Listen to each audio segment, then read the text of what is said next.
It don't matter then. Thank God. If it's just an ad campaign, they're not changing the design. Let's cross our fingers. So here's the thing. But that box toucan art Sam has is just hands. disgusting. It doesn't Okay, deserve to be alive. Oh. Also, whose house? Rad's house! Welcome to stream. We are going to be doing some Splatoon 2, some South Park, and then a little bit of the KFC fried chicken. Because I started late, because due to issues that I was having, and was mainly getting stream started, I would have been live like a bit ago. Would have been live a longer bit ago, but things happen, you know. Anyways, let's have some fun today, guys. And just OBS was not being very cash money. Hurry up and join my lobby. No. I just finished. Oh, OBS was not being very good, no. OBS was being very cool to me. Yes, I'll join your lobby, Hell yeah. Nice to be back. Also, what's your team, ketchup or mayo? Let's have some fun today, mayo. Guys. And just Okay. Hello, myself. Hurry up and join my lobby. I just finished. Where am I hearing myself? Oh, I'm hearing it here. OBS. Oh yeah. Since DLive doesn't have like a pop-out chat, I have to keep the page open. It actually auto-played. Oh, DLive improved that. That should have been how it worked before. Goddamn. Thinking about it. Oh hey, you have like the chameleon person from Animal Crossing. Oh, that's cool. Flick, that's his name. Flick, okay. We've got a big foot today. Wait. Yeah. Standing by when the slot opens. Chameleon. What is Flick? Like a salamander? People think him and CJ are gay, even though maybe they're it is a technically chameleon. just work partners. Is it? Just Yeah. because they see forget. partners doesn't mean they're gay. Yeah, it's like, to me, it's just like in like back in the day, you just have people who would ship characters to be gay who weren't gay, or at least they don't have a sexuality or a relationship, but they'd ship them gay, and they wouldn't like, they wouldn't turn it into a giant hashtag. Well, on Twitter didn't exist back then. I'm glad it didn't, but it was just like you just have your group of people that would ship these characters to be gay, and that was it. Like you didn't hear about it. It was like in the group. It was great. It was fantastic, actually. I loved that because then you didn't have you just had the people interested in it commenting on it like 90% of the time. That was nice. That was nice.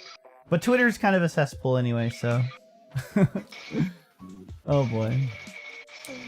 Oh, I'm a dumb-headed chameleon. Remember when Courage the Cuddly Dog discussed abusive relationships? Oh yeah, with like the cat, like Kitty and Bunny. Yeah. Yeah. Yeah, where they were perceived as best friends, but you knew they were lesbian. Yeah. Yeah, I think that was pretty clear. Like even at the time, I was like, oh. Like it was It's obvious what they are, but of course they had to say best friends because obvious. To be fair, I still enjoy like best friendships that end up being kind of like gay in a sense, but like in a sense. Like, if the friendship is really good, but they're not, like, explicitly gay, then I'm totally fine with it, because I can enjoy just my interpretation of their friendship or whatever. It's like House and Wilson from House MD. I always bring those guys up, because that really good on-screen chemistry. But yeah. So, when you brought up that Courage the Cowardly Dog thing, I was gonna say I didn't know what you were Sonic talking about, but then I knew what you were talking about. What was it you said, Doggy? If you got Sonic Forces, Darwin is canon. Oh god, because I could yeah, god damn it, yeah. My god. But Which yeah, isn't even it's that expensive, episode it's like powered up, you got $20 it. now. Wait, what? Sonic Forces is like $20 now. That's sad. I remember when it was like I think if you really wanted to, you can finish it in like one stream. Oh my god, really? That's insane. Remember when that game was like so hyped up too, like right after a Sonic Mania? Everyone's like, Sonic could be good again! And it's like, no, that was Sonic Team. It's just Hallway Simulator. Is it Hallway Simulator? Oh, yes, unless if you get to the crappy controls of, what was his name again? The titty one. Classic Sonic, there you go. The titty one. The 2D one. I didn't say titty, but what else? I thought it was titty one. The titty one! Rouge the Bat!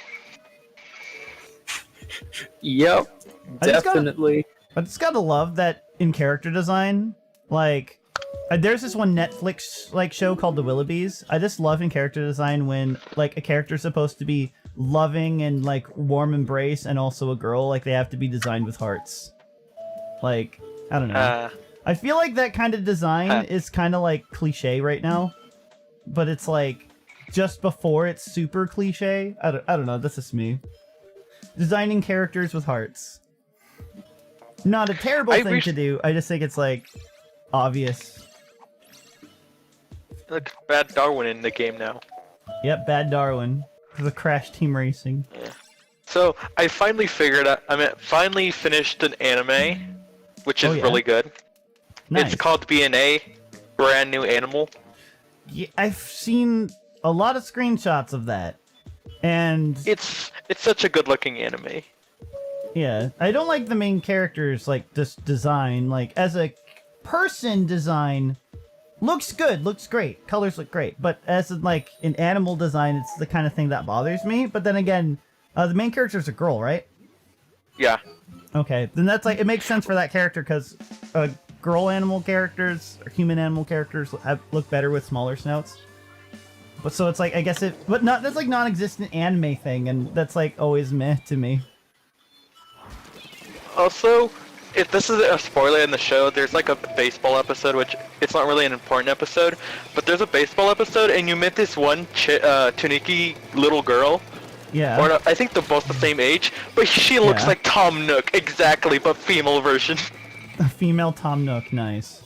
Yes. That sounds fantastic. I wish I can show you a screenshot, but I can't because for some reason the YouTube videos for the clips of the YouTube videos got privated for some reason. Probably because they might have been like getting a strike on their account or something, who knows.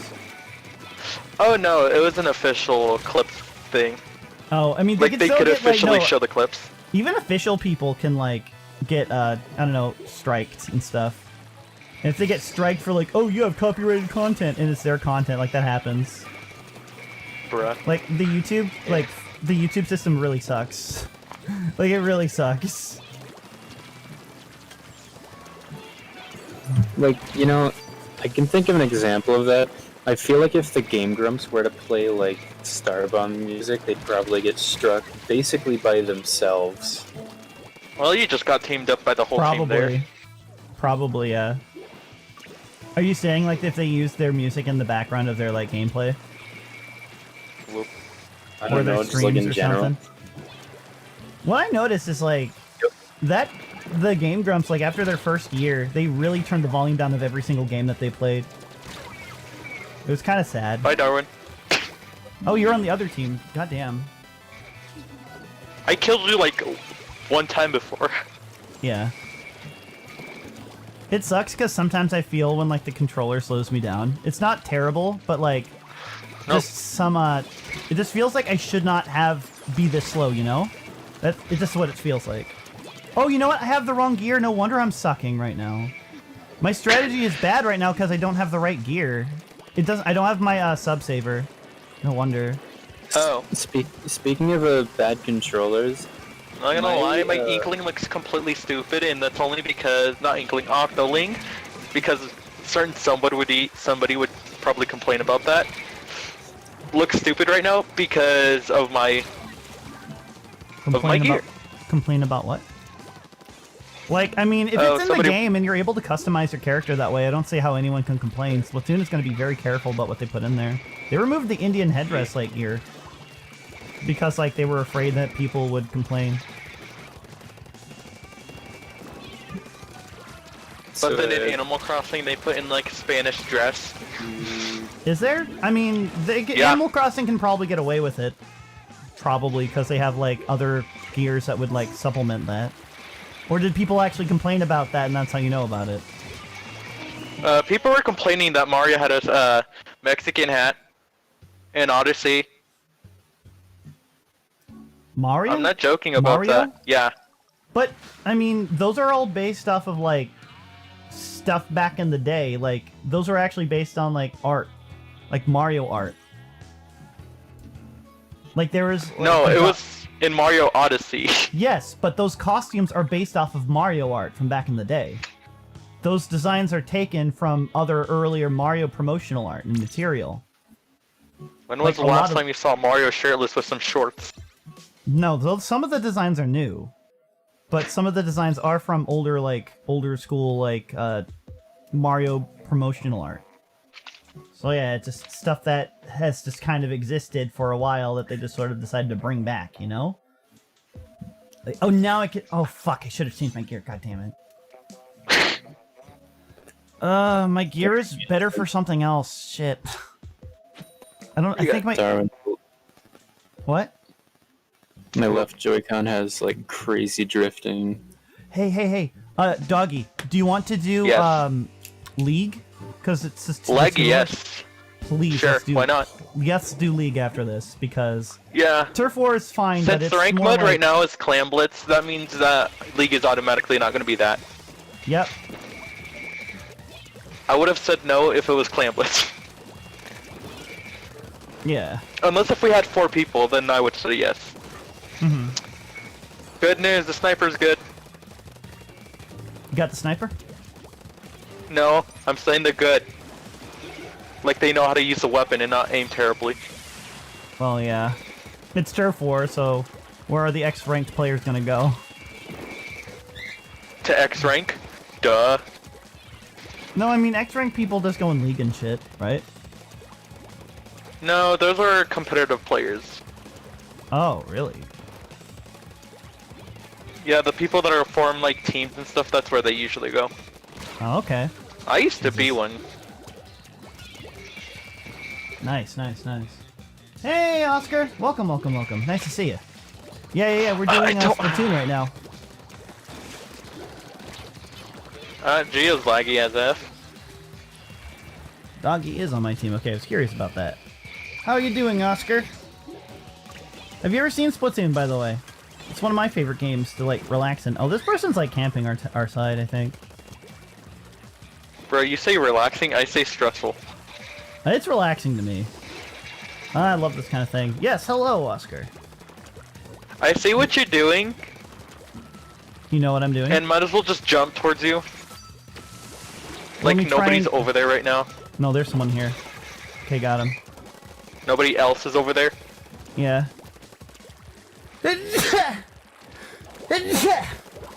So what I like to do, and we'll be facing each other at... Well, actually, we're moving to a different mode, but what I like to do in this mode is I like to go infiltrate the other base, and I distract them, and I get them to ink their base. So it just kind of opens it up the center for my team. As long as you don't do that in not Turf War, freaking ranked mode, we should be... Or leg, we should be fine. I don't do that in League, unless it's like Clan Blitz or something. In which case, if it's Clan Blitz, then it makes sense to do that. Clan Blitz, I like. Clan Blitz is nice. Oh yeah, Splatoon is very fun, Oscar. Very fun indeed. So today's visual novel, by the way, is going to be KFC. Not sure how much we'll play of it, but it'll be weird. It'll be weird. Sorry again for the late start. Good news, we're losing. That's good. We can make a final push at the end then. Oh shit, the guy's right No, we there. are not. The hero Thorn is like just killing it right now. Wait, hey, sorry. What? I just had a dumb idea. So, you have heard of, like, Rivals of Ether, right? What does it look like? Wow. Didn't I see One like the final dating push, she sim said. for that? I've seen the dating sim for that. Yeah, that's what I was gonna talk about. It was like, I played it. hey, do that. Wait, no. I played it. Oh, back that in the makes much day. more sense, okay. That's why we Play on lost. stream. We can play it again. Oh yeah, that person most likely quit near like in the center or in the middle, like once they realize there's like a really good sniper. Yeah, my gear sucked for this. Okay, let's go to League. I'm so happy I get to do League. Fuck yeah. So while this Black Valley Skate Park and New Albania Hotel. Albacore Hotel. I'll just call it Hotel. I'm gonna create a room and you can join off me. There's no password. But yeah, Dara, I was gonna say, do that on stream. Bruh, why don't you put a bird as your profile picture? Oh, why is it Fox McCloud? Yes. I still like Star Fox. I don't really talk about it much. But yeah. Dude, you could make it. I like You it- could I'll make use it my Animal Atlas. Crossing characters. Wait, what? Okay, if it's Rainmaker, then that's probably not a good weapon to use. Let me You can make see. your Switch icon an Animal Crossing And character. Outboard Core is I could decent also for make it- snipers, so you shouldn't really worry about those. I'm much. gonna keep the Fox McCloud one. Let me see. I'm trying to decide. Oh, actually, no. This gear's good. This gear's good. So I Should wanna probably be able change your to run. weapon into something else that has a little bit more range. Well, actually, what I do is I just run, so I use my sub weapon to go. This is just how I play Rainmaker. If I'm bad, then we'll figure it out. It depends on the match too. Let me I would probably suggest just using what was it? A splatter shot, or the statics ones. Not that one, the other one.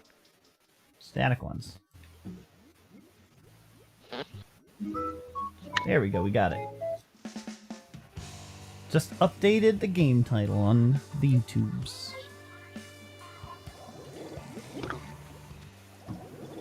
Oh man, this is gonna be nice. Alright, their whole team is full of low-ranged people, wow.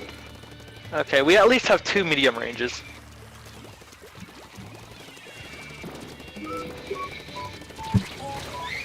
Oh, you know that moment when you accidentally press like the X button and you spin around because your motion control is like recalibrating? No. I have that all the time. I accidentally press the X button because my thumbs are monstrous, apparently. Or the controller's tiny. I can't tell which. Controller's tiny. Because, you know, I play on a pro controller. God damn it. Oh, nice. Got it, nice. So, they've already inked up gonna most of struggle our with me. shit. Give me a sec as I just sort of try Goodness, to pave they're away. not. Most of them are dead or like trying to come back, so.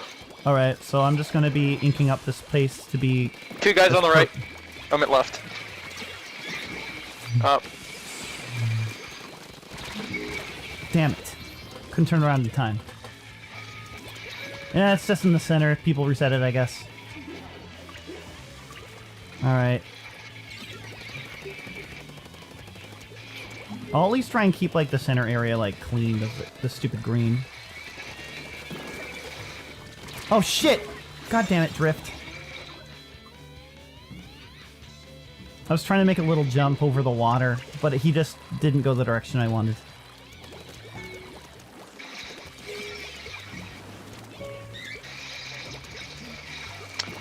I am trying. Okay, got it. Okay, our Got two teammate got one of people. them. Or you did. Yeah. 3 people. Nice, Nope, that's our whole team. Let's just try to No, push no, no, this. no, I couldn't get the final one. Lois is right there. And if he is able to keep 3 people back, I'll be shocked. Okay, he didn't. Is the person running for it? I hope so. Okay, good. Nope, nope. Oh, death. Got it. Okay, got the... I rebubbled it. Ugh, this is tough. Okay, Got 2? nice. I'm gonna try to get ahead of you guys. Hopefully it'll be fine. No, nope, nope, nope. No, it's not fine? Okay. I'm gonna at No, least what try... I mean is like... Okay, whatever I'll the keep thing them is. distracted, and I'm just gonna go over into their base and, like, purple them up. There you go, I'm purpling up their base. I got 2. Yeah, I don't think that's helping right now. Oh, splatted someone. Okay, as long...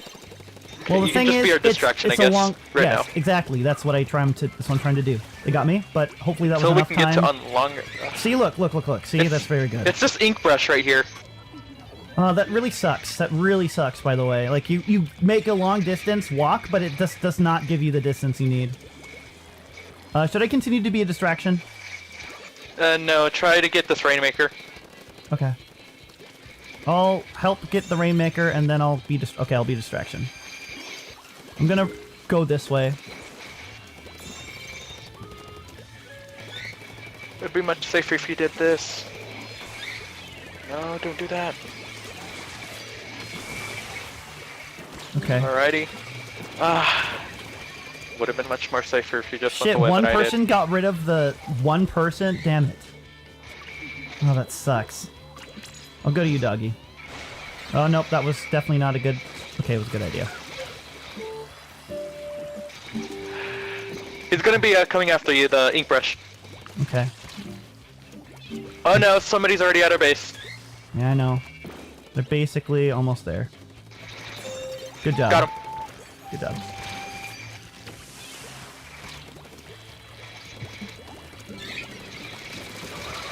Ink Okay. brush again. I got Casey, though. Oh, no. Yeah, they got but us. we didn't win. Still, though, I love the kind of energy that goes on in this. It's way better than just Turf War for me. Like, Turf War is just like you turn your brain off and just kind of do whatever. And it's like you kind of go on one-on-one kills. And you might win or you might not, but like... Wow. I love this sort of thing. Okay, somebody disconnected in our match. Okay, that makes sense. Oh, that sucks, really. Well, don't they always do that? Like, when you're on a losing team, someone just wants to disconnect? I have a feeling we could have done a little bit better, but eh. We did pretty dang good, honestly. Alright, so what I'm going to do at the start is I'm just going to try to be a distraction. I'd suggest probably going with an in-zap or something. Inzap? I like the... Yeah, it gives the- you a little bit more range. What I And don't really go does for... decent amount of cover.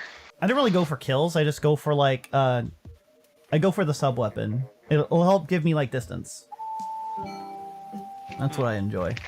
So, what I do, what's best paired with this gun is if I pave the way for the person who is, the Rainmaker, like, I just use my sub-weapon and then we both go. Like, I sort of carve out a quick path to, like, victory. Ooh, Blackbelly Skate Park, nice. Love this place. Oh boy. Okay, we should be doing pretty good. We got like decent amount of range. Got Cool. good all around.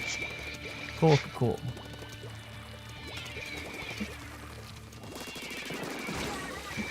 Oh shit, what happened? Oh, they auto bombs. I hate those. They always do that though. Oh, nope, nope. We all just kind of separated.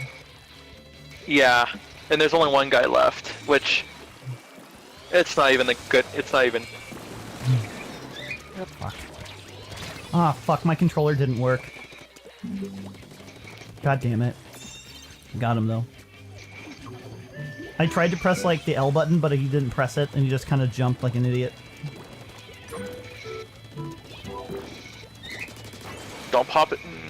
Sorry. Yeah, that's why I said try not to pop it.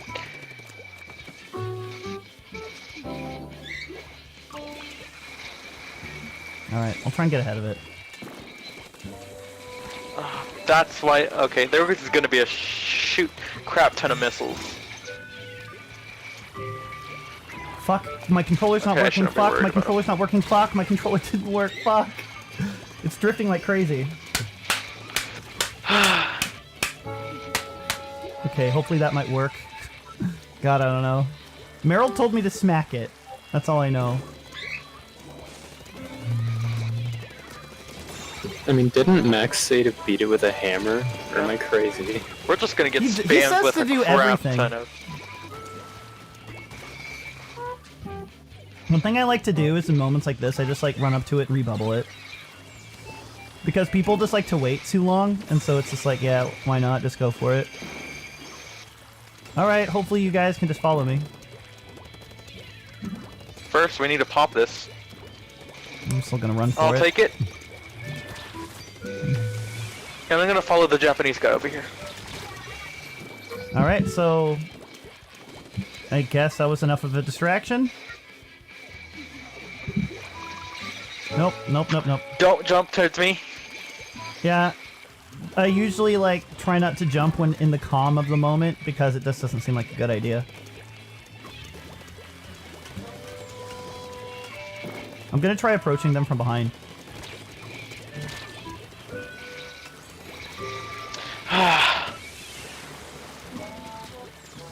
Well, rebubbled it. Nice.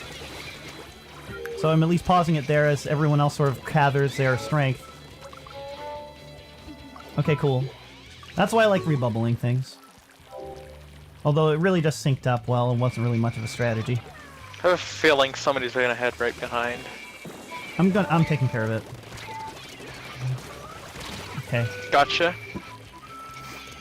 And now, okay, somebody just reset it to the middle. Did it just like did the person just not grab it? Yeah, nobody grabbed it. That sucks. I hate that. That's why I always try to grab it, because people don't want to grab it. There's a guy that's right behind you guys. Oh. We were taken out with the special. The special when it threw all like the little missiles down. It peppered us and gave us enough spray damage so that we were just like popped off very quickly. I got him. Oh, come on. That should have at least done a little bit of damage.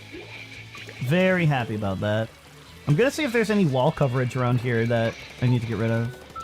I'll take that, my boy. Yes, there is.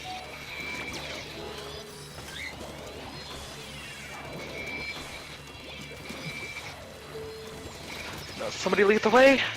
Damn. Yeah, I got someone. Try coming back to the Rainmaker, please. Oh, fuck. Do it. Oh, fuck. Yeah, there's always like that one person that's always right there. I think the thing that you can't depend on are people grabbing the damn thing. Just gonna go for it. Darwin, up that way.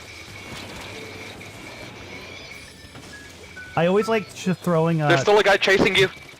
Just keep trying to keep going forward. There's a guy. Yeah. I like throwing distraction shots. My idea is just to do distraction shots. Okay, I might be able to make it.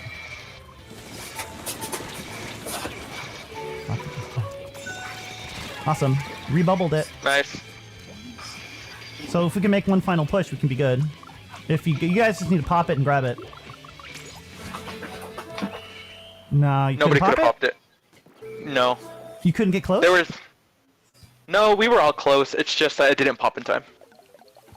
I mean, when it... does it have to pop, or...? Yeah, it has to pop. Oh, that sucks.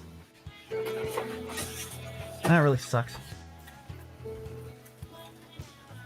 Oh, well, that was good. Good feeling, though. Alright, I prefer League, honestly. League is just so nice to play as far as... Since you can't do ranked mode together, my gosh. I remember Splatoon. Oh, the mode notes changed. Please don't be clamlets. I don't think it might not be. Sometimes they, like... We'll just... It's Splat Zones. Alright, cool. Okay, it's Snapper Canal and the Reef. Those are okay maps. Alright, sweet. But knowing Snapper Canal... I don't think Reef should be that bad. It's just Snapper Canal that I'm kind of worried about. Yeah. Since it's Splat Zones, let's change up the gear then. Let me see, since... Okay. Okay, your weapon's actually decent in Splat Zones at least. Yeah. This time I'm gonna go with the trusty roller. There we go. Wait, are squid jumps good for anything? Honestly. Are squid jumps good for anything? They just make you jump faster. Hmm. And if you use those a lot, then yeah, it's good, but that's about it. I'm gonna try to use splashdown squid jumps, so I'm gonna try to do that this round. I'll try. If you're gonna do splash jumps, squid jumps, I would suggest using main power up. Special power up. I have it. Because that increases the radius of the thing, yeah. I have special power up. So yeah, we good. I'm ready.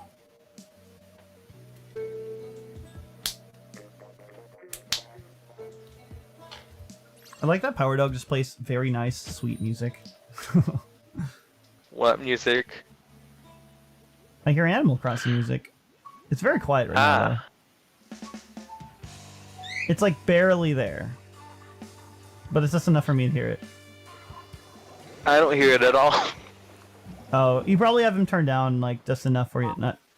No, he hasn't even played on mine side. He's just... quiet. Yeah, I have him turned up a lot because he's usually very quiet. So I can hear it.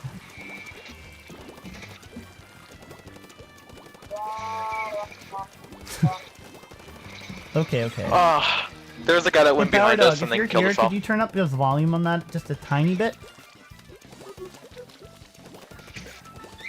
Alright, cool. I'm just gonna go over here while you take care of this area.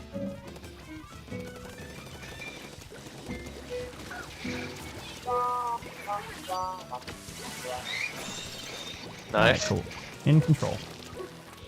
I'm gonna go back to their base.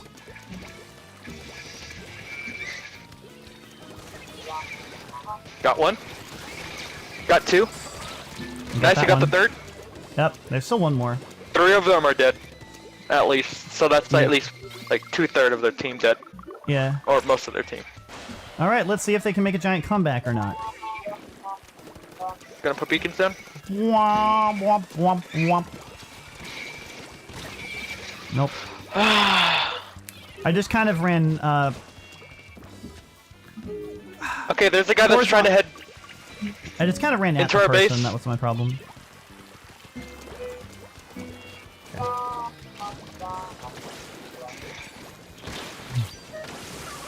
Got him.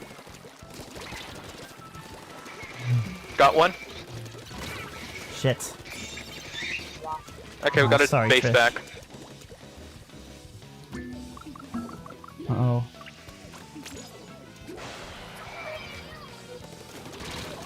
Make sure you use those beacons. I have them there for a reason. Yeah, thanks for the beacons. I was gonna go to the other one, but it just seemed like it was about to get taken over, and it did. How the fuck did they... Wait, I'm confused.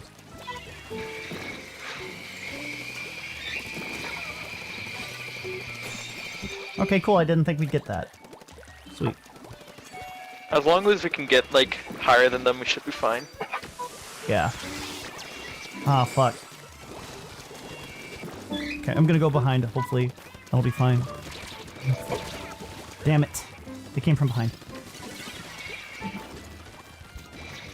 Shit, we did get in the lead, Oh, I though. could have gotten 2 if I Okay, could they're have. sweeping over everything. Okay, so I'm gonna go on the side. Well, I don't know if going forward is gonna be good. They seem to honeypot that way. Yeah, they're honeypotted that way.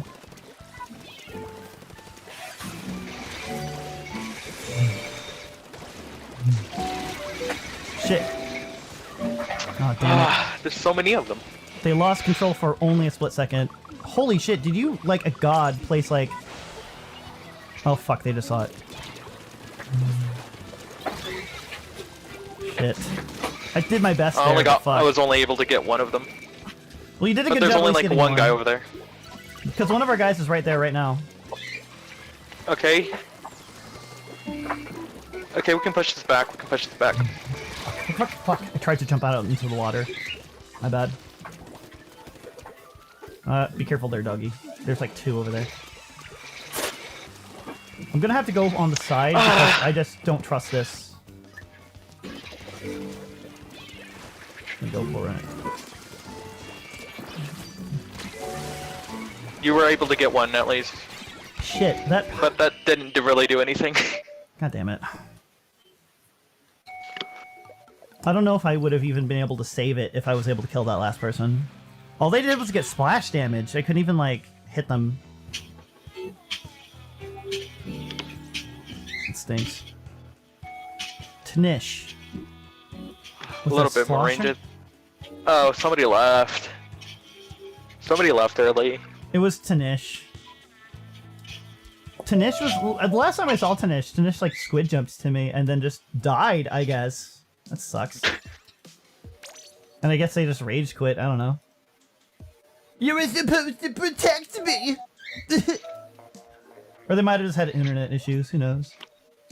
That's probably the more likely of the two that has happened. I'm gonna use a rapid blaster. I like using these. Yeah.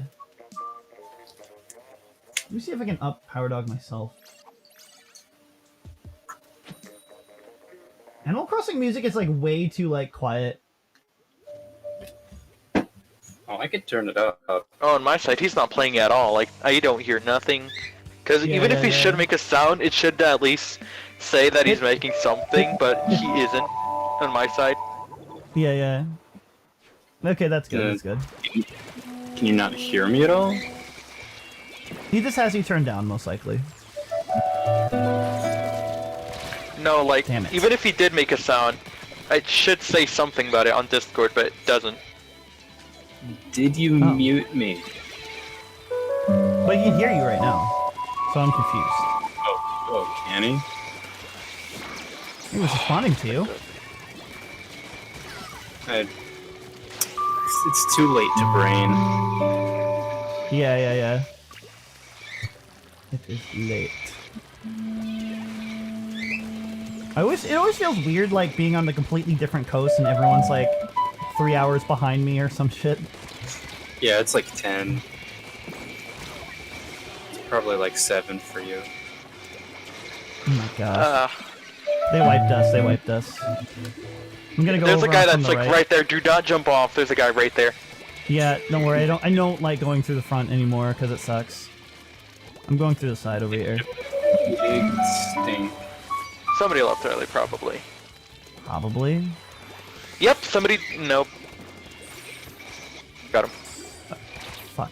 Okay, yeah, I was Got a able to guy. miss the stupid person. They're doing their best.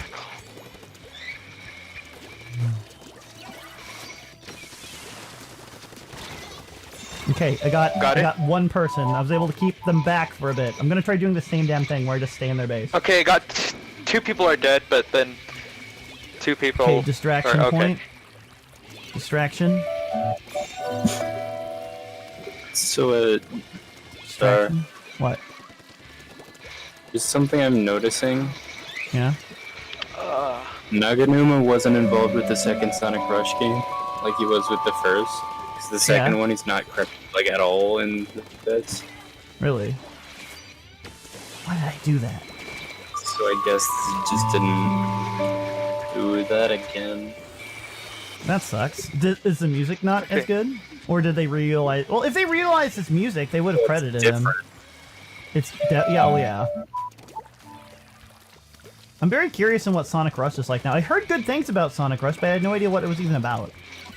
I remember when it got announced. Okay, somebody try to cover it. Yeah, Darwin, you're right there. Try to cover or kill the person that's there. Never mind. Well, it did introduce Blaze the Cat. I thought that people just like Blaze the Cat, but I guess they feel just like the game in general. But dude, when you got Shit. when you have like Naganuma I faltered music, on my idea on what I wanted to do. I should have just threw my thing down and just ran past. That was really sloppy of me. like when you have a Sonic game with basically Jet Set Radio music, it's a good time. Yeah, wasn't that just a DS game? Yeah, it was. Yeah. Sonic. Oh yeah, Sonic. Blaze's backstory is stupid. Yeah, I thought the character itself was kind of dumb, so I'm like, do people just like Blaze? But no, they just like the game in general.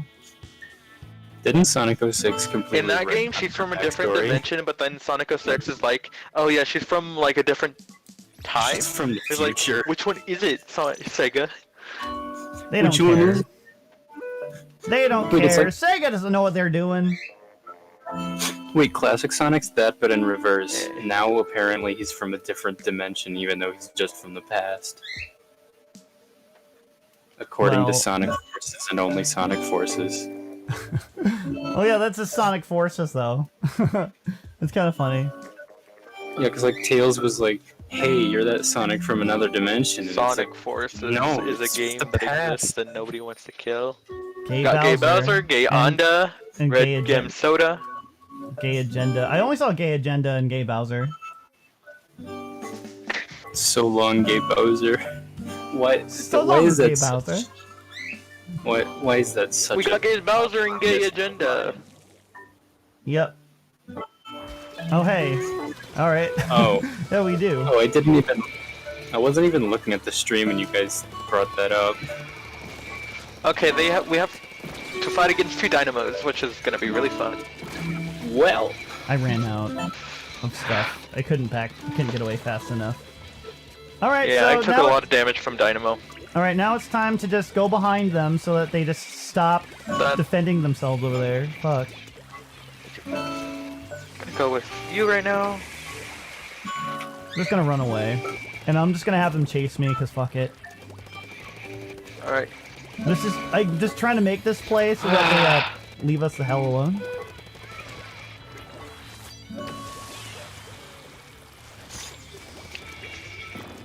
Doggy, wait. Yeah, we lost. There is Doggy, no way we're wait. gonna make Doggy, this. wait. You shouldn't have done that. You should have just pressed forward.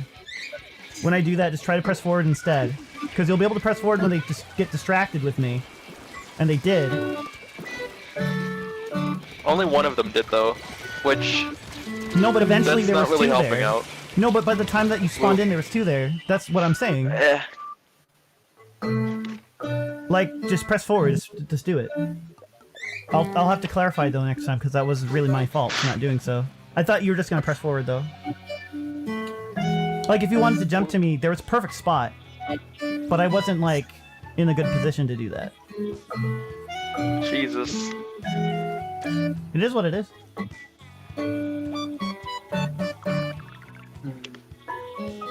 There we go. Maybe. Oh, you know what? Okay. I'm obviously gonna fix that. Let me fix my gear. Oh fuck! I can't fix my gear. God damn it. Oh no, I can. I can fix my gear here. Think of this.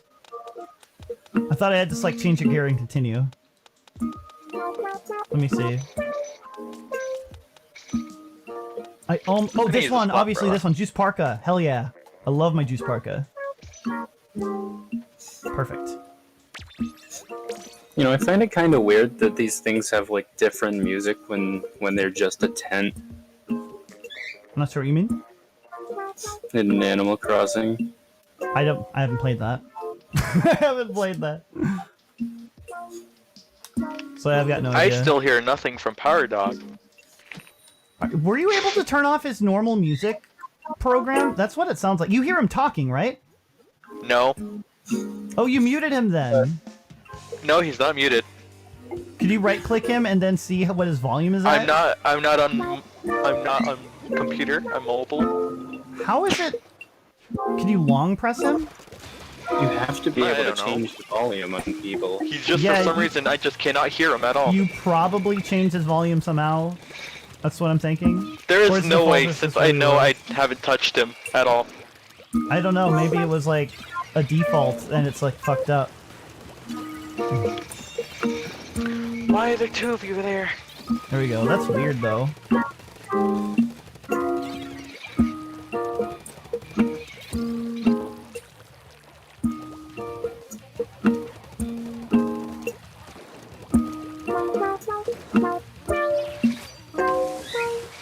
Get out of there.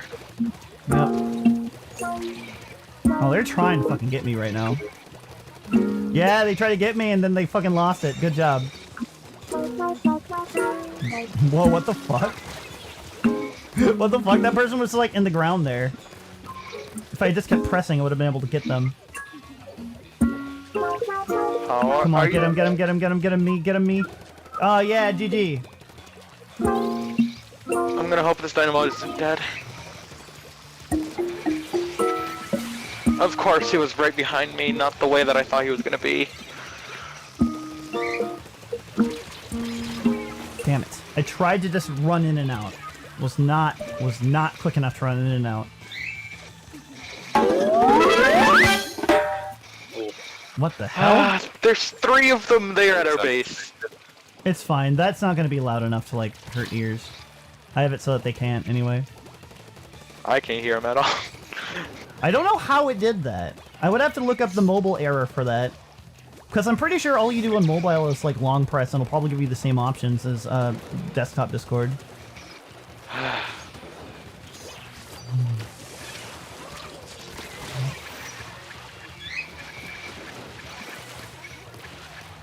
I'm just gonna try throwing my my sub weapons in there. I don't think that's gonna do too much. Yeah, I would have died there. I was able to get around them and get into it, but my main thing is I want to try and get them distracted with stuff. True, but then that means that we're losing a player during the main fight. Well, the And thing if it is, only it's like distracts one sometimes of they them, get, then that really sometimes kind they of get doesn't do anything. I guess you're right. Yeah. Since I've got a very decent setup for this, I'm just gonna try using the the cheap weapon where you throw ink rockets on people. You know, the pepper one. The pepper one. I don't know which one it is. It peppers the There field are with many missiles. weapons. It peppers the field with missiles. I don't know what you call it.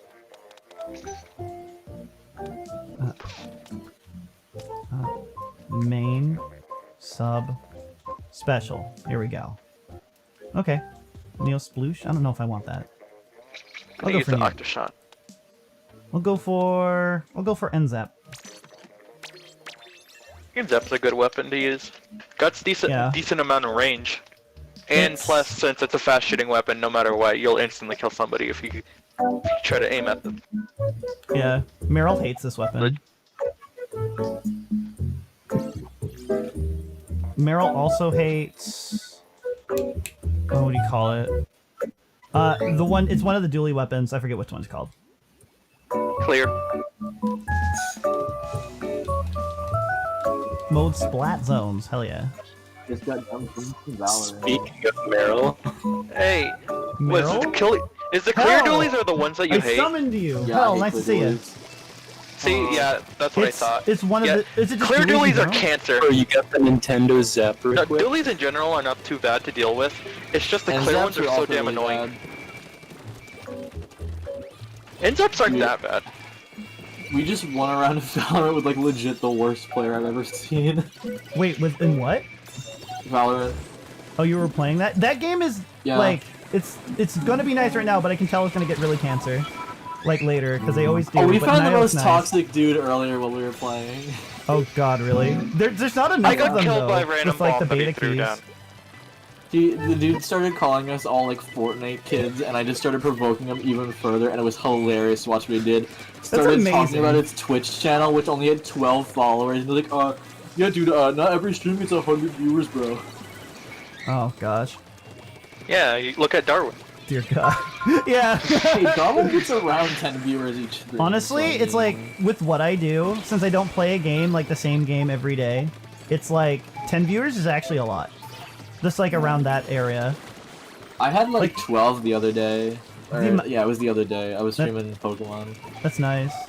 It's like the amount of support you get from just like 10-ish regular viewers. It's like really actually pretty good. And since I do like I was multiple not gonna different die like, by that games, thing again. there are people who just turn in for specific games, or people who turn in for like just in general. So it's like very weird. It's like kind of amazing thinking of the people who get like 100 viewers or like 50 or something. It's like they make a lot.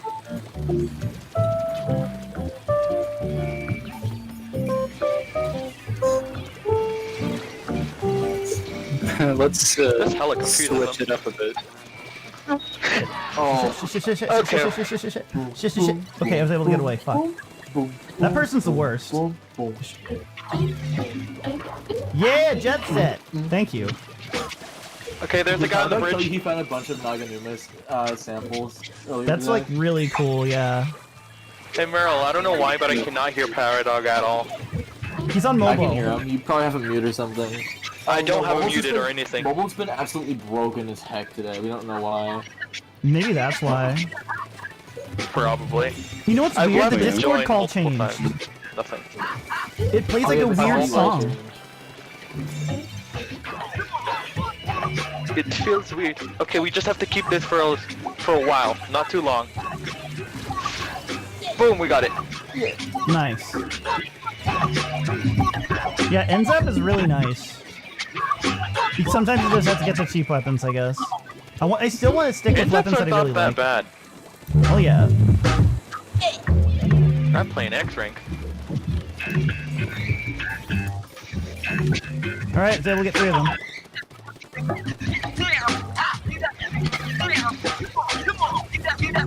That's such a confusing way to. Legit, people don't know how to freaking use the. What was it? The jetpack. Nobody knows how to use that thing. Yeah. And I use it in a confusing way.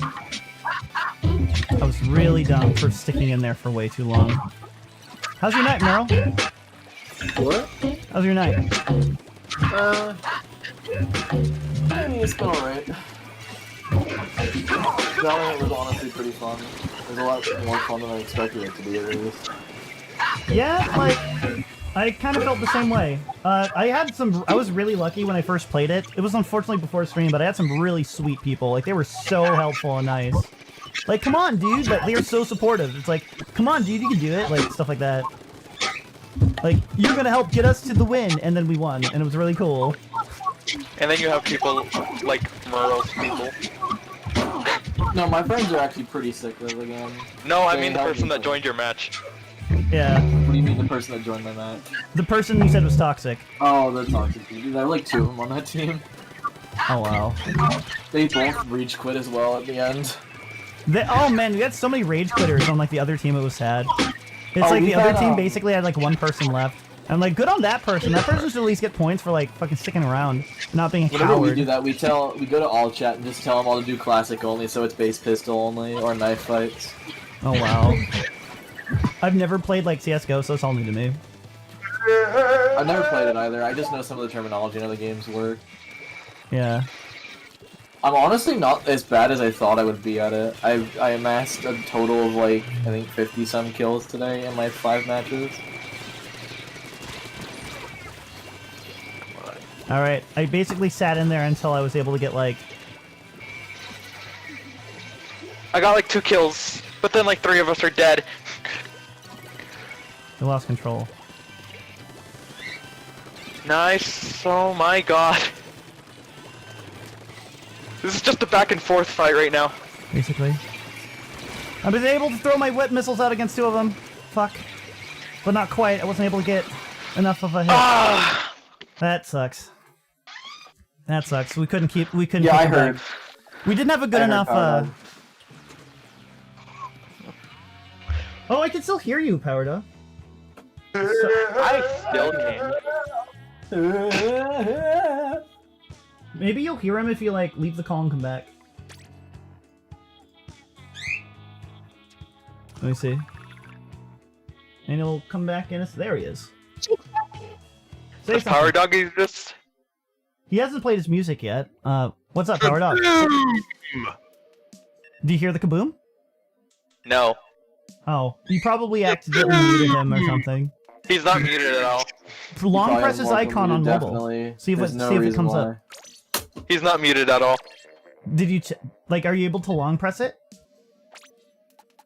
Nope. Nothing. He's completely fine on my end. I just can't hear him at all. That's very weird. I'm gonna instead take my... There you go. I'm gonna take a sub-weapon. That was really good. I'm gonna try changing up my, I'm gonna use a sub-weapon saver. So I can, like, be annoying with my sub-weapon. Understand, Gonna be as cancerous as I can with it. concept of love. Love it! The concept of love. Man, music's so good.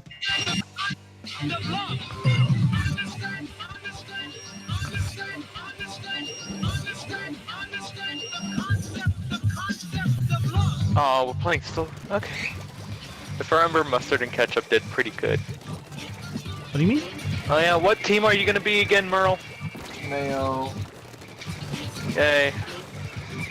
What team are you? So we at least. I'm just gonna choose whatever's chosen the most. Oh, okay. The team that's chosen the most, though, is, like, the team that usually loses. Say that to Team Chaos, that won. That, like, started happening, like, later on, but usually it was, like, different. Like, when it started out, it was like, yeah, no, the person who basically... The team that had the most people lost, because their average was brought down so much. Try covering. And even then, most of the time, like, after it was changed, a lot of the time Pearl still won. Because Pearl was usually, like, the less popular one. Or maybe they just chose which side of the toilet paper they liked most. Poor UK. God, Europe. Europe, I- just no. I know. One of the weirdest things ever. Oh, they actually got me with the splat bomb. Dude, East Coast servers are tanking. I just almost lost connection and I have like 3 bars, but it says it's red. Ah, I wonder why it's tanking. That's weird. Yeah.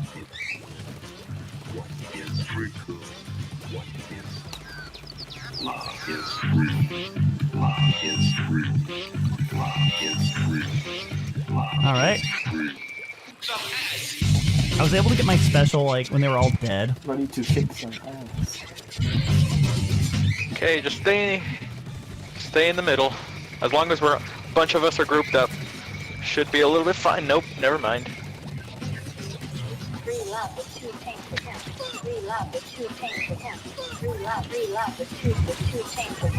It could just be that my PC is like being a little wonky from overheating because oh my god, Valorant heats up my PC so bad. Oh god, really? Yeah, it runs at 60 on lowest, which is great, but like, oh, the PC. I Yeah. was playing Roblox with some friends on the PC, and my PC crashed. Not my laptop, not my PC. Crashed on Skyblock. Roblox Skyblock. Oh. And we were actually decently far in the game too. We just shared like one island, and the island that we had to share was mine. So next time we play that, we're probably gonna move it to one of my friends' islands. So in case it crashes again. Yeah. Oh man. Ah. Oh man. This wouldn't happen if we were just allowed to do ranked together. I guess we couldn't really because we're different rank modes. We're different Hold up. team ranks. Yes, I'm an X ranker. Yeah. I'm not next because I haven't played as much as you have. Already at team power And getting 7. to the S plus 10 is hella annoying. S plus 10? God, I can't even imagine. Yeah. You basically have to rank up 10 times and like S plus to get to X rank. Right. What can I do? Here we go.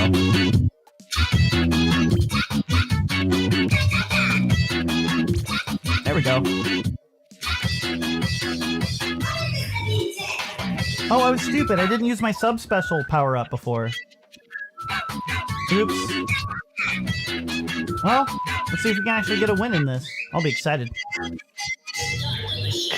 During the 7 matches that we're about to have, we've yet won none. Yeah. We were close to winning one, but then we lost at the last second because push. Yeah, we couldn't synchronize and push.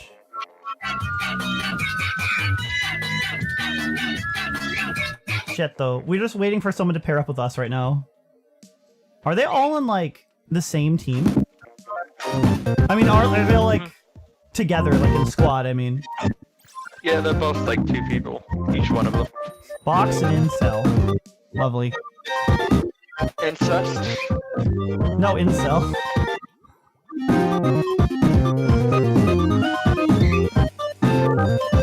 In the next dart, the first thing you should draw is somebody murdering Toucan Sam. Not the old one, the new one. Yeah, I guess. Toucan Sam murdering Toucan Sam. There you go. Yeah.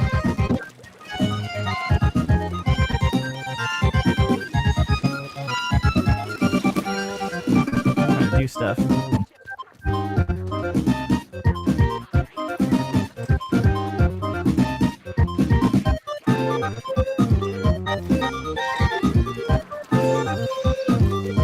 Okay, we got it. Okay.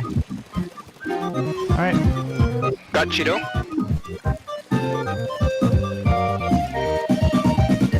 Okay.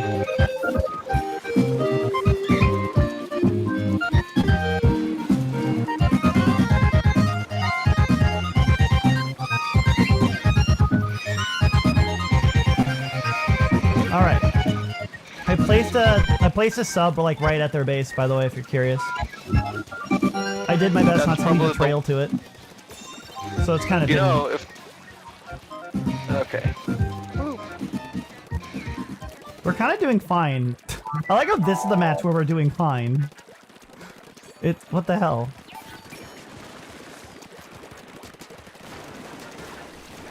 Cool. I got Cheto.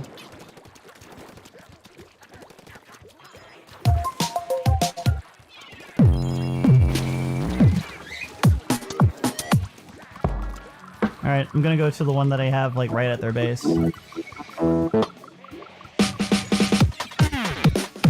There we go.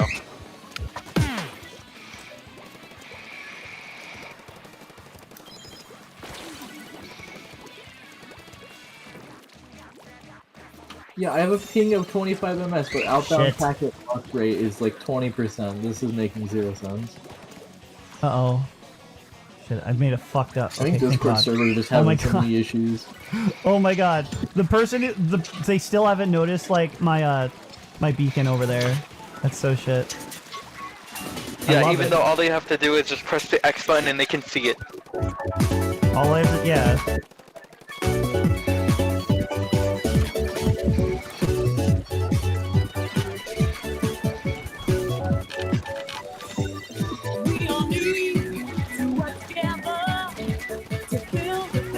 Cool, we got box. Oh, weird.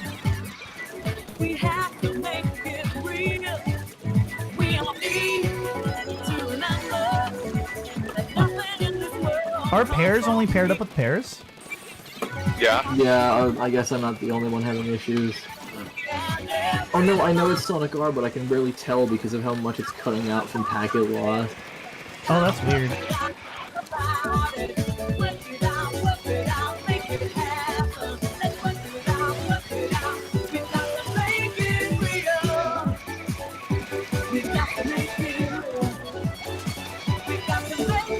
Cool, in control.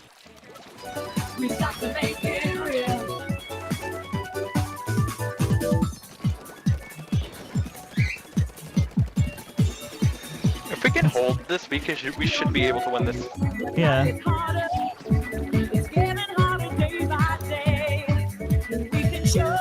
There we go.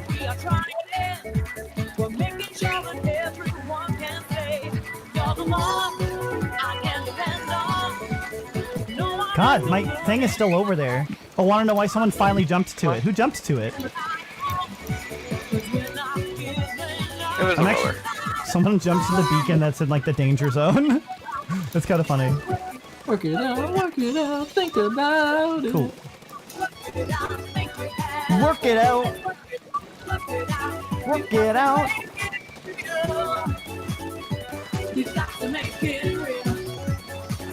There we are. Shit! Oh, I get That killed. is so damn annoying. Yeah. That's exactly what they. Oh, you know that's perfect for them. Like, oh my God, it's that one. I'm gonna go to this over here actually.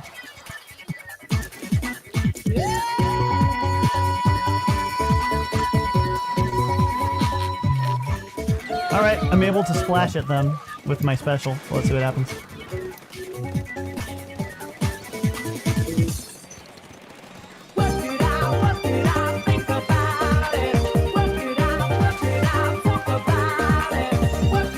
Okay, we won. All right.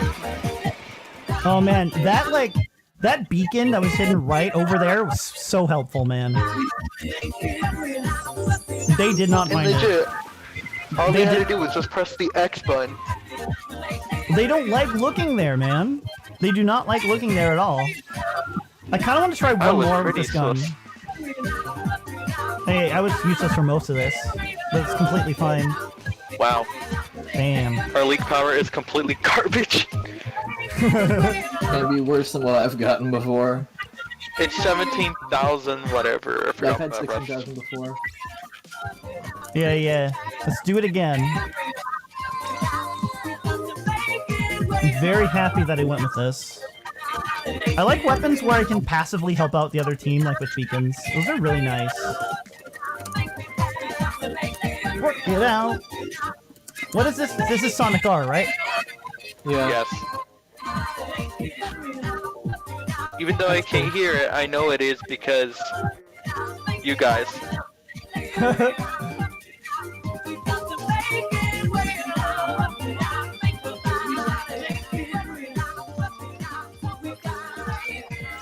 Tater tots. Hey, Big Ed. That's cool. What was that? I pulled the cord and my phone fell, but I caught it. Oh, that's... Oh. Scary.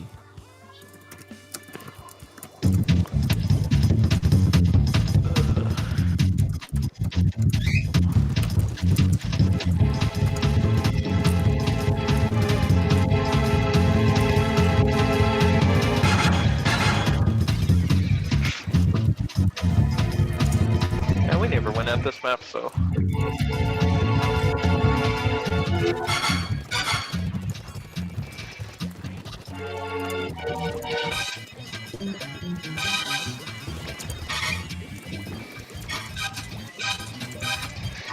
Let's get rid of that. Thank you. Got Tater. I keep thinking this thing has bombs, it doesn't.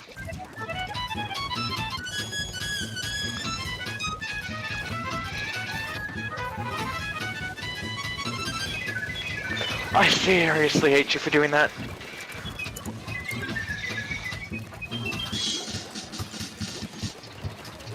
Gonna take the risk. Nice. Nice. Was I able to get one person? Cool. Then we get more people. Good. It's really hard to know when like you have to go from like killing them to like going right into like inking up the center. It's very easy to just kind of let it sit there like that. Dude, what game is this from? This music's going hard. Yeah, what is this, Power Dog? This is... Oh, this is Superstar music, isn't it? 64? I didn't know 64 was that hard.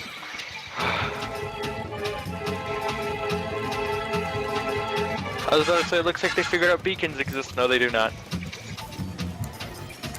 Oh, cool! I got all God, of them what? on the team. Nice. Fuck yeah. Alright, get in there and fucking take Oh it. yeah, what the heck? Fuck! They freaking threw an annoying booyah bomb. I hate that. We still got the center though. Thank God. I remember Hey, those Tamani, booyah what's bombs up? didn't exist. Dar Sour. Hey, nice to see ya. Dar Sour because lemons. Yeah. Man, I wish I was able to get like D-Live emotes. Yeah, it's good to see it. Or They get YouTube YouTube emotes. emotes. I can't get either. You have to be like a billion super huge or something. Okay. Fuck! God, stupid bomb! Damn it! I had my special too. God, that sucks. I'll be able to get it back. Just Okay, we very gain quickly. control at least. Okay, good. All right, I'm splashing Bad them right now. news is that most of us are dead. You're in control. Okay, good. it looks like somebody went try to go from behind. Kind of like what you usually do. Okay. But I don't think it really helped out. the game Oh, that oh, much. I killed somebody. It's kind of more like someone took like the damage for the guy with this annoying weapon. It sucks. Oh no, why is Baby Mutt down? Ah, Dynamo killed me. He's in the middle, just throwing down his Dynamo rotors. Finally got what I wanted.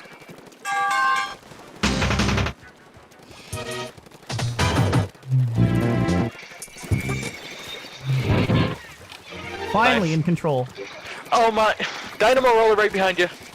Then we Okay, get booyah tater bombing. tots.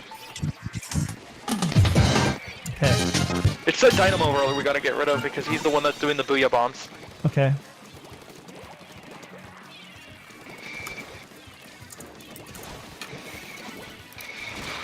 Damn it. I'm able to get around like his splat roller thing if I could just like strafe him. If it could strafe him, that's perfect.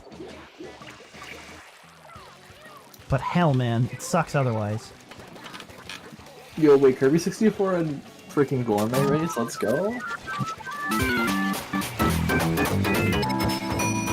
We did really good this match, so whatever happens, like heckin' GG. You know what I haven't done? You know what I haven't done? I'm stupid. I haven't put down any beacons. I'm so bad. I'm sorry, but I'm sorry.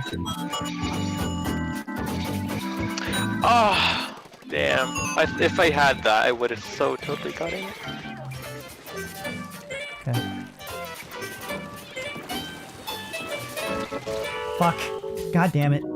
Noct was right there and got me. When you're able to just confidently sit there and know people aren't going to notice you, geez. That's such a good strategy when it works. That's probably like one of the good areas to hide too. Alright. Let's do some South Park. I don't mind staying in the call for this though. Alright. Yeah, Okay. Yeah, I'll South- switch to Roblox. Yeah, 'Cause I'm bored. Roblox. Yeah, you do Roblox. Alright, so let's get out of this.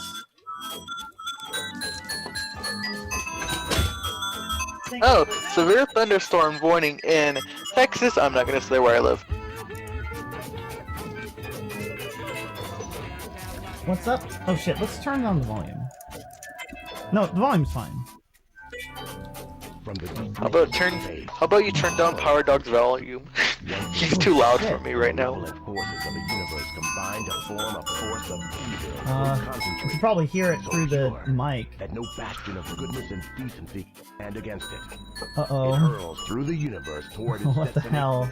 The planet. Oh no, we might not be able to do South Park tonight, but I guess that's not a big deal. South Park, I don't think anyone's That means you too... have extra time for Yeah! Extra Colonel time Sanders. Yeah, Colonel Sanders. I'm Hold on, I'll be right back. I'm reinitializing it, I'm very curious. Pokemon. Procedurally generated Hey, it works! Okay, I just had to redo it.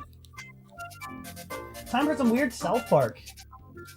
I'm actually glad I get to do some South Park because I actually get to, like, chat with you guys a bit more. So, yeah. Finally! Let's see. Oh, there we are. Cool. So, South Park is an annoying rage game. I don't, like... it's just an annoying rage game at this point. It's fun. Thinking back to all the cool South Park moments that I've enjoyed over the last month. Since that's when I started watching everything. I'm already on, like, It's season... better than Family Guy. I'm on season 21 right now. It's still better than Family Guy. I weirdly heard that South Park is, like... sorry, I weirdly heard that, like, Family Guy in this latest season's doing better. Like, that's what I heard, No, it apparently. Everyone denies It's it! not. Everyone denies it! And yes, I want to deny it too, but people are just like... Like, it just sounds so unbelievable but possible? I don't know. So pure that no bastion of goodness and one sec. decency can stand against it. It hurls through the universe. Max and toward Ruby its is here. destination, the planet Earth. The town to be victimized, They just make it... South Park, Colorado. A quaint little town. Okay, I'm back. Very quickly. Is that Max? Yes, that's Max and Ruby. A quaint little town. Max and Ruby! Okay. Ba-da-ba-da-ba-da-ba-da. No, I'm good. I'm gonna go to bed. Oh, are you? Max? Nah. It's gonna be up for Yes, like... that's Max and Ruby. There we are. Max and Please Ruby! don't go to bed, Ba-da-ba-da-ba-da-ba-da. no? I keep hearing No, myself. I'm good. I'm gonna go to bed. Yeah, Oh, good that's night. probably new. Nah. Oh, it's new. There we are. No, I'm in the I can't. I love the echo going on. It's freaking great. Thanks for the echo.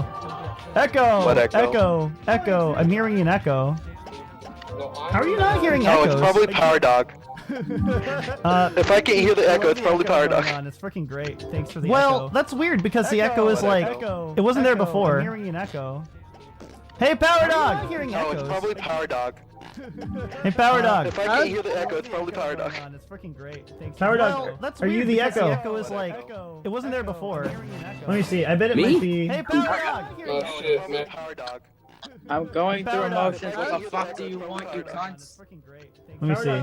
Are you the echo? The echo is like it wasn't there before.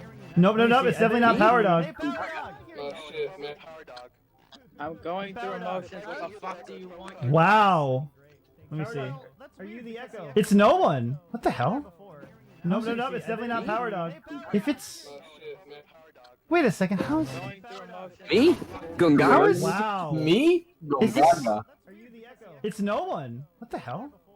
I still hear it. It's definitely not Power Dog. If it's did the thing keep going? Wait a second. How's? Oh my God! How did you? Gongaga? Wait. Is this, where is it? Oh Jesus fucking Christ, D-Live, you stupid piece of shit! That scared the hell out of me. Okay, I finally got it to work. Jesus fuck. Okay. All right, so I figured out what it was. Once you're able to. Okay, I figured out what it was. Is Darwin going to Gongaga? D-Live's a piece of shit, and it was auto playing the stream, and I thought it was someone in like the D-Live thing. Sorry, I thought it was someone in the call. It just auto played you guys like the video. It's so stupid. Darwin blaming others. SNL. What? Darwin shouldn't blame Hold up. others. He should die. Coward dog. That's the best thing you should do. Something real quick. Shit. Oh, Darwin, that's a bad freaking thing. It's bad. Let's look at the funk. Oh my god, I'm playing South Park right now, and the level is Hey, ass. Coward dog, can you click this real quick? I want to see if we can get back on this. Do you remember the episode of South Park where it's just inside of like the mountains like the entire time? Like my god, I know they based it off of like season 1 or something, but still, my holy shit. No! Oh, you suck! I know. I'm playing Destruction Simulator. I'm like yelling at this robot thing because it's ass. They have like this really ass like this like really ass boss. You can only hit him from like the front and he's super annoying. And he spits out endless enemies at you. And the enemies take like 5 snowball hits. And they're really annoying to use. Fuck. Come on. Piece of shit. Die. Oh my god. This is the most annoying thing. Piece of shit. Piece of shit. I'm so mad. You don't have to tell me twice. He's stuck on a log because he's stupid. I just hope that his like little friends kill me. Oh, finally! At 3 health, I'm able to move. My god, it's a miracle. It's my turn to kick their ass. Now they finally kill Kenny. Thank god. Every time you die in this game, they do this annoying thing where you have to input your score. It sucks. I escaped before you could kill me. Hello. You escaped the purple Kleenex. Get back in there. Purple Kleenex. Alright, this should be a lot easier. I'm gonna get the chicken first. And then it should be dead immediately. Would you stop playing with that radio of yours? I'm trying to get to sleep! Love you. That's Jet Set Radio. Have you never played it? What? Jet Set Radio is fantastic, man. What? It's fantastic. Oh crap! Take me to the top! Whoa! Oh no! Oh Die. yes. This is most disturbing. What? I have to face a TV. Oh my god! How many hits does it take? Oh my god! I hate this game. Oh my Are you god! trying to ask the how many licks does it get to the center of the Tootsie Pop? How the fuck did they program this? 20 seconds. 69. You're 69. Oh my I god. legit thought that was Darwin singing. Fuck, fuck. Like, damn, Imagine Darwin singing. Darwin's got a voice. It's got a voice. Darwin sing. Ugh, fuck. I don't know what to sing right now. Sorry. I can't do anything. I tried to mimic the thing that happened. Darwin, you're now a rapper. No. I'm a mumble rap or lyrical rap. Choose wisely. I'm a There is a candy line. rapper. Okay, well, we are just gonna now burn you at the stake. Let's throw me in the trash. In the trash. But In isn't the that your trash. home already? I already live in the trash, yes. But Hey, I'd you like a got new burn access trash. again. Are you gonna let him burn your tortillas like that? It takes Burn 3 your fish. tortilla like that. Burn my tortillas like that. It's tortillas. Excuse me. It's chinchillas. I have no idea how like 3 fishes kill a TV. When Actually, they it's give me, like, fishies. I can't believe how 3 fish. It takes 3 fishies to kill a TV. I thought it was fight. It's not fish. Fibsh. There we go. Finally. I'm glad I have you guys here for this one because oh my god. Sploosh. Sploosh. This level sucks. Oh shit. How far did you guys? That's the only time I've ever been appreciated in my life. Yay! Glad to appreciate you. How much of South Park have you watched? Shake, shake. Shake, shake.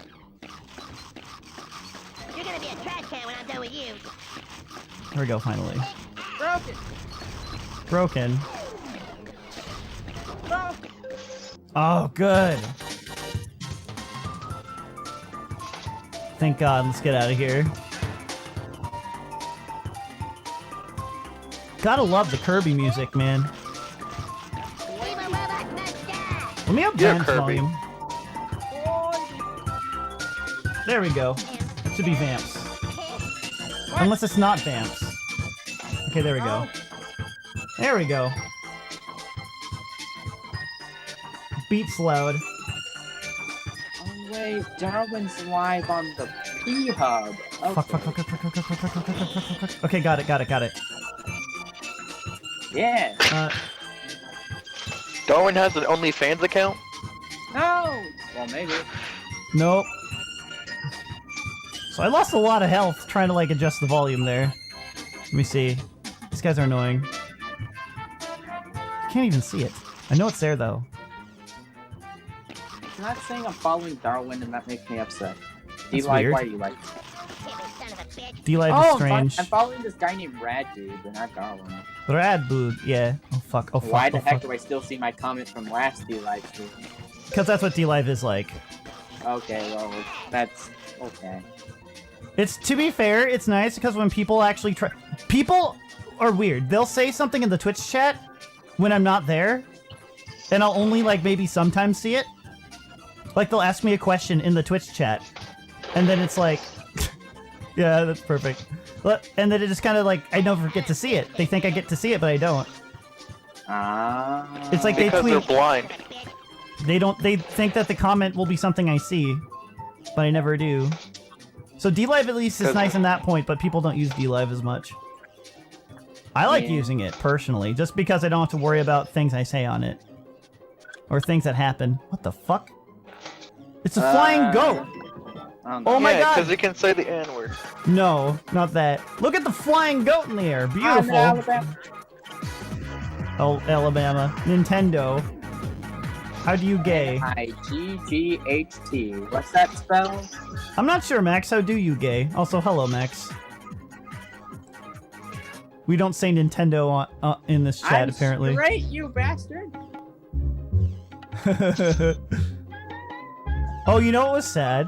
I saw the episode of South Park where, oh, who was it? It was... It was Tweak? Music or Zelda? It was Tweak and this other kid. Craig. Tweak and Craig. Yeah, Tweak and Craig became gay. And I was like, the way it happened, I was like, oh god. Because, like, they were just drawing, Yowie!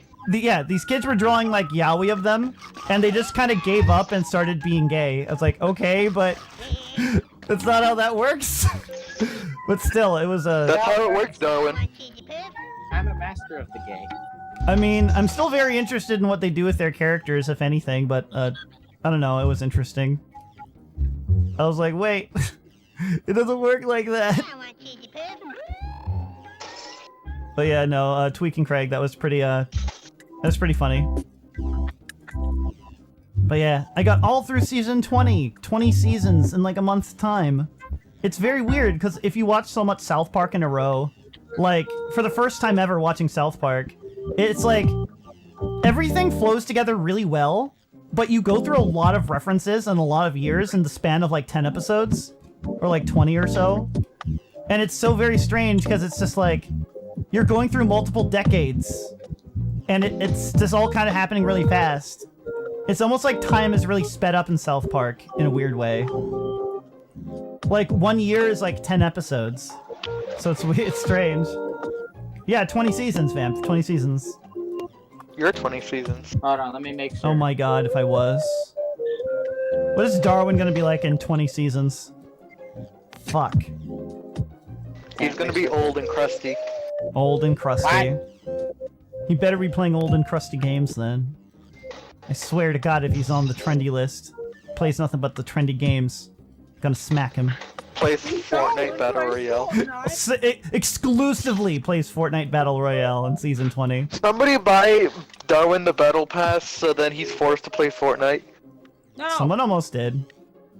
I think, maybe. I don't know. No, it's a picture. What the fuck? Oh, yeah, I can finally go forward in this. 20 seasons, yes.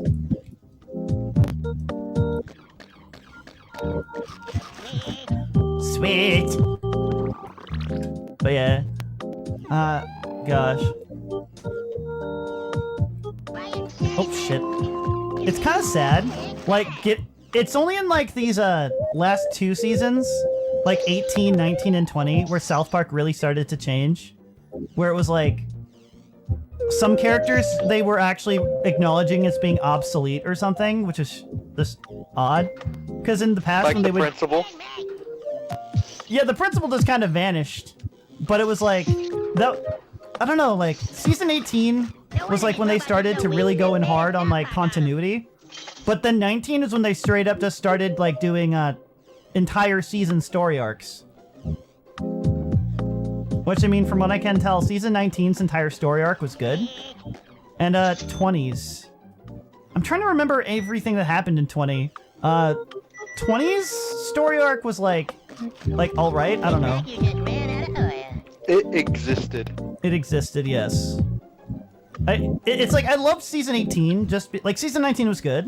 It was very interesting, but season 18 was like that perfect little balance. They always seem to do this. Like, when they make a huge change in the show, they go very lightly. Like, after the movie with South Park, when they made season 4, they, like, kind of were still like the old South Park, they just cussed a lot more. And then season 5 is when they, like, went in full hard on all these changes, and they, like, added in, like, what was that one teacher with the swinging boobs?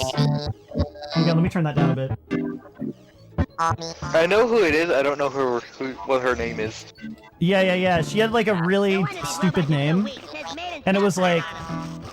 It was so weird that she didn't last that long at all. Like, what the hell? She's, like... It was, like, a couple episodes she was gone. Like, what the...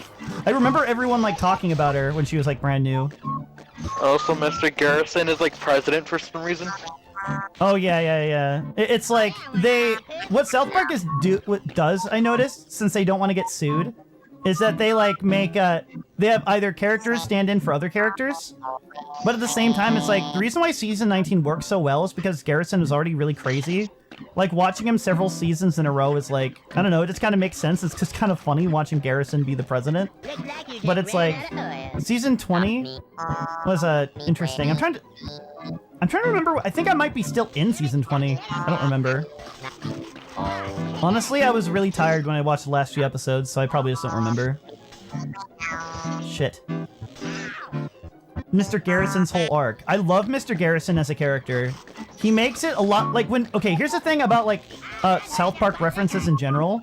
And I feel a lot better when it comes to South Park doing stories with their own characters. Their own character stories are great, and I love them a lot. That's why Mr. Garrison works. Yet at the same time, I feel like when they make Mr. Garrison even more into, like, the president, I almost feel like he becomes less like Garrison. I haven't formed an opinion on it, though, so I haven't, I'm gonna hold my tongue on everything else. But as far as I can tell, I loved Mr. Garrison's arc in season 19. It was great, because it's Mr. Garrison being Mr. Garrison. It's just kind of, it just makes sense for his character. But sometimes He's most likely not going to be president until, like, Trump is out of office. I think it's kind of funny. I don't, like, here's the thing I thought about. Like, they probably didn't intend Mr. Garrison to be gone this long from, like, the normal, like, his normal thing. So it's like, he's just kind of like the president now in the show, I'm guessing. I haven't seen the other seasons, but I imagine he's still, like, the president for, like, a long time. Probably still going to be president until... What was his name again? Until Trump gets out of office, probably. Yeah. I just think it's funny because they clearly didn't plan for that. Because they were so sure, like, funny enough, when they were actually doing the election part. Yeah, well, when the election thing, no, I don't think they made fun of her a lot. When they brought up, like, the election thing, they called her a turd sandwich, and they called him a douche. But that was just a reference to, like, a season 2 or 3 episode when they had an election back then. So it's just kind of funny to see that. It's like one of the very rare instances where you see season 1 or 3 or anything from those early seasons reference, because they hate those seasons. South Park fucking hates those seasons. Like, everything from the early seasons they either reinvented or repurposed. Like, they stopped having Kenny, like, get killed every episode because they hated, like, having to do that same thing over and over. But, like, I don't know. South Park criticizes Family Guy for having jokes that kind of interrupt the story or have nothing to contribute. Sometimes it feels like their celebrity, like, gags can kind of get like that. Or, like, when they have, like, the more preachy moments, I guess. I'm fine with it most of the time, though. Chicken! Finally, best weapon.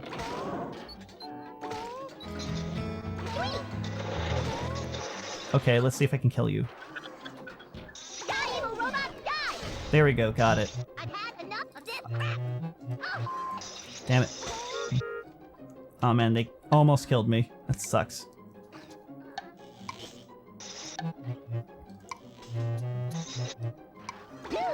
Got it. That is tough stuff. What the hell is this? Yeah, we did. Yeah, we finished then. Okay, okay. Why do you think he was talking about South Park for the last 5 minutes? Yeah, I was talking about South Park because I'm Better playing it right question, now. why is South Park a first-person shooter? Because when they actually made this in around season 2 or 3 of South Park, whenever it was, they decided that they wanted to base this off of a Turok 2 engine. If you never played Turok 2, it's a very weird first-person shooter game that's on the N64 and possibly PC. It's not as The thing about this, too, is that a lot of the levels aren't even based on the cool, like, South Park environments. It's mostly just them going out in the mountains doing fuck all. That's a missed opportunity. The only time you really get to be inside the town, though, is like... Well, again, Season 1, 2, and 3 town was like, there's nothing to it. Not a whole lot to it. But it's like... They could have made up new areas for the game itself, and there's, like, only a couple episodes where they're in the town, or a couple levels. In general, you get to visit the town the most at the end of each level, and you could die because, get this, if you don't kill all the enemies and they go back to town, you have to fight all those enemies again, like, at this ending portion. And it sucks when you get there, because each level is so goddamn hard. I feel like with South Park, though, it's, like, a very, like, creative and, like, witty show. I mean, I'm sure it wouldn't be, like, impossible to come up with something that's creative and very similar to, like, the South Park style. Well, if you've seen, like, Season 1, 2, and 3, they were very timid comparatively to everything else they did, like, later on. And then they started kicking it in the butt. Man, they were feeling like they were completely done with the show and that they would get canceled after Season 3, so when Season 4 happened, it was just like, let's just go completely crazy. No, when the movie happened, let's go completely crazy. And all they had to do was make the kids, like, start cussing, and everyone just started loving it. And they were, like, really inspired to do their show again. Okay. And it was a musical. Fuck! Yeah, they do a really good job with the musicals. Yeah, they made their own musical before. I know. Yeah, that was great seeing the episode about musicals, and then they advertised their, like, the Book of Mormon musical, like, right at the end. Like, the dad was just, like, ripping into musicals, like, musicals are stupid, we shouldn't have to do musicals, blah, blah, blah, they suck! And it's like, Book of Mormon, airing in theaters right now! It's like, I love it. I love that shit.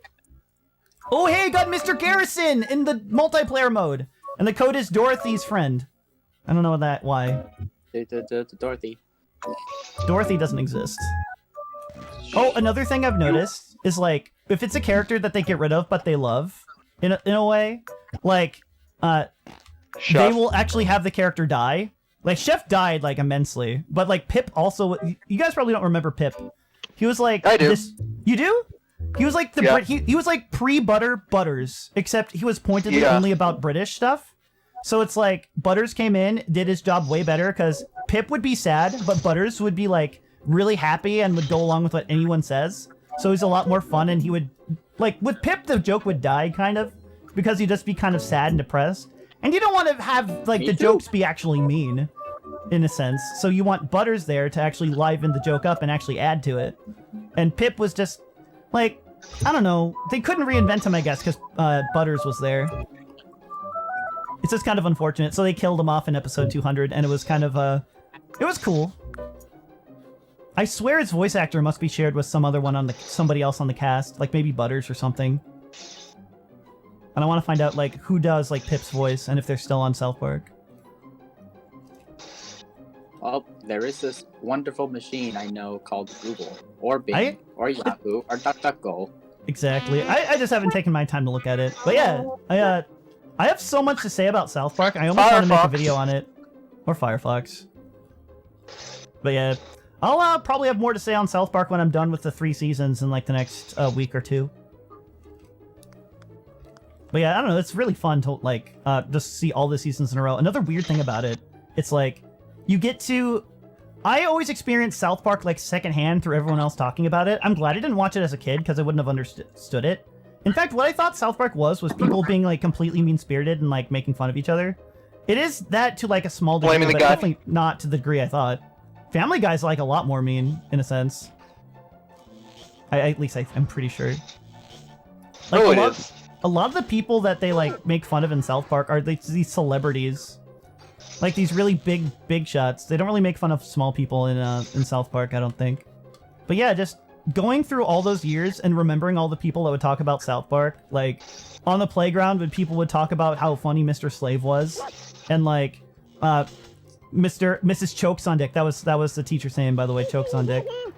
I swear they killed her off. Either because her name was too immature, and I don't know why, because they made an Emmy-winning episode about like poop, about the biggest poop, and so I don't think that. I think the reason why they got rid of Miss Chokes on Dick is because she was probably annoying to animate, because every time she moved, her boobs swing and her eye will always go everywhere. So she was probably just a pain and an annoyance to animate. That's why I think she was killed. But my god. Drawing boobs sounds like a fucking amazing job. Sign me up. Yeah. Yeah, but they were like saggy, very saggy. Tits are tits, man. I like what they did in season like some of the things they did in like season like 5 to 6 and stuff. I think the saddest character, like when they were reinventing the show in like season 4, 5, and like 6 and stuff, like they got rid of Kenny for a bit to change up the dynamic. Like they went in really hard. They like made Cartman really evil, and then it's like they added like Timmy, and Timmy was like so like in the theme song. He was like the next Kenny or something, I guess. But like poor little Timmy, he's like nowhere in the new seasons. He's like hardly there. Because all he can really say is Timmy. Although I do like the Timmy service, where it's like, he became like Uber. That was great, and everyone would say, Timmy! Whenever they had to pick someone up. God, I love that so much. I'm like, it's so cute. But yeah. Oh man. I'm just so happy you get to finally like gush about like the best South Park episodes now, just like everyone else when I was growing up. I'm now like, because every time I watch it, I get this nostalgic feeling. That nostalgic feeling when you watch a show that you've like watched when you were a kid, but I've never watched it. I just remember, oh, like this is the time my brother talked about this when I was like 8. This is the time my friends talked about this when I was like on the playground all the time. I don't know. It's just kind of funny for that sense. Nobody talked about South Park in my school. Well, South Park is weird because it's like, it's more of like a my generation thing. Because they try to like, because it's like when it came to PewDiePie, for instance, that like a newer generation thing, even then that's kind of still old, like older, I guess, Let's Plays by this point. But it's like they had the kids, like the young kids take up like the newer stuff. So they didn't adapt like the South Park kids to be about like what this generation's all into. Like you saw a bit of that. You saw them try that. Where it's like all of a sudden the kids would be into Lorde and whatever new music pop artist is like popular the season that they made it. But it's like, oh man. It's just kind of it's weird because they just kind of feel like their interests are more outdated now, even though they're 8 years old. So they're like kind of 8-year-olds going on 30. In a way. But yeah. I'm just saying it probably doesn't resonate as much. At least when they go for, like, pop culture stuff. Like, the attitude stuff is probably still there. It's still relevant. But that's just an issue with trying to stay current. But a lot of it is still very, very watchable. Like, there's no really outdated moments. Except for, like, maybe the celebrity parts where they're ripping on them. But that was really fun to talk with you guys about South Park.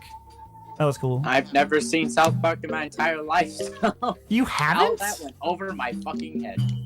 Okay, I think if you ever are going to watch anything of South Park, probably just watch the movie, honestly. The movie would be, like, probably the best thing to start with. Or play the video games. They exist. Yes, the video game is probably one of the best. It's based on some of the best episodes in South Park. Because like the best episodes in South Park, in like around the later seasons, is when they be trying to be superheroes. Like those are some of the best.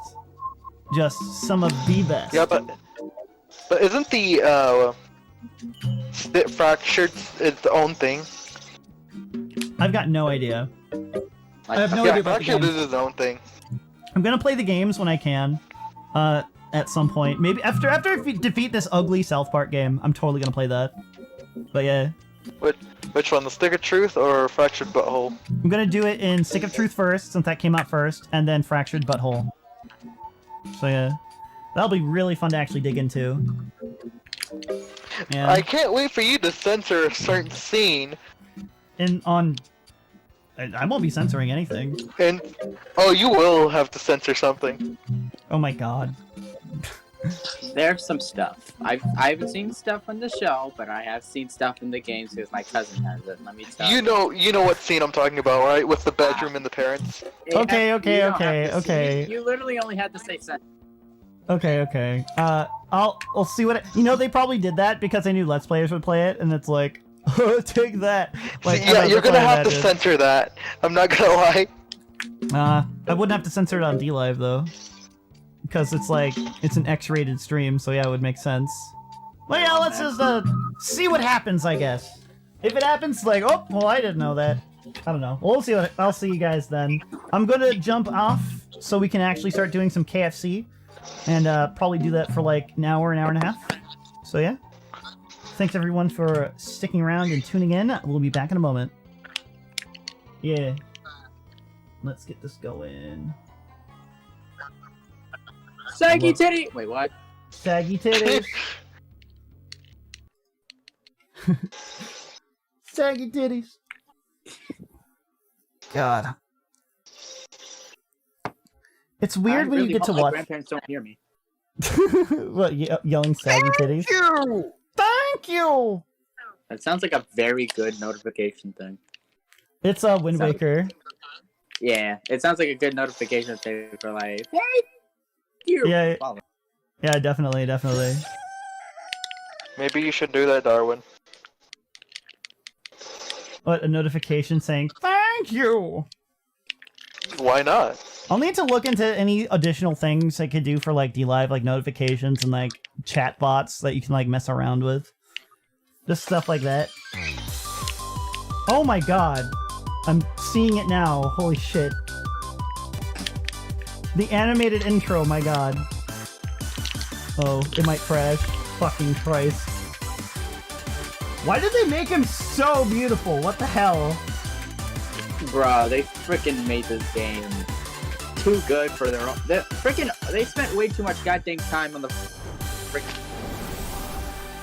Freaking like the JoJo Ash character in the background. What the hell? I mean, every anime has like their freaking JoJo character. Yeah, you're right. You're absolutely right. Stupid intro kind of froze. That was great though. Alright, I'll see you guys later and I'll be able to... Actually, no, you're still here. I need to actually get everything else set up. LMAO. LMAO. That's so Lamau. Let's sell the mail. Mail like Lamau. Okay. I'm wondering if the category is on DLive. Oh my god, it is. What the hell? It's on DLive. It's probably... It's gonna be on YouTube. YouTube has like an automated thing that like finds all the games.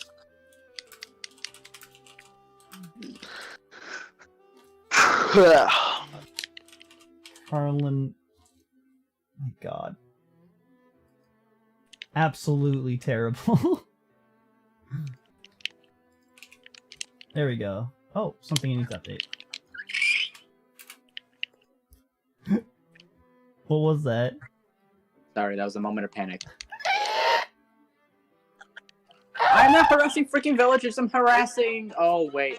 This is against powered on people. I probably shouldn't say this out. Wait, Vamp! Do you have Animal Crossing? On the Wii. Huh. Third one! Wait, which one do you have? I have GameCube, I have Wii, and I have 3DS. Oh, Get the Switch.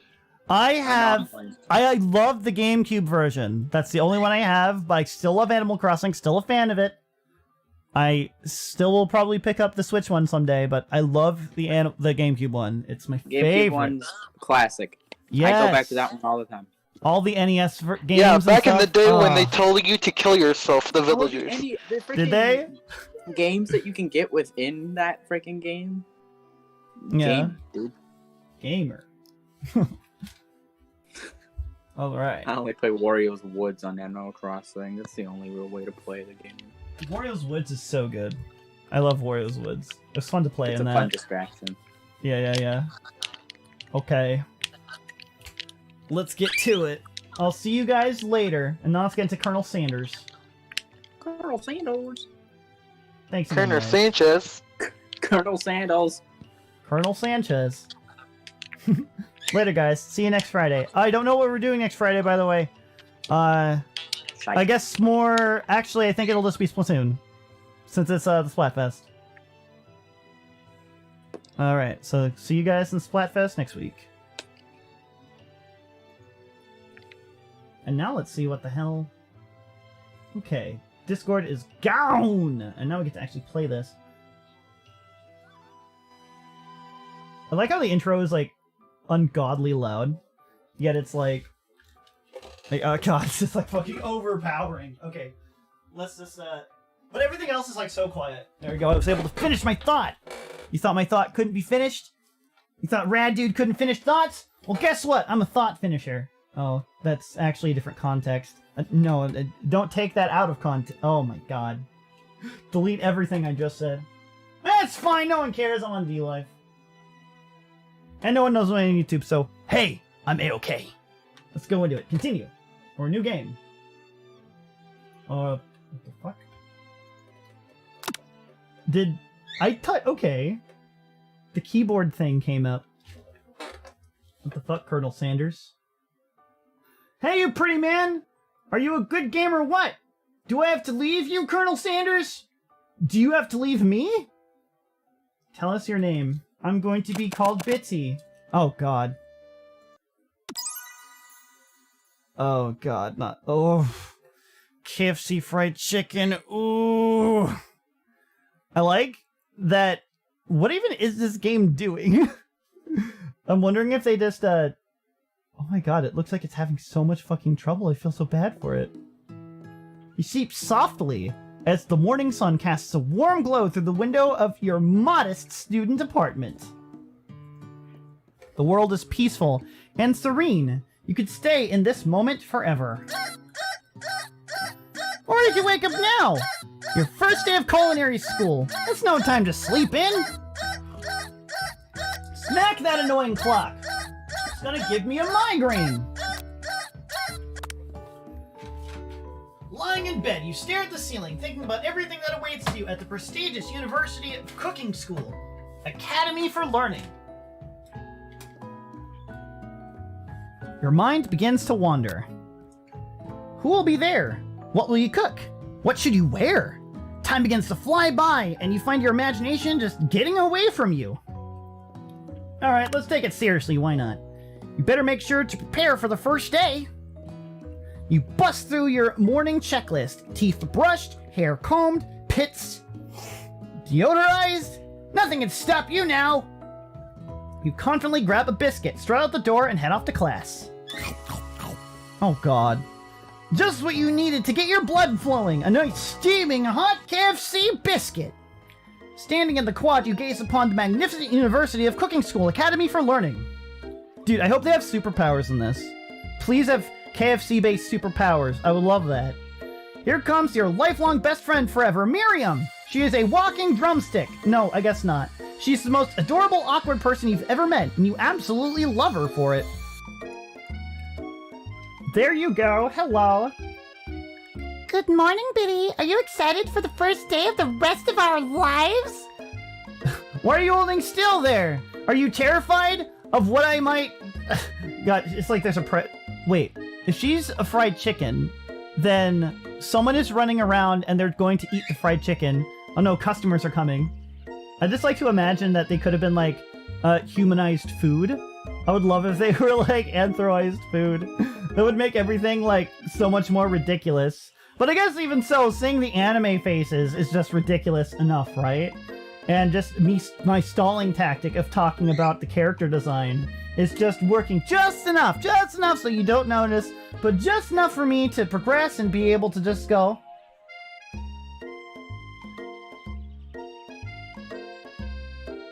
oh, I guess not. Yeah, I'm excited for the rest of our lives. Actually, Because I sure am excited, a little nervous. Okay, a lot nervous. What the? It's just that this morning I made breakfast by myself, but, well, when I ate it, I couldn't taste any love in the food. What if I'm no good? What if I fail? I think it's a good thing you didn't taste some weird ingredient in your food called love. Classic Miriam, raised by master chef parents. She always held herself to a very incredibly high standard. Ever since we were little babies playing together and you rescued me from that quicksand box, it's been clear to me that you're the most loving, caring person I know. You're gonna do great. But with University Cooking School Academy for Learning famous 3-day only semester, I'm afraid of being left behind and never catching up. A sweet girl, Miriam has always had a flair for the dramatic. This summer, she got so nervous about her first kiss that she chipped a tooth practicing on a mannequin. Should you pep talk her, or change the subject to give her some relief? You know, I think she's gonna do just great. Let's change the subject to give her some relief. Why not? It's hard to see Miriam like this, and frankly, quite exhausting. Rather than dwell on her anxiety, you try to change the subject to something a little bit more interesting. All summer, you've been hearing rumors about a dreamy, enigmatic mystery student who is enrolled at this school. Yeah, that is a little worrisome, but you'll be fine. Now, what about this mystery student we read about on the school message board? Any new deets? Oh, this. I heard his name is Harlan, and he's no ordinary student. They say he has powers. Yeah! He's got powers! I knew it! I'm gonna be so excited for this. I hope he has JoJo powers, even though I've never seen that beyond the first season. He's had them ever since he was born, from an egg. Wait, he was born from an egg? Like a chicken? Don't be ridiculous! But that thing about having powers, it would line up with some of the other rumors that I've heard. Like, I heard he once fought a bear with just his smile? Weird. You've been both sighing thinking about a student so handsome that the laws of physics don't dare apply to him. Dreamy. Before you can get another word out, you rudely interrupted when someone smacks your books and custom engraved measuring spoons out of your hands and onto the ground. Plop, they go. Hey. It's Ashley, your arch rival. She's totally evil, but you can't help but be so filled with jealousy. She can't get anything she wants, and she knows it. And she's got a little heart thing carved out on her shirt. Hello, Ashley. Oh, I didn't see you there, chicken shins. You have pretty shins alone. They're perfectly normal shins. You can't stand Ashley. Even when people defend you from her, you just feel even more embarrassed. Even her name is annoying. You know for a fact that it's actually Ashley, but you had to add extra letters to make yourself feel better than everyone else. If anyone here knows what perfect shins look like, it's us. We're not going to let you or your really weird insults get to us. Across the quad, you see Ashley's best friend, Van the Man, has stopped to look at his own reflection in the mirror. His pants are so tight, you can see him casually working out his glutes while he styles his hair. No lie, they're rockin' glutes. Van. Oh, you rang? You've never been sure what their arrangement is, but as long as you've known them, Ashley and Van have been just as close as you and Miriam, but substantially a lot more devious, like Team Rocket, Jesse and James. I can't believe that University Cooking School Academy for Learning would ever allow people like you to attend as students. I know, right? You'd think they'd just hand us our diplomas by now. Or maybe hire us on as professors. You amateurs can learn a lot from us. With the first day of school about to start, there's just not enough time to properly tell these two off, so you resist the urge to. Let's go, Miriam. See you later, losers. As you approach the door, you see a goofy-looking kid pushing hard against the window directly next to it. What the hell? Why did he fart? Oopsie. Oh no, I don't like this. I think it's broken. You reach forward and easily pull the door open. That should do the trick. Oh, I love you. I think you mean thank you? Ooh. My name is Pop. I was named after my Pop. He's old. Could someone like this also be a student at this school? He must be one heck of a chef. Also, his name tag clearly says Bob, but I guess he's reading it upside down. I guess he's always had a name tag and has always read his name upside down. Amazing. No, he actually knew his name was Bob, and he was like, well, for some reason, when people gave me my name tag, it changed to Pop. So I like that better. I'm Pop now. Like, alright, fine. Hi, Pop. I'm Biddy, so... Are you going to make me hold this door all day? Nope, sorry. And with that, the young man walks into the building ahead of you. Thank goodness you finally let go of the door for me. My hand was bruising holding it open for you. Is it just me, or is he kind of cute? You know, I think it's just you. Also, it might be illegal. You both shrug your shoulders before following him into the building. You stand at the edge of the room, unsure of where to sit. Other students wander in and keep seeing themselves getting busy with chit-chatting and whatnot. A scruffy-looking pooch takes his place at the podium at the front of the class. Oh, adorable! Up. Now. Quiet. Sit down, everyone. Who is this unreasonably cute pup, and why is he in our culinary class? You must be Sprinkles, head instructor and CEO of UCSAL. Please, call me Professor Dog. I may be cute and little and fluffy, but I still demand respect. Woof! What? A cute dog is our professor? This is the best school ever! I guess I only need a dog's nose, which is capable of picking up all the nuance of fine dining. Aw, man, this guy is a nose ahead of all of us.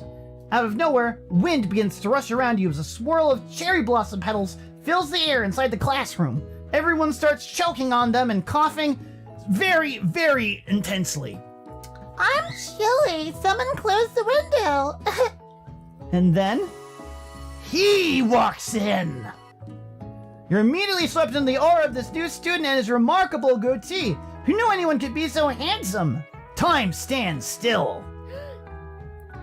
It's him.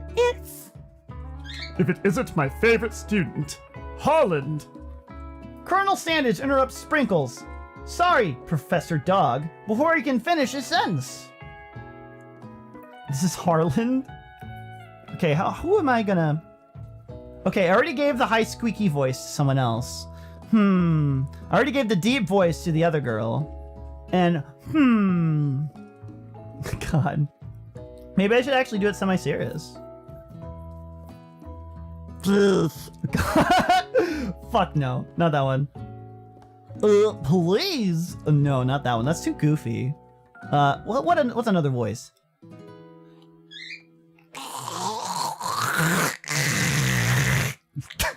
No, loosening the phlegm in my throat is not going to be a good... Wait.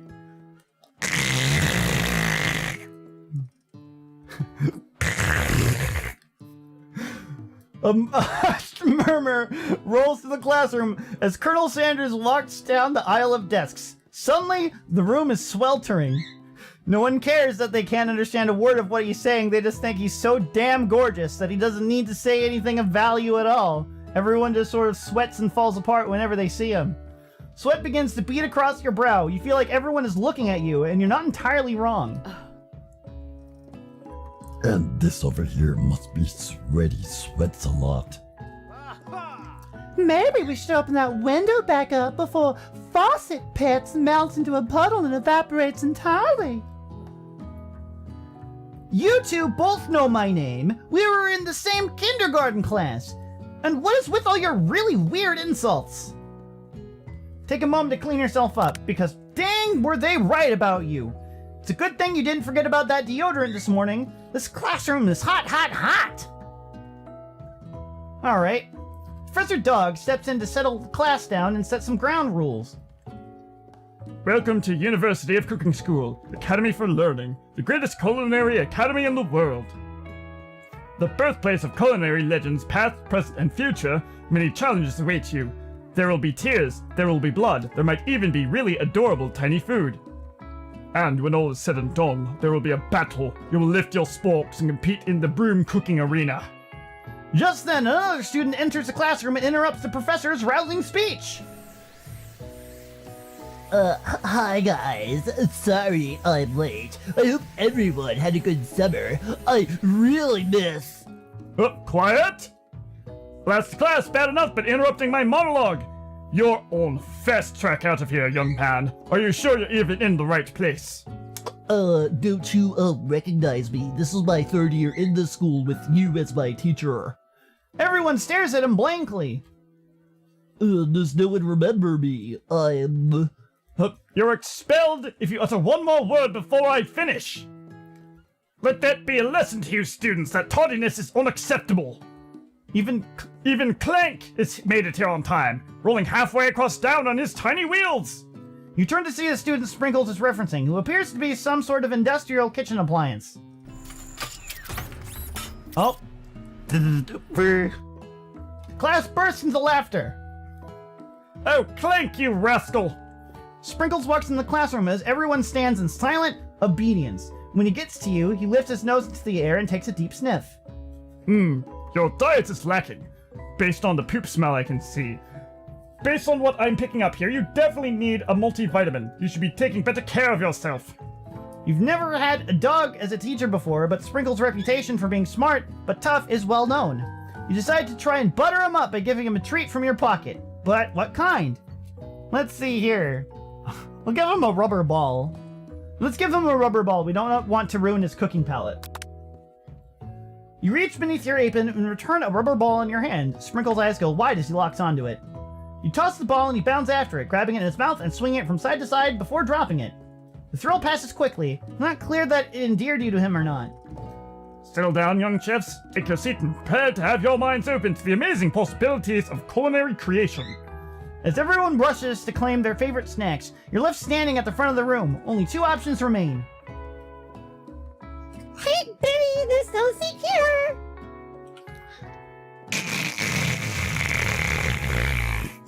Oh, you mean I can take the seat next to you, Colonel Sanders? Okay. Who am I gonna choose, my friend? Or am I gonna choose Colonel Sanders? Should I choose? I'm gonna choose Colonel Sanders. I'm gonna sit by Colonel Sanders. You move your seat next to Colonel Sanders. It appears he brought no books, pens, or pencils. However, his perfect upright posture shows off a seriousness that makes you confident in his desire to learn. Thanks for offering me this seat, Colonel Sanders.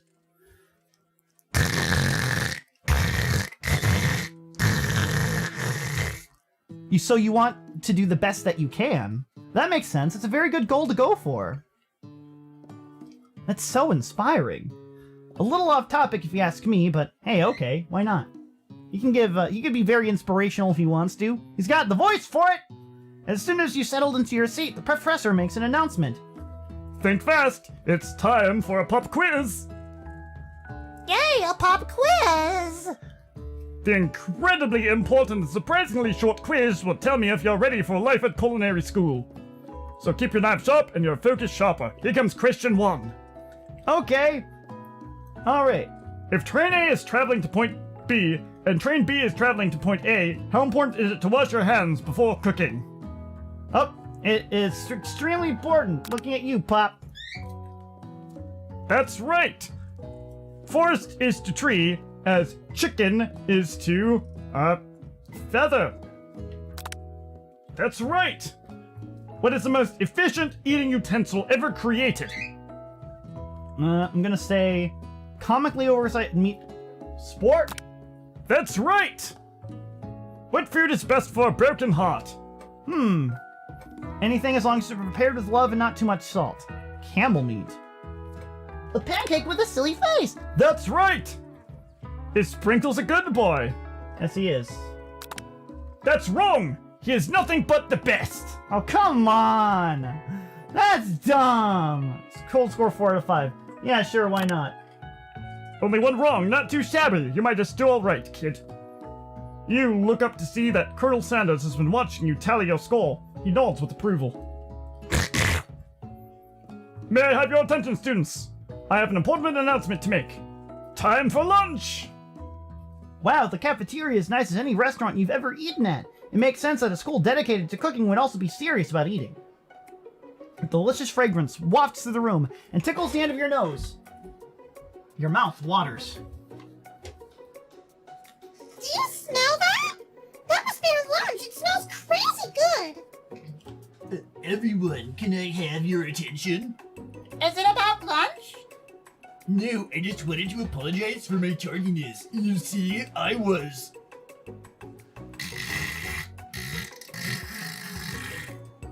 Oh, Colonel Sanders, you want to make an announcement?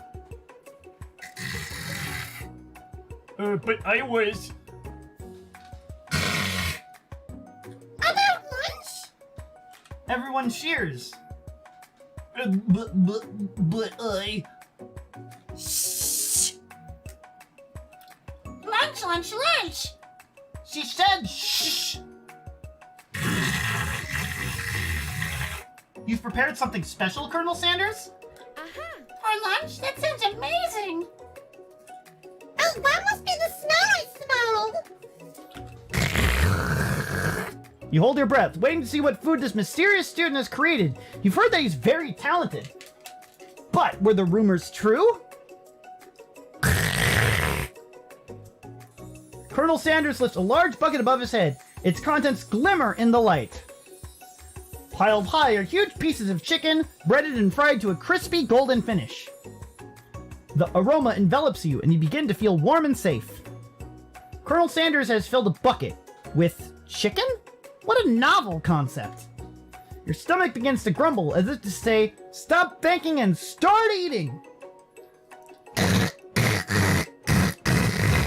You've been developing a secret recipe for the perfect fried chicken?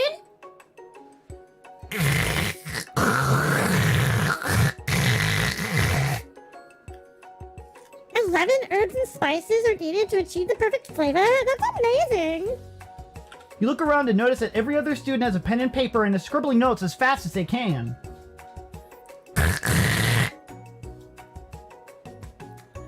What, you think we want your stupid secret recipe, dude? Pshaw! Nah, my dude, nah. I'm just, drafting a last will and testament in case, one of those ingredients is, poison. Got him. He looks around nervously to see if anyone else is laughing at his sick burn. You wait to see that zinger Ashley had prepared to follow up, but she suddenly takes a different approach. Yeah, and I was just, like, writing in my diary.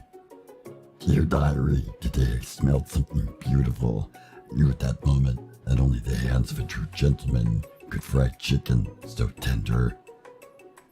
You see her body language change from bitter and evil to sweet and innocent as she slides closer to Colonel Sanders. She realizes that he is destined for greatness and fame with cooking skills like this. She wants them all to herself. Oh, please! Don't you dare call me Van the Man. Hey, I'll take his! Well, hold on. I guess I'll try his chicken. He takes one bite and his eyes grow wide. He starts contorting his face as he tries to hold in his pure exhilaration and act unimpressed.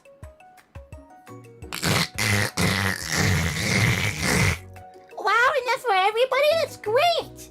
You take one of the pieces of fried chicken out of his bucket and sink your teeth into it. It's amazing! Tasting Colonel Sanders' food transports you to another dimension.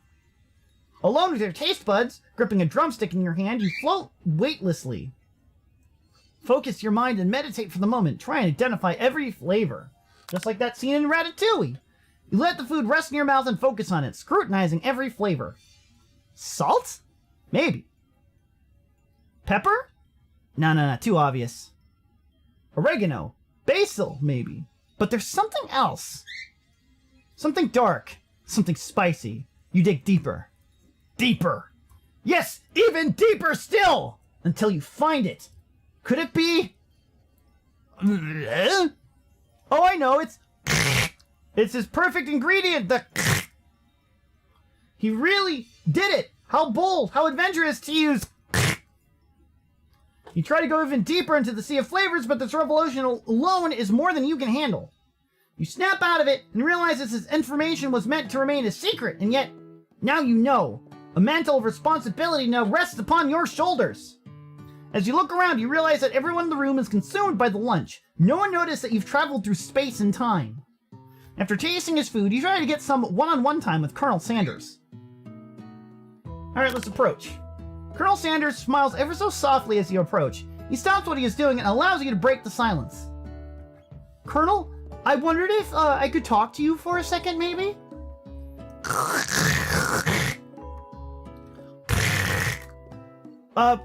Thanks for letting me approach. What exactly was on that chicken?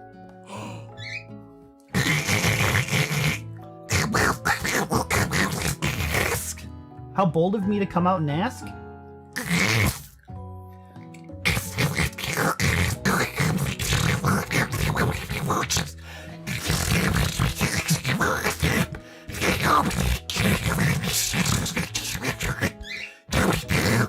So you want to open up a chain of highly successful food chain restaurants?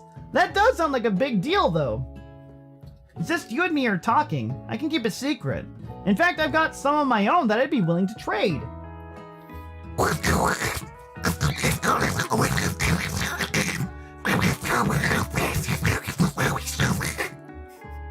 feel like I'm making him sound like Donald Duck. I'm so bad. So yeah, you're right, though, Colonel Sanders. There isn't a rush. We are just getting started. He's clearly not going to give it up, but it doesn't hurt to be persistent. You know what they say about secrets, Colonel? Shouldn't learning be fun?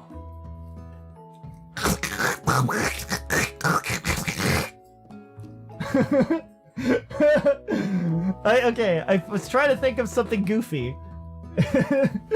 So yes, I do have some moxie. Thank you for the compliment, Colonel Sanders. I appreciate that.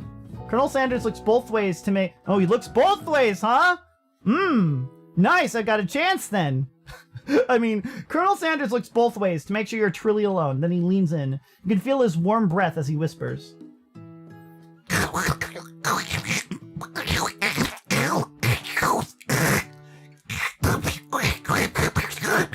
So your great-grandfather taught you how to use the ingredient... That's cool. Wow, you never would have guessed that. In fact, you're not even sure where you'd get some if you searched. And definitely isn't the flavor you tasted before, so now you're 2 ingredients closer to knowing the full recipe. But you don't tell Colonel Sanders that. That meant Donald, yes, I meant Donald. Well, you're wrapped up in that huge revelation. You notice that Colonel Sanders had disappeared. While everyone else is still in the cafeteria, you decide to look around for him. You find Colonel Sanders outside, standing in the quad.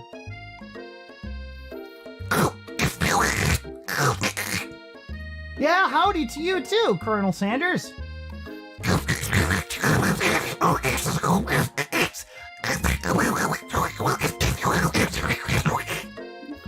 Yeah, I mean, I wonder too how my story will continue after I graduate as well. Things to think about. And it sounds like you have big plans.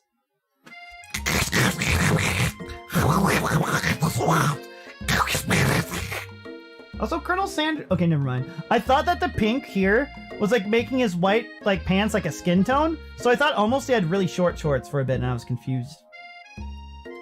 And those are really big plans. You're gonna make your mark on the world, Colonel Sanders? That's amazing.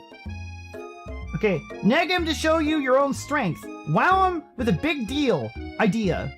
Okay, you know, let's add in a brand new ingredient. You know, about that, I was thinking about your secret recipe.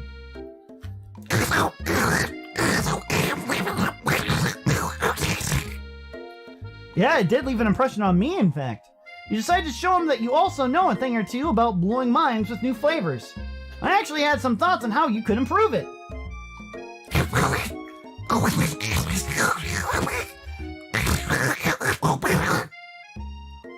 Have you ever heard of habanero peppers?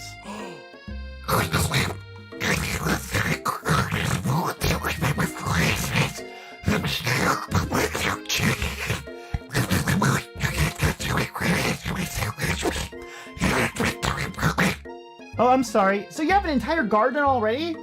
Oh, I didn't know you had an entire garden full of peppers. Maybe I can't just toss in ingredients to make it better.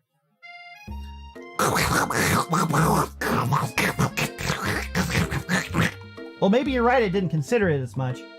But I didn't mean to!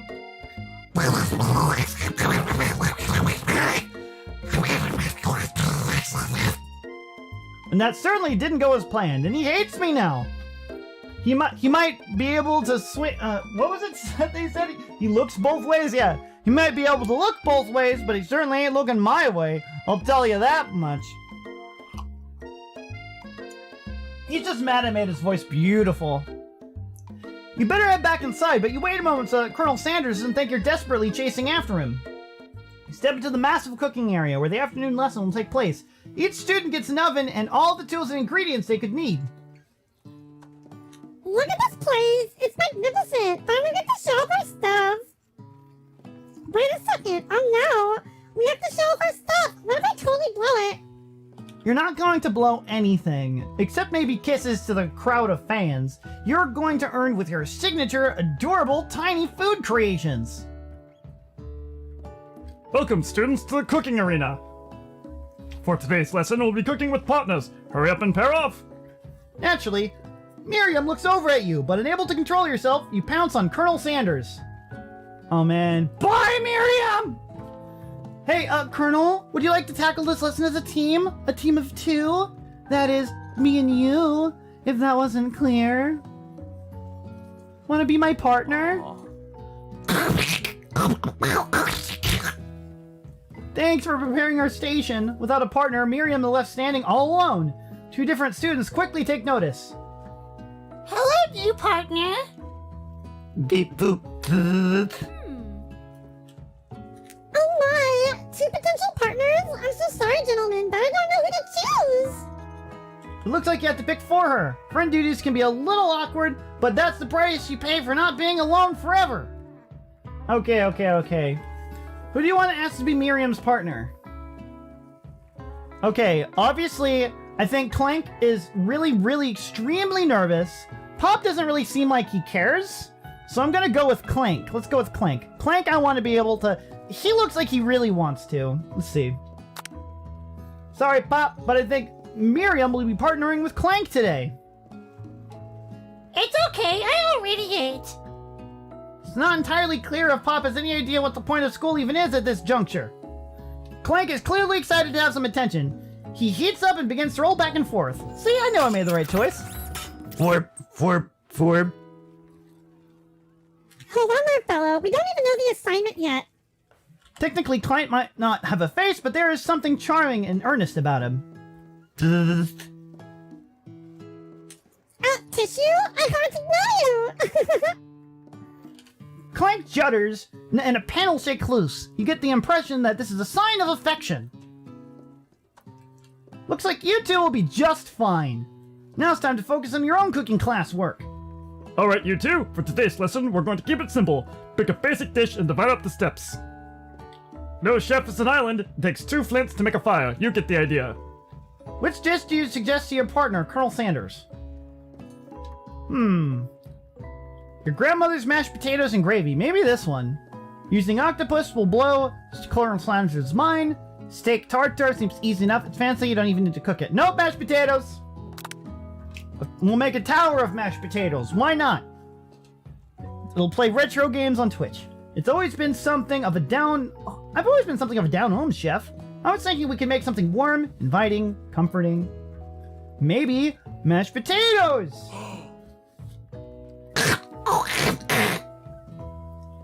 I couldn't imagine one without the other, Colonel Sanders. Card you. That unspecific thing I'm not going to mention for comedic effect is exactly the thing I think should go inside my mashed potatoes. Chad, I wonder what that possible thing could be. Colonel Sanders casts a coy look at you, causing your whole face to go beet red. Embarrassed, you quickly turn away. I'll go get the potatoes!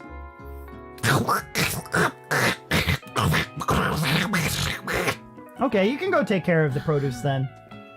It looks like things are getting pretty fresh around here. Does someone have a crush on Colonel Sanders? We're just cooking partners, mind your own business! Sanders' heart is my business, and you better keep your fingers off my man. Did someone call for me? Oh, no, geez, Bam.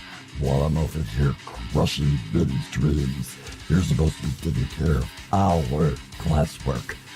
That's the deal, remember? Colonel Sanders returns, arms full of peeled potatoes.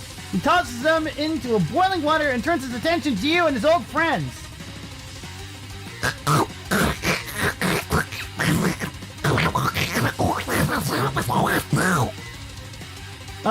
Colonel Sanders, I'm pretty sure this is still a duet.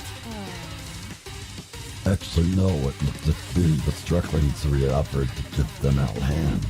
You know how it is. These young amateur chefs need a lot of mentoring. I was gonna say, Colonel Sanders, maybe I could also teach you a thing or two about fancy food. Maybe one day you might be able to get up to my level. Ha! Dowdy! Don't be rude, Bam. Personally, I have no doubts whatsoever about Colonel Sanders' ability to concoct creations worthy of admiration. After all, your fried chicken is quite spectacular. But Colonel, if you ask me, maybe make a partner for yourself better than, well, this thing. Just position yourself at your station. What? Ashley, you think that you're better than me? Don't feel deep down. Maybe cast a complimentary shadow. You fit together like a thigh and a drumstick. It just makes sense. Nothing about this makes any sense, but one thing is clear. She's coming for Colonel if you don't watch out. Ashley is really going at you hard. You need to ask for some backup here before things get ugly. Alright. Hunk of hunks in your time of need. You know what? If I turn to Miriam, I'm wondering if she'll actually do... Actually, you know what? Let's do it. Fuck it, Miriam. You turn to Miriam. As soon as you find her, she senses it and looks back. This girl's friend in need radiator, second to none. She immediately comes running over. If somebody threatening my friend, I will destroy them! I actually think that Ashley and Van were just leaving. Leaving here in the dust, vis-a-vis my skills as a chef perhaps, but stepping away from this competition, you are sorely mistaken.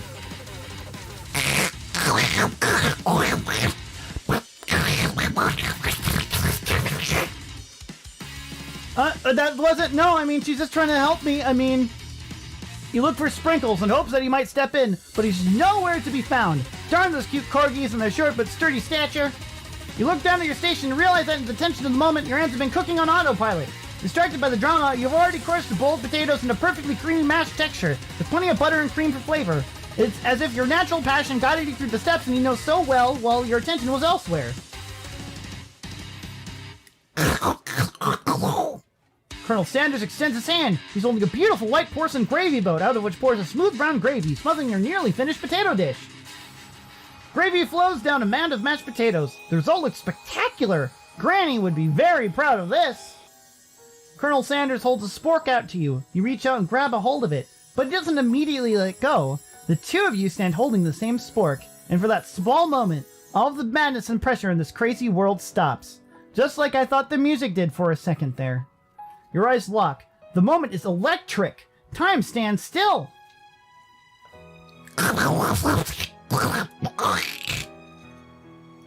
Yeah, if you do love something, you do have to set it free, Colonel Sanders. Together, you dig the utensil until the mashed potatoes and lift a heaping sporkful up. When you see Ashley with a sinister look, you know she's plotting against you to be with Colonel Sanders. And then, filled with rage and without thinking, you fling the sporkful of mashed potatoes right into Ashley's stupid, beautiful face! Bam, do something. Scooping up a fingerful, Van tastes the dripping mashed potatoes and gravy and realizes it's delicious. Horrified by this revelation, he slinks away. Will he ever be able to cook something without so much love and integrity? Hold on right there, Biddy. We do not waste food in the broom cooking arena. Colonel Sanders, I expect better from you. If you throw one more spoonful, you'd both be better to prepare to eat it from wherever it lands. Can I have potato face? Van rushes back over, a covered dish in his hand. Mashed potatoes with gravy? Pathetic. In just a few minutes, I prepared a full meal. Gaze upon my specially braised tentacle octopus and my silky saltwater sauce, based on a battle axe blade forged by my supreme chef ancestors. You've ignored me for too long. This ends now. It is I who will have first bite, and you will all look on with envy. The interrupting student rushes at Van and swipes a bite of his signature dish right off the plate. No, don't! Something about this dish doesn't strike my nose quite right. I think the octopus was rushed. I may have turned out in the process. The result could be toxic. Too late, it's been eaten. I think I left something in the oven. I don't feel too good. It killed him! Everyone step back! Don't take another bite! When you look back at the plate, the rest of it's gone. You notice the tip of the tentacle being slurped up in Pop's mouth. Pop winces in pain for just a moment, then is almost immediately back to his oblivious self. Oopsie. Tastes like poison. What? I think Pop might ingest the rat poison underneath his bed and probably gained an immunity. But the rat poison just looks so delicious, just like the candy sticks. Pixie sticks? Yeah, pixie sticks. The entire class is gathered around to watch Pop's final moments. Shock has frozen the whole crowd. They're motionless as statues. The class bell rings, disrupting the moment and sending everyone back to reality. It appears that Pop's enthusiasm for trying new things, despite obvious danger, has inoculated him against the poisons of all kind. I'm not sure the professors here make enough money. Ghost of student. Hello? I just turned into a ghost over here. Seeing that you're shaken up by that really annoying student and all his nonsense, Colonel Sanders approaches you.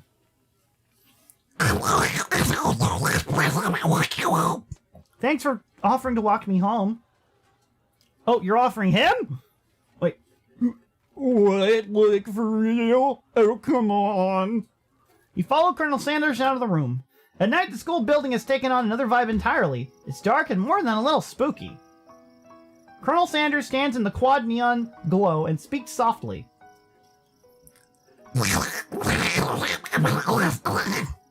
About the mashed potatoes, Colonel Sanders? Before you go on, I want you to know, they're not a great representation of my skills. I didn't even realize I was making them. Amazing?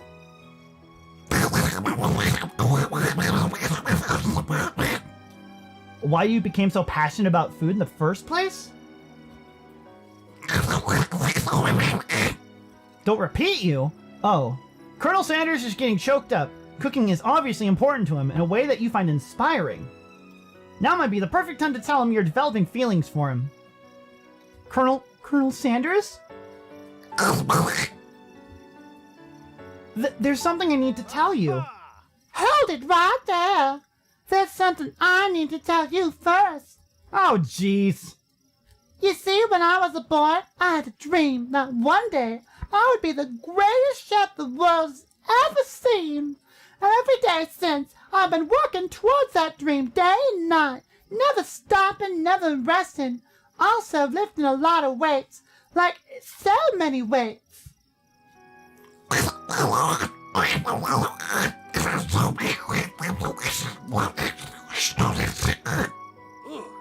Hey, you! Shut up! I'm the one here to say inspirational stuff and be the star of the story. Are we forgetting that your cooking literally killed a guy? Come on. You can't prove that.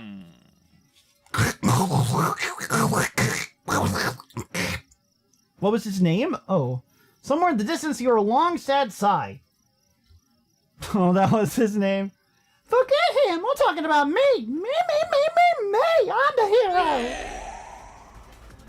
Sport! The sport monster is here to fight the hero! Oh, yeah, it's a Fumi. The Fumi from Danganronpa's finally here, yeah! I think I left the fridge door open. Later, nerds.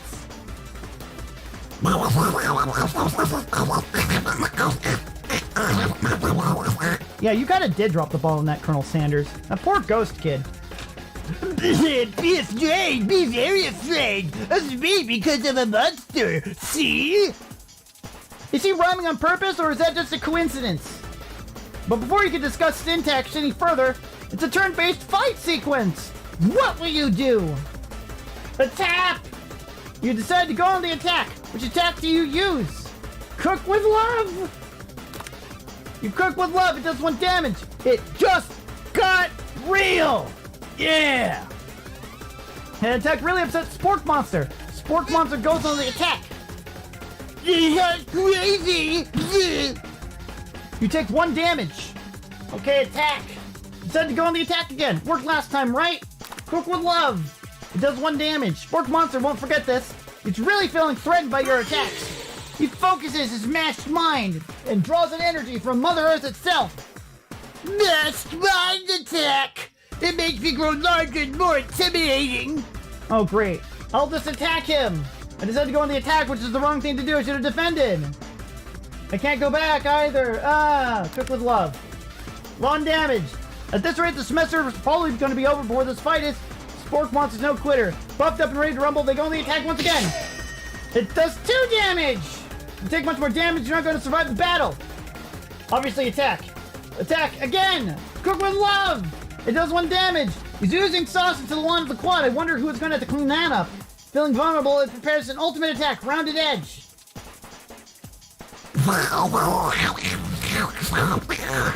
You're defending me! Yay! Colonel Sanders summons the energy of 1,000 chickens. Hot power pie pinch does 10 damage. Spork Monster's defeated. The chickens! You saved me! An injured Spork Monster spews steam into the night. Forget mercy. Finish him! I'll spare the wretched beast, actually. He's already died once in Danganronpa. Let's let a Fumi live here, why not? Oh, that was a spoiler. You managed to tamp down your disgust at the sight of this gnarly beast long enough to realize that he is still a living creature with a pure soul and deserves your pity, not your wrath. Begone, beast! And don't you dare come back for a follow-up encounter tomorrow!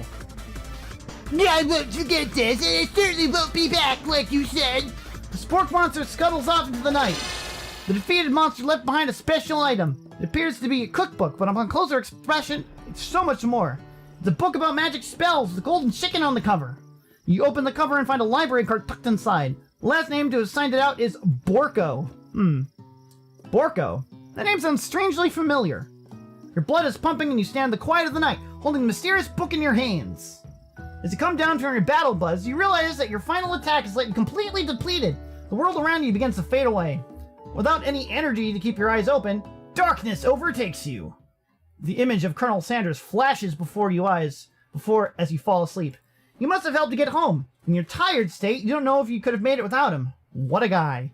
You want to thank him, but you don't have the strength to utter a single word. You feel your covers being pulled over you as you're tucked in tightly. Good night, my Colonel. In your dream, you're together with Colonel Sanders. For some reason, Sprinkles is also there, instructing your love. Dreams are weird. Oh my god, whoa. The student. You awake on day 2 and attempt to process the wild visions you had. Were they memories or premonitions of things to come?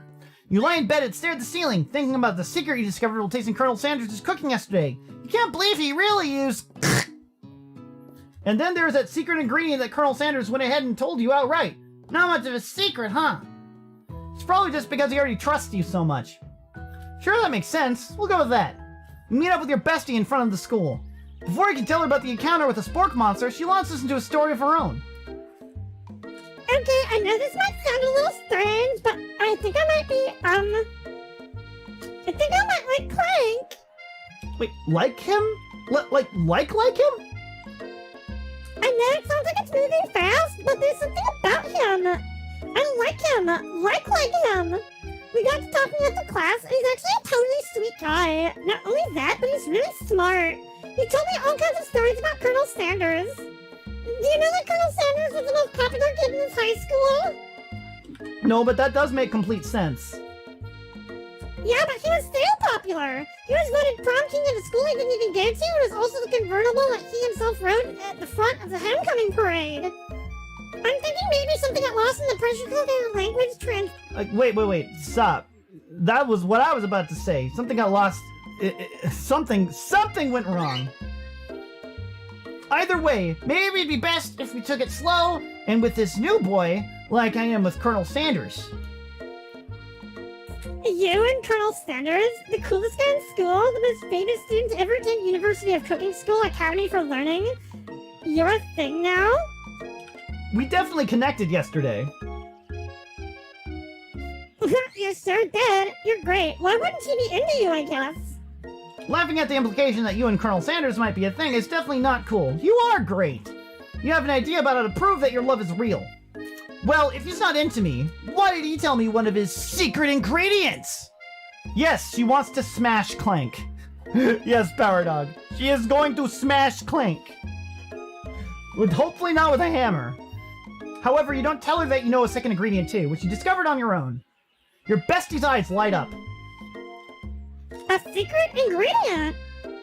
Yeah, I just said that. A secret ingredient. Is there a dramatic echo in here? Miriam checks to make sure that you're alone before continuing. So this summer, while I was on vacation with my family, a lovely man approached me in the botanical garden while I was wandering. Oh, this can't be good. He told me all about his passion for spices, secret spices. The man even gave me some to show me what he meant. He said it was a powder created from super duper rare dried flower petals, and that if I did him a big favor, I could have some of my own. Please, Miriam, don't tell me. So I filled my suitcase with them and brought them home. He was so nice. He even met me at the gate when I arrived. Later, when I cooked with them, a very strange feeling came over me, and the flavor was like anything I'd ever tasted. I think you're being very liberal with the meaning spices here. Whatever. Anyhow, we both share an interest in cooking, so we've stayed in touch, you know? Like pen pals. I bet I would love to know more about these new spices. Well, I'm definitely not supposed to share Colonel Sanders' secret recipe. And besides, I only know the one ingredient, so I doubt it's very much use to anyone. Please, please, please. It would mean the world to me. You let us know that it came from you or from Colonel Sanders. What do you think? Should you protect Colonel Sanders' secret recipe or share it with your bestie? I'm not gonna make up a fake ingredient, but I could just be honest and say, no, I'm not telling you. Am I actually gonna do some cagey BS that's going to end up, like, getting her recipe screwed up? Really? Dude, just tell her something like, just be real. Why do I have to be so fake? Ugh, I'm fake. Guys, I'm fake! Damn it, I can't just be honest with my friend. You know what? Fake ingredient. You quickly think of a fake ingredient name. I don't know, how about... It was, Eye of Newt. I know, it sounds like some kind of witch's potion, but what can you do? Eye of Newt? Wow! Her eyes light up, imagining such a thing, and you figure that you've satisfied her curiosity and she'll move on. However, she immediately turns around and does some thumb typing on her phone that you can't quite see. It's probably not good. Before you can ask her to confirm that she was definitely not texting secrets to other people, you're interrupted. A wind rushes in. Cherry blossom petals fill the air. It's Colonel Sanders. He's arriving at school. Run to him! You decide the best way to show Miriam how serious you are about Colonel Sanders would be to run to him. And to get immediately trampled by his pony. Dude, I want like the music track from like that one Barbie game on the Game Boy Advance. that was on like the JonTron review. Like the very creepy Barbie game. Surely he'll sweep you up into the back of his tail and you'll ride away together. That'll show her good. Oh, Colonel! My Colonel! However, your sudden movement surprises the horse and it rears up, kicking you directly in the face. Oh my god! The force of the blow completely knocks you out cold. In the darkness, you see a vision. Hello, Biddy. I am here to deliver your message. Not this guy. It is important that you remember this exactly as I say it. If you forget, the world could end, so you know it's serious. I have been trapped in a realm beyond, but a great prophecy relies on my return. Only you can save me. All you need to do is repeat my name 3 times, and that name is... But before you can continue, you suddenly awake. Oh, jeez. You awake to find Colonel Sanders tending to you. He rouses you back to life with a satchel of secret spices. Or is that just this natural seasoned musk? Yeah, I have to say musk there. Of course, musk. Lean in for a kiss. Sure, wait. Lean in for kiss. Compliment the craftsmanship of his horse's shoes. Lean in for kiss. I think I'm gonna play it like slow. I'm gonna play it slow. It's like I just woke up, you wacky person. It's like, compliment the craftsmanship of his horse's shoes. Now I'm gonna lean in for kiss. These are weird responses. Surprisingly, the kiss one is less of a weird response to me.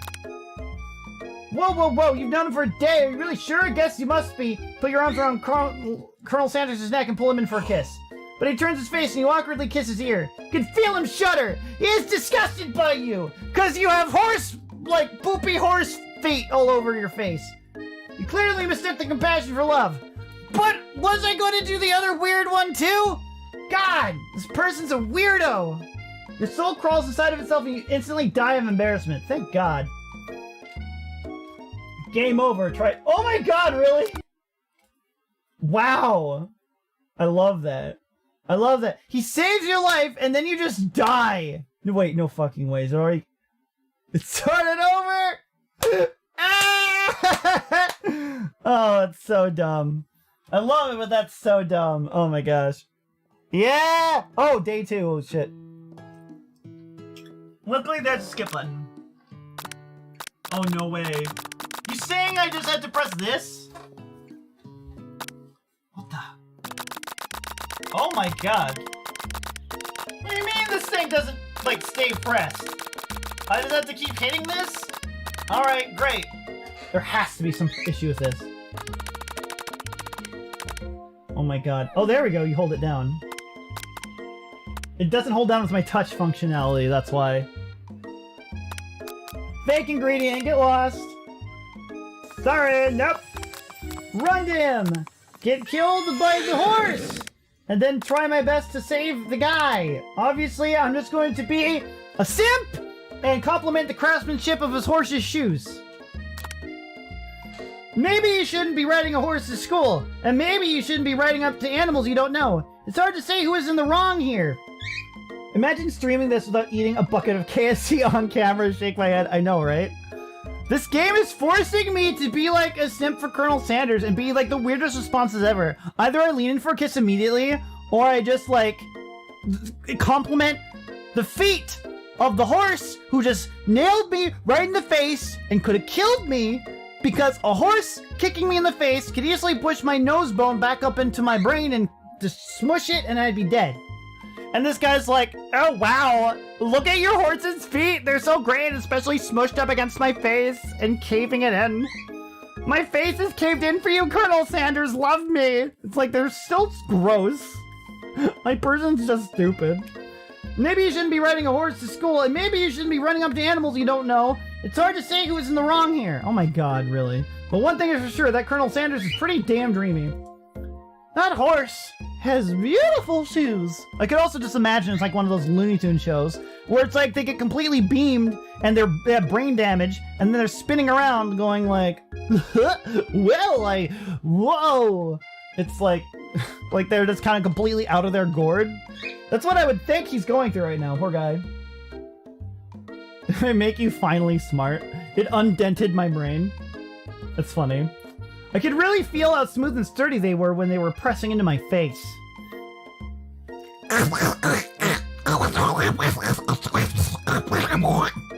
Yeah, no one does appreciate good craftsmanship. I'm glad I could appreciate it face first hand.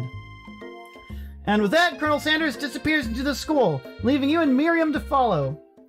When you enter the classroom, you can see two rivals, Ashley and Van, doing something bad.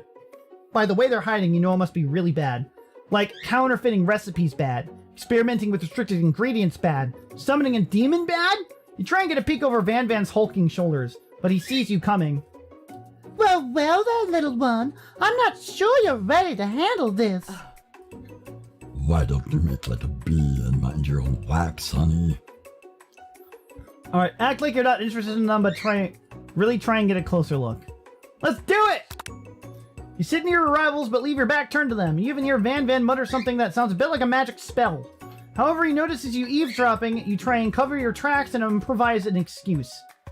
It's time for class and you're distracting the rest of us who want to learn. Now you've upset them. Oh, and you're the Emperor of Cooking, are you? You met the rules. I'm not sure you'd know a good meal if it ate you.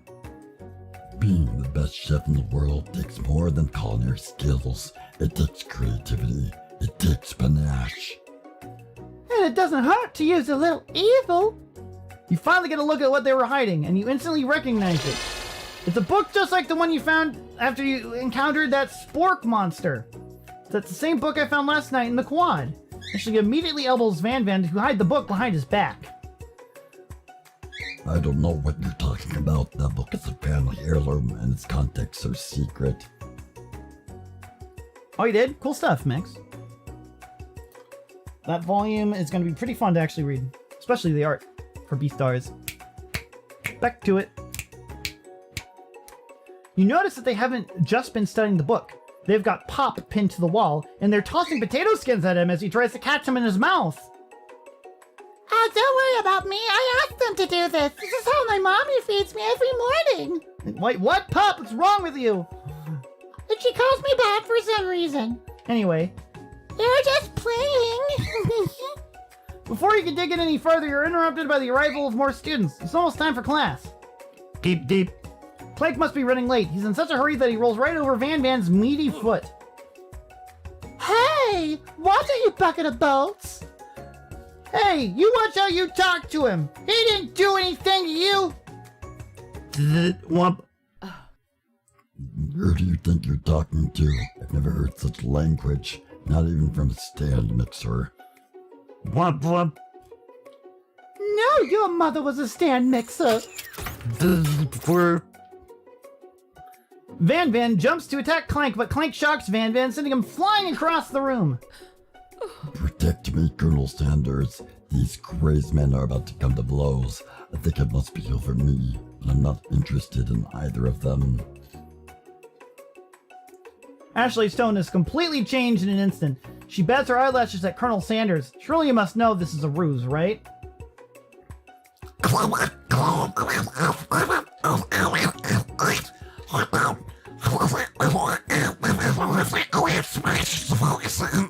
Yeah, he's got career aspirations to focus on other than you guys. Just save it for the arena or something. Maybe I can help you with your business plan. Wait, who, me or him? Wait, this him? I'm confused.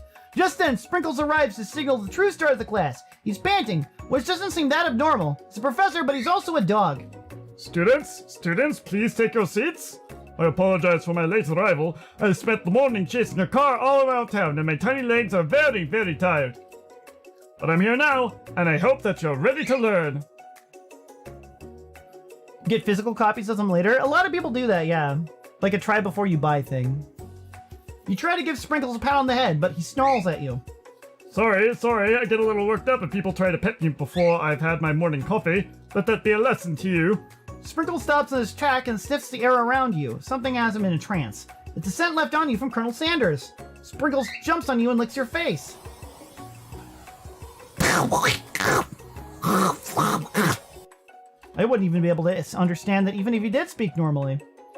He's telling him to stand down. The command shouted by Colonel Sanders to snap Sprinkles out of his trance. I wonder what was up with that. Sorry, I got a little carried away. After he catches his breath, Sprinkles regains control of the classroom. Without further ado, we'll review the global history of my favorite fowl, the chicken! You want to pay attention to the lesson, truly you do.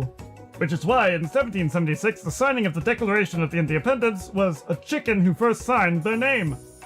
But you can't help but daydream about Colonel Sanders, and you miss most of the important parts. When you come to, Sprinkles is holding a tray of food in his hand.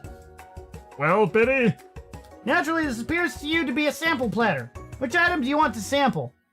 A glass of water, a simmering pepper, a dog biscuit. I'm gonna eat the dog biscuit, of course, because I was always curious about what dog biscuits tasted like, and now I get to try it, because I was never offered this opportunity before, and it just has to be in front of people, but I'm like, I'm a rebel. That makes me cool, guys. Being a rebel makes me cool, so I'm obviously gonna eat the dog biscuit in front of everyone. Because of the shape it's baked in, you assume the dog biscuit is a treat made by Sprinkles. An example of his own culinary talents, perhaps. Reach out for it when Sprinkles jumps up and bites your cooking apron! Wow! What kind of monster would steal a dog food's favorite biscuit? Your apron is left in tatters. The entire class looks on in horror as you fall unconscious from the embarrassment. I've never even got to taste it. You fade into darkness, but something is there. The Spork Monster! Hifumi! Borko! I thought, what are you doing here? It's not your time, my friend. Your act of kindness has not been forgotten. You watch as your apron magically repairs itself. You won't have to live in embarrassment anymore. Thank you, Hifumi, wherever you are. Which item do you want to sample? I want to sample... shimmering pepper. Brightly colored pepper stands out above the other items. It sparkles in a most eye-catching way, so naturally you reach out to it, grab it, and eat it right away. However, your body is not prepared for the heat. The pepper has triggered an intense spice hallucination. It feels like forever as you trip through the universe. My friend... This guy again? I'm here to give you an important message. Oh, you must avenge my death and fulfill your destiny. All you must do is... I was saying to fulfill your destiny, all you must do is... Sorry, I think I've still got some spice stuck in my throat. It's fine, I'll work through... to fulfill... the prophecy. You must... Feel yourself begin to regain consciousness. Oh, man. You come to and find everyone else is staring at you. That pepper was the last of its kind on Earth, and now it's gone forever. But it looked like a sample plate! You think to yourself, geez, I should pay better attention. We all make mistakes. I'm sure he'll forgive you someday. Come on, it's time for lunch. Before anyone can relax, the cafeteria lights dim, and your rivals enter to make a dramatic announcement. Today's lunch will be prepared via timed competitive cook-off.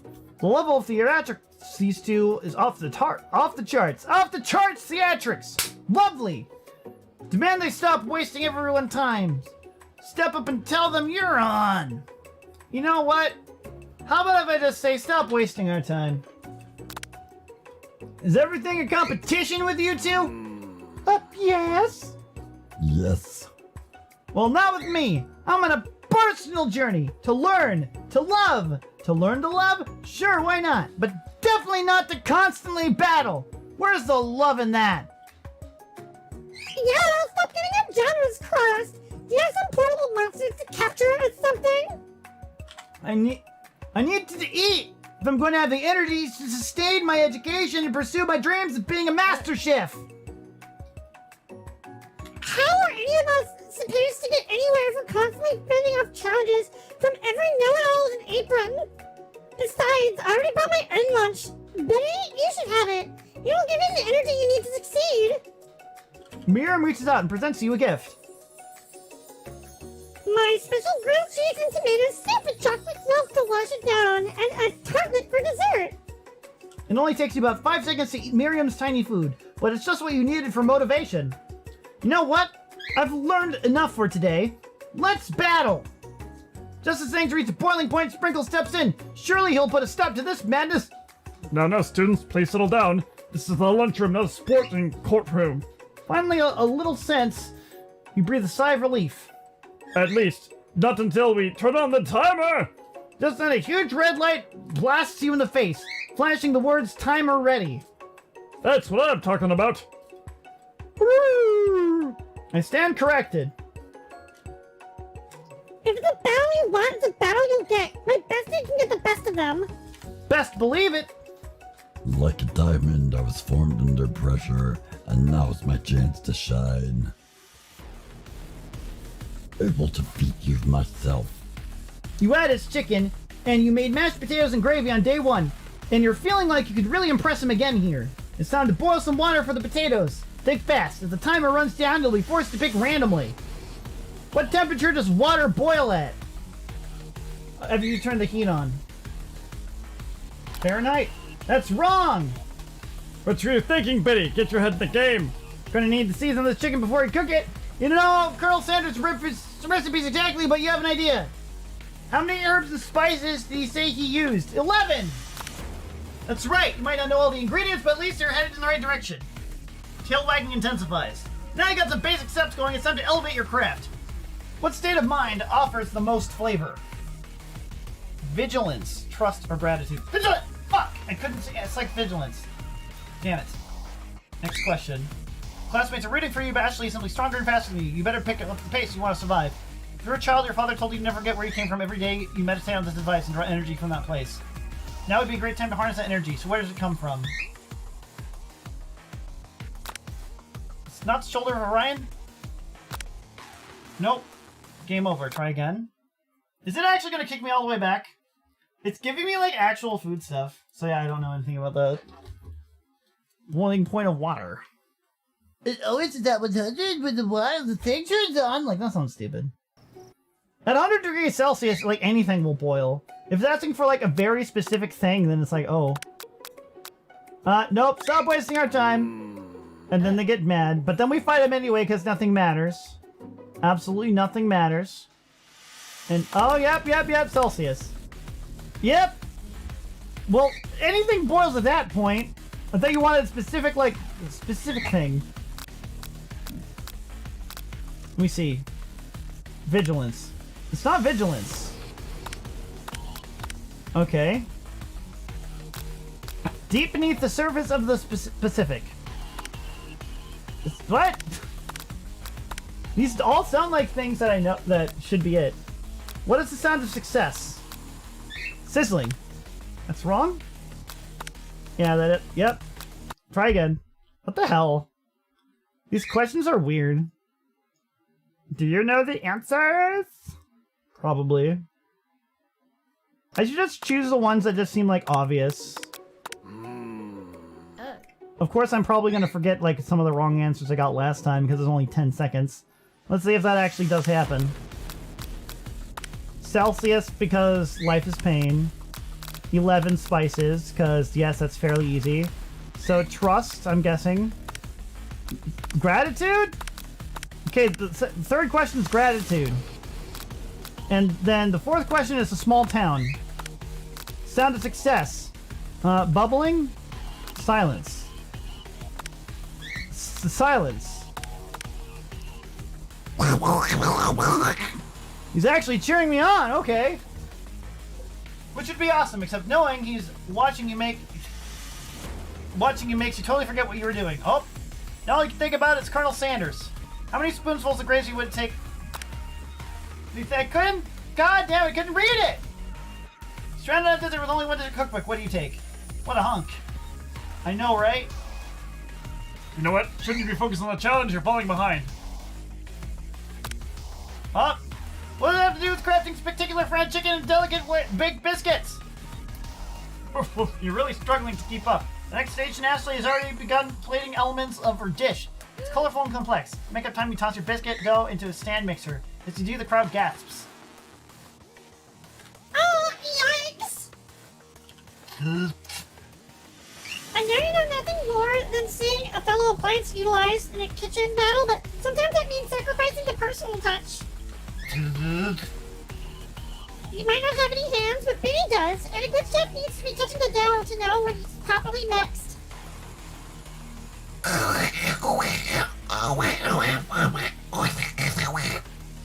You hear everyone talking, you realize how serious your error was. Immediately shove your hand into the mixer and rescue your dough before it's overmixed. Baby, no! But you're not fast enough and your hand gets stuck. It's immediately crushed by the quickly spinning beaters. There's no way you'll be able to use that hand for the rest of the match. Colonel Sanders shakes his head in shame. What we often find is the easy way can turn out...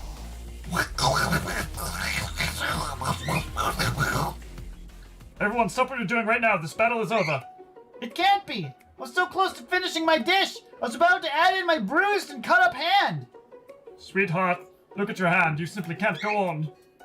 Oh, too bad. Here I am with a complete dish ready to serve. Surely that makes me the winner by default. No, it wouldn't be fair to compare the two on account of Biddy's injury. You see, Sprinkles began to lick his doggy chops as he locks onto the dish. But I suppose you should at least tell us what you prepared. Well, because I'm the sweetest, I skipped straight to dessert. Under this white chocolate dome, you'll find a wide array of delights. Taking on a journey of flavor that tastes good and tells a story of excellence. I was gonna ask Biddy to do the honor, but since you're injured, I'm afraid that comparing the screen early, a delicate hot chocolate sauce might be too difficult. Colonel Sanders, if you wouldn't mind lending me a strong, steady hand. Colonel Sanders pours the hot chocolate sauce on top of the dome, causing it to melt away, revealing the ingredients hidden from within. Inside you'll find a delicate fried cheese croquette topped with slices of honeycomb, ice cream, trouvailles, tender nougat, and pearls of blueberry jelly. Colonel Sanders seems intrigued but perhaps not impressed as he dips his finger in the chocolate sauce.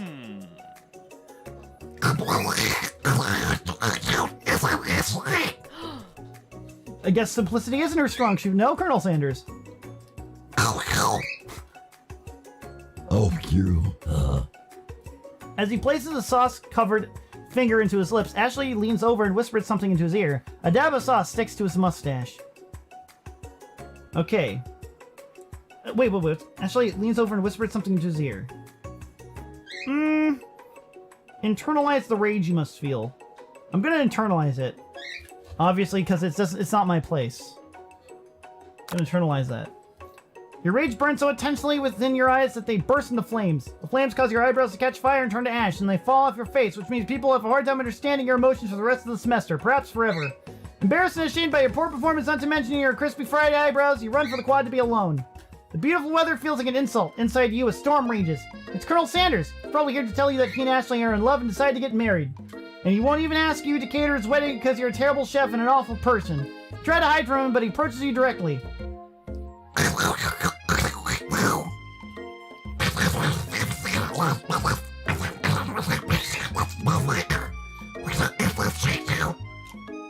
I mean, yes, the fire was awful, and the loss was terrible, and yes, I am hurting. But, you know what? That's okay. Can't you just leave me alone? I'm a loser. I'm not fit to fill your fire. I'm never gonna be a master chef.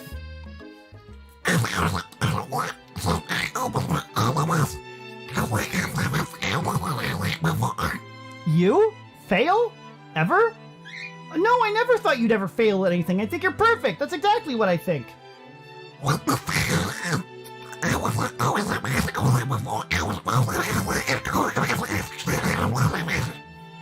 You were always this amazing? What?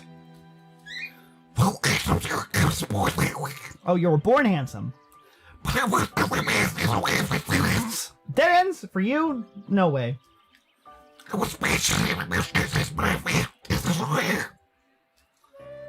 You failed? You were a lawyer? What?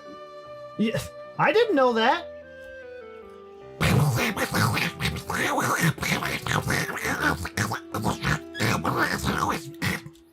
Sounds like this guy could really use a hug.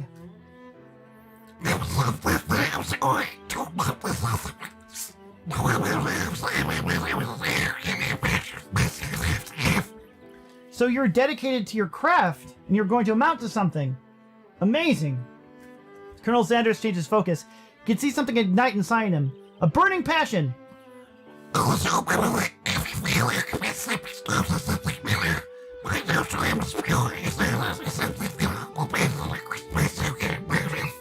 Every failure is a stepping stone. I'll remember that. Wait, what? Oh yeah, the Beastars world, right. Oh, that'd be crazy. Back to it.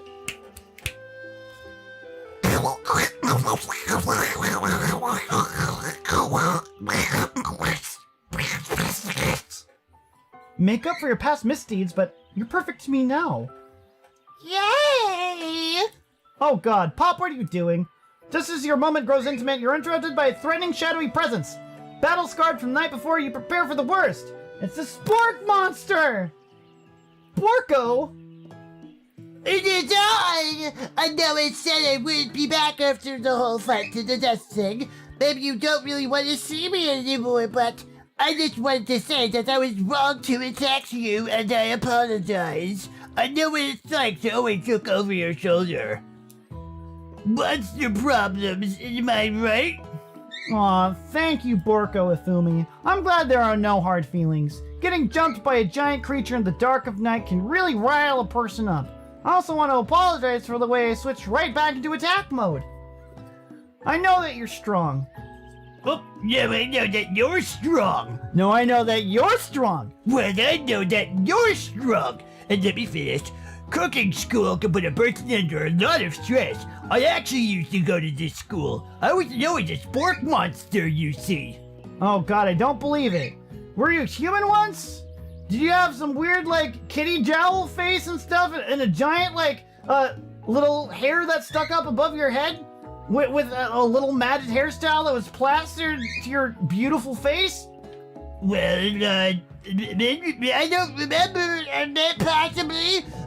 I was a golden retriever, but I was still a student until one day some mean kids with a magic spellbook cast a dark enchantment on me, and I was forever transformed. A magic spellbook? Precisely. I had procured a copy for myself, but somewhere along the way I've lost it. If you find such a book, I beg of you, respect it. You're a powerful chef and shouldn't rely on such dark and evil magic. No, you should be protecting the innocent from those who would cheat through sorcery and guile. If you need me, don't fear, I will be there.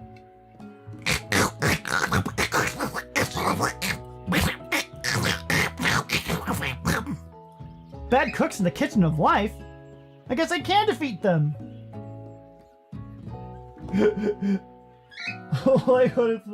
Wait, you're gonna turn into the Spork Monster? What the hell? Oh yeah, Golden Retriever, you turn into the Spork Monster. The Spork Monster's back. Yeah, makes sense. That's funny. But wait! You're not a Golden Retriever! You're a Labrador. No, I'm just kidding. I'm not gonna finish that. Anyway. Wait, you want me to go to your hideaway? A personal invite! You can't imagine what Colonel Sanders' home must be like, but it sounds like you're about to find out. Stepping inside Sanders' home, surrounded by his things, you start to feel a special bond with him. It looks like you live such an exciting life, Colonel Sanders.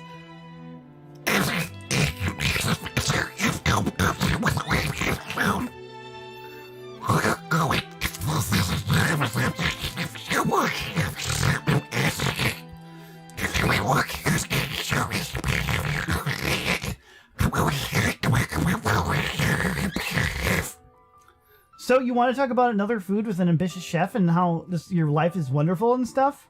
Cool. Well, there is something. This is a side dish that I've been tinkering with, trying to find the right balance of flavors and textures. I'm not sure I've nailed it yet, but I'm close. Colonel Sanders' eyes picks up as he starts to wonder what dish you might be describing. It's meant to pair with something spicy, or something crispy. Both, perhaps. Now you've got him right where you want him. Should we reveal your new creation to him, or keep it a secret just for you? I'm gonna reveal it, of course. You decide that you're ready as you'll ever be to share your original cooking with Colonel Sanders. Before you can talk yourself out of it, you decide to dive in head first. You reach into your lunch bag for a special dish you've been keeping on ice all day. I present to you my original coleslaw. The shredded cabbage dish glistens in the light of Colonel Sanders' Lux hideaway. Magnificent, thank you. Together you chow down the creamy coleslaw just until a spoonful remains in the bowl.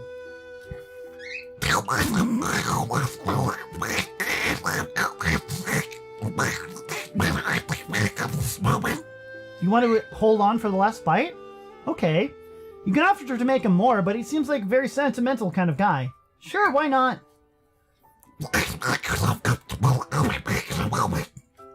You realize now that would be a perfect time to do some snooping.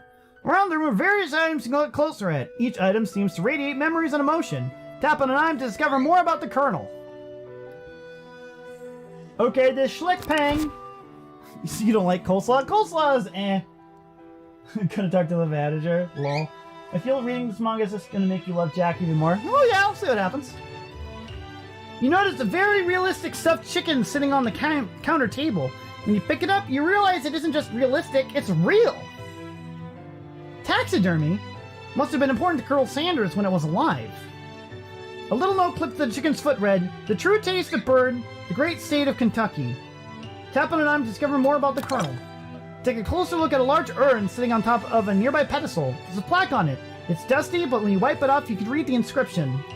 It says, "Here lies the ashes of all my past careers and business failures." Poor guy. This must be where he keeps the secret recipe. You think for a moment, what number is important to the Colonel Sanders? Then it dawns on you. So you use to turn the dial to 111111, the safe opens. Inside it, you find a single note. Huh. Can't chicken be prepared sashimi style? Tap on the item to learn more about the Colonel. An adorable little baby boy crawls across the floor. From the goatee and mustache combo he sports, you figure this must be the Colonel Sanders himself. That, or maybe the drumstick seems to be waving like a little rattle. Who frames a baby picture of just themselves? Probably the same type of person who makes their own face of the logo of the company they founded, am I right? Tap on an item to learn more about the Colonel. The photo appears to be Colonel Sanders, except he's an old man visiting the pyramids of Egypt. Maybe this is where he discovered some of his secret herbs and spices. One of the framed photos shows an old man who looks a bit like Colonel Sanders standing with a friend. They hold fried chicken drumstick and appear to be cheersing with them. You look closely and see that there's a short inscription. I wonder who my friend Pete is. You gaze out the window across the vast lake and the mountain range beyond. Just then a ghost of student pops up. Are you thinking about heading out to the world on a quest to avenge my death? Wait, what? I never even learned your name. Why would I avenge you? I could just tell you my name right now. It's... Can't you see I'm in the middle of something? You open the window and crack, and the ghost of student is swept out with the breeze. Why am I so mean to the student? A lock of silver hair is woven through the teeth of the comb. Upon further inspection, you realize that the hair therein isn't just silvery in color, it's actually made of spun silver. Oh god, so his hair just spun silver? A scented candle. You pick it up and try to identify the smell. Power tool. Freshly starched collar. Piece of wood floating in a lake. Summer of '69. That's one of these secret recipe ingredients. It's... Tap on an item to learn more about the Colonel. You open the door to Colonel Sanders' closet and find a row of his signature white suits hanging within. You take one of off its hanger and try it on. The jacket's a bit big for you, but it's soft and comfortable. You give yourself a deep hug, breathing in a scent. They say that home is where the heart is. Is this what they meant? Before you can look any further, you hear Colonel Sanders returning. He has a new dish that he's been working on, and he wants you to taste it. You try to act casual until he asks you why you're wearing his jacket.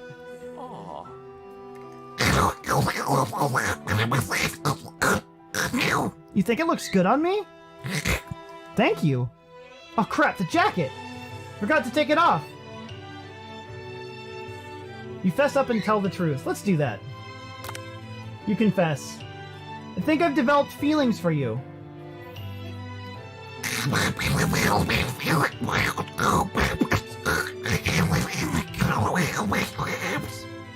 You can't let anything get in the way of your dreams, but you like me too. Aww. Overwhelmed, you take off the jacket and run for the door.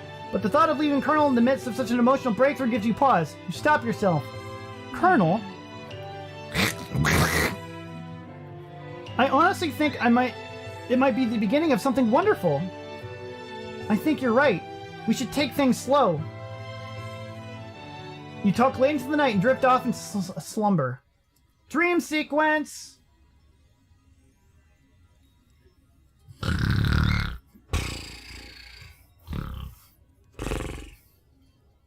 You awake to a beautiful morning in Colonel Sanders' hideaway.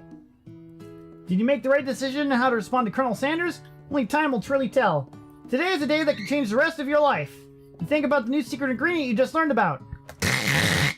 In some jurisdictions, isn't even legal, but if the recipe is a secret, how will they know? Your thoughts are interrupted when Colonel Sanders emerges into the room. He's holding a gorgeously plated breakfast, and your mouth waters at the sight of it. It's meticulous! What a wonderful breakfast you just worked on.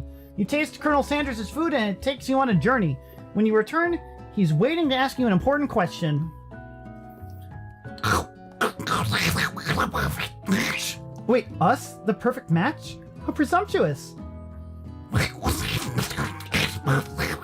Oh, your cuisine. My taste buds.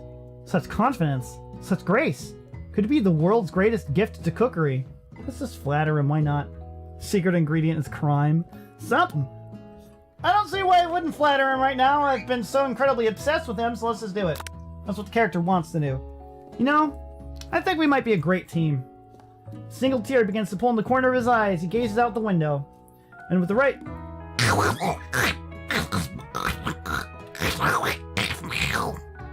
Business partner? Could he be talking to you?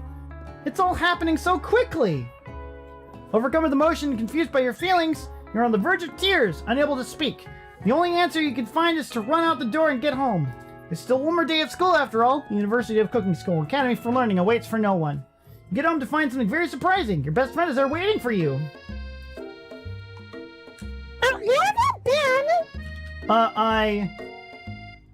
Because I had one heck of a night. I've been desperate to talk to you about it, but I couldn't find you. I got so worried that something might bad happen to you.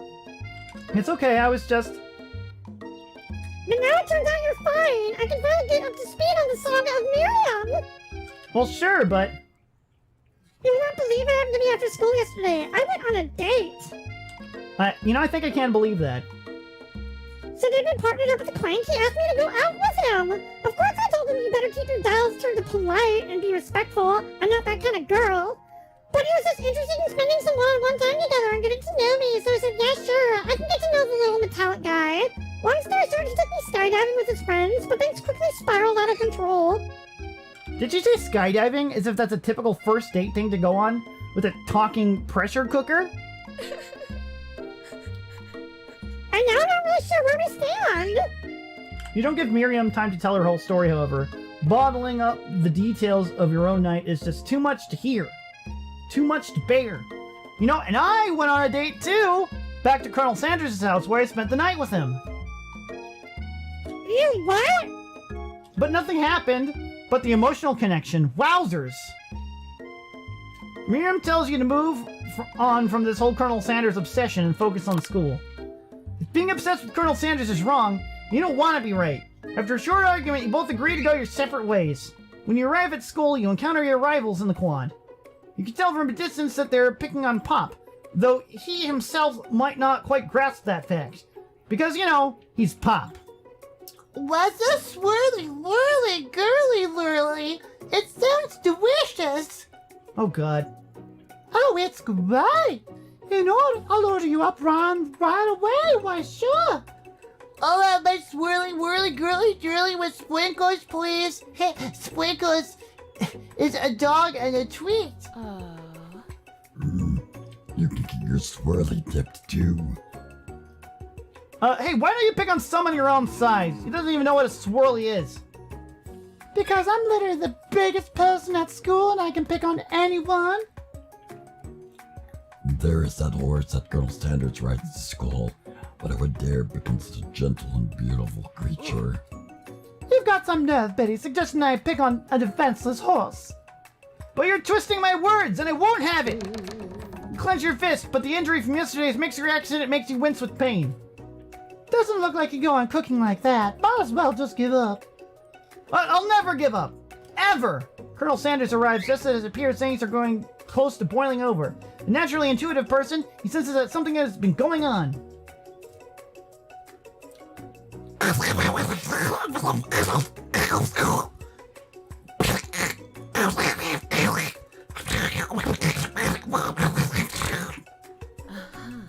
I hope I will be fine by this afternoon, too. Aren't you concerned about my end, Colonel? Yesterday, I almost broke a nail from winning so hard.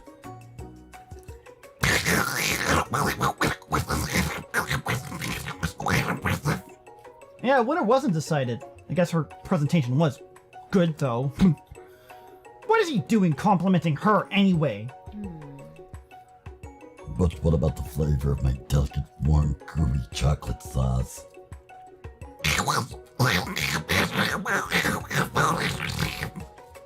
Passionate about how her food is received. Oh, it's a lot of words to say it was bland.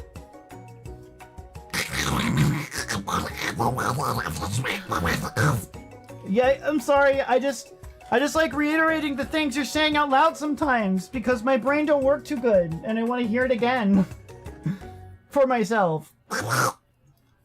Maybe you can tell me more of your thoughts as you walk into class, Colonel.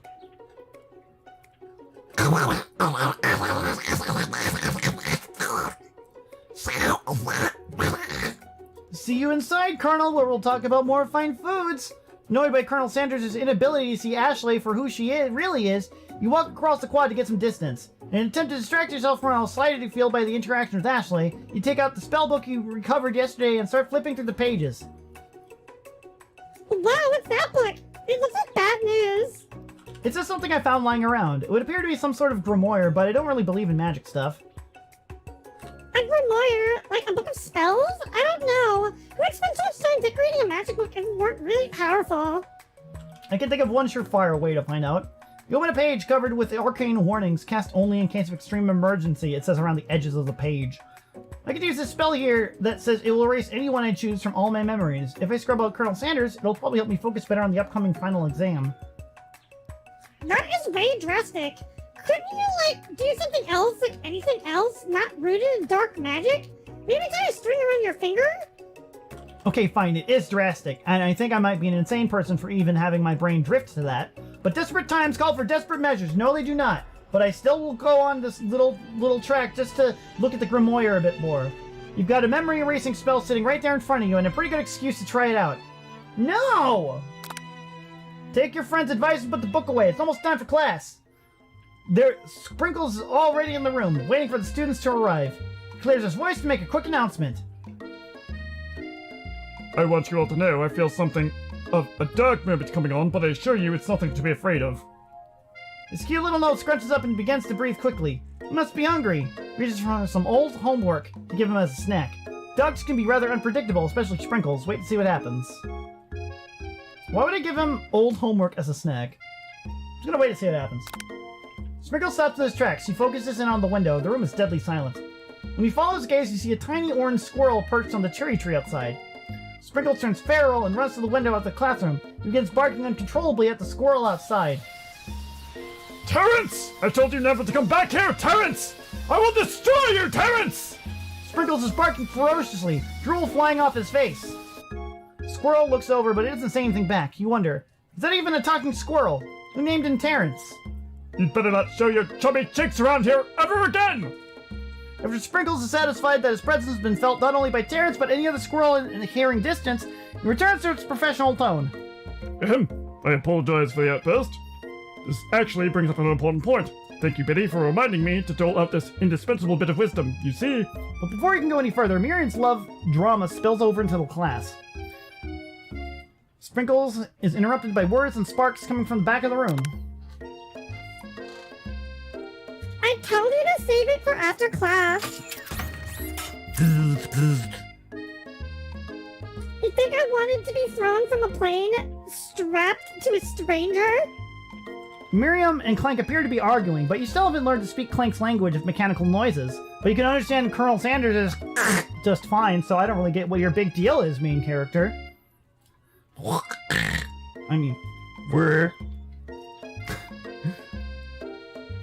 What? No, you had to show off your cool kids' friends, Jeff and Joan. J and J forever.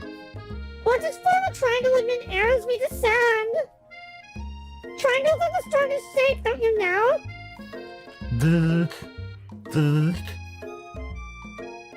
Yeah, well, that doesn't make a great date. Then Jeff and Joan with you. You can all hold hands as you pedal down the mountain off a cliff for all I care. Oh man, it is so hot out. Don't worry, it sucks. That beep. Clank begins to shudder. Steam pours out the gap in his panels, and then a loud ding stops him in his tracks. Beep. No amount of seasoning is going to make me want to eat that Clank.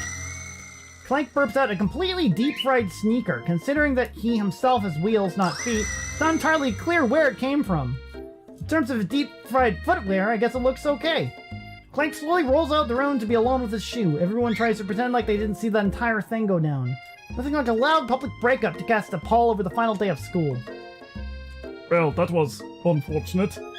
But we mustn't be distracted from what lies ahead. The final competition showdown challenge exam. Why'd they break up? That sucks. I'm still working on the title, but I think you'll get it. This time approaches. See you all in the arena. I'm just gonna check on something very quick. If it actually shows up, or it just pretends that I can't look at it. Ah! No! PC! Damn PC. I just want to look at... Okay. There is no... Oh, thank God, there it is. Yep. I just had to check this chat. My PC is damn laggy right now. Sorry about that, folks. Back to it. I'm still working on the title, but I think you get it. This time approaches. See you all in the arena. But before you can think about your upcoming competition, there is a very beautiful soul nearby in need of a pep talk. Hey Oscar, welcome back. I figured, well, that was cool. I looked at just the right time. Good to see you again, Oscar. Hey, Miriam, are you okay? Oh, I'm so bad. I can smash a tiny mug, spilling several droplets of hot cocoa all over the floor. How can you embarrass me in class like that in front of everyone? Her tiny cocoa is a delicious treasure, so you know that this breakup is no joke, even if the source of her frustration is such a silly boy. Look, I know that you know this, but I'm gonna say it out loud. You don't need anyone. Me and you, we're gonna cruise through this final test and hit the carpool lane to Success City. Miriam brightens up, imagining the wind rushing through her short bangs, but she hesitates to embrace the feeling all the way. You're not gonna saddle up on Colonel Sanders' stallion and ride off into the sunset without me? Of course not. Well, maybe. Sorta. I mean, it's not like we could ever be a triangle or anything weird like that. But hey, I'm sure there's a pony out there with your name on it and a ranch big enough for both of us and whoever else we want to bring along. If it's not Pop or Clank or anyone else you meet today, tomorrow, or this whole year, so what? You're a special person who shouldn't settle for the first, well, someone to show a little interest anyhow. Miriam gives you a big hug and wipes the tears away from her cheeks.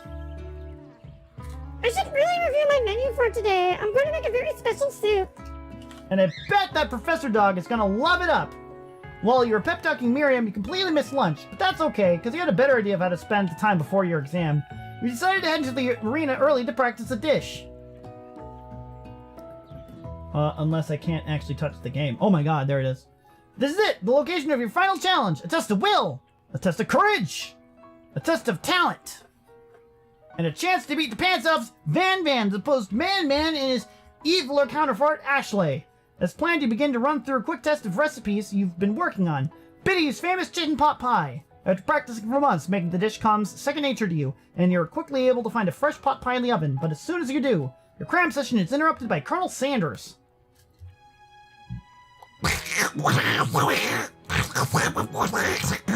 Time before the exam, Colonel Sanders. I'm just taking it all in. I'm big into visualizing success. I'm looking at my station and picturing victory. The pot pie has begun to bake, and the smell is slowly filling the space around you.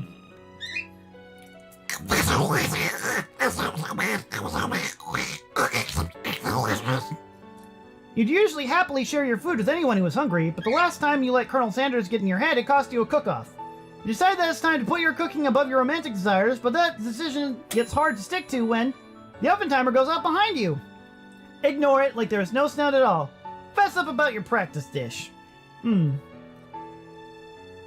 Okay, obviously I'm gonna fess up about my practice dish. Okay, you got me. I'm doing a little bit more than visualizing.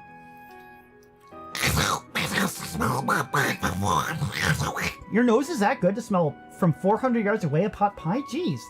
It's an oddly specific distance, but you'd expect nothing less from such an oddly specific man. You knew it was a pot pie just from the smell?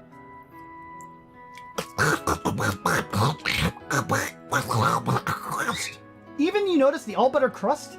Jeez. Ooh, cookie, thank you. Oh no, is it burning?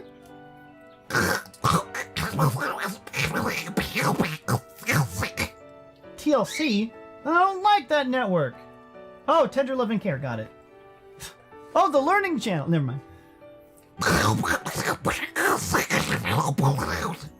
The moment of truth. Wow.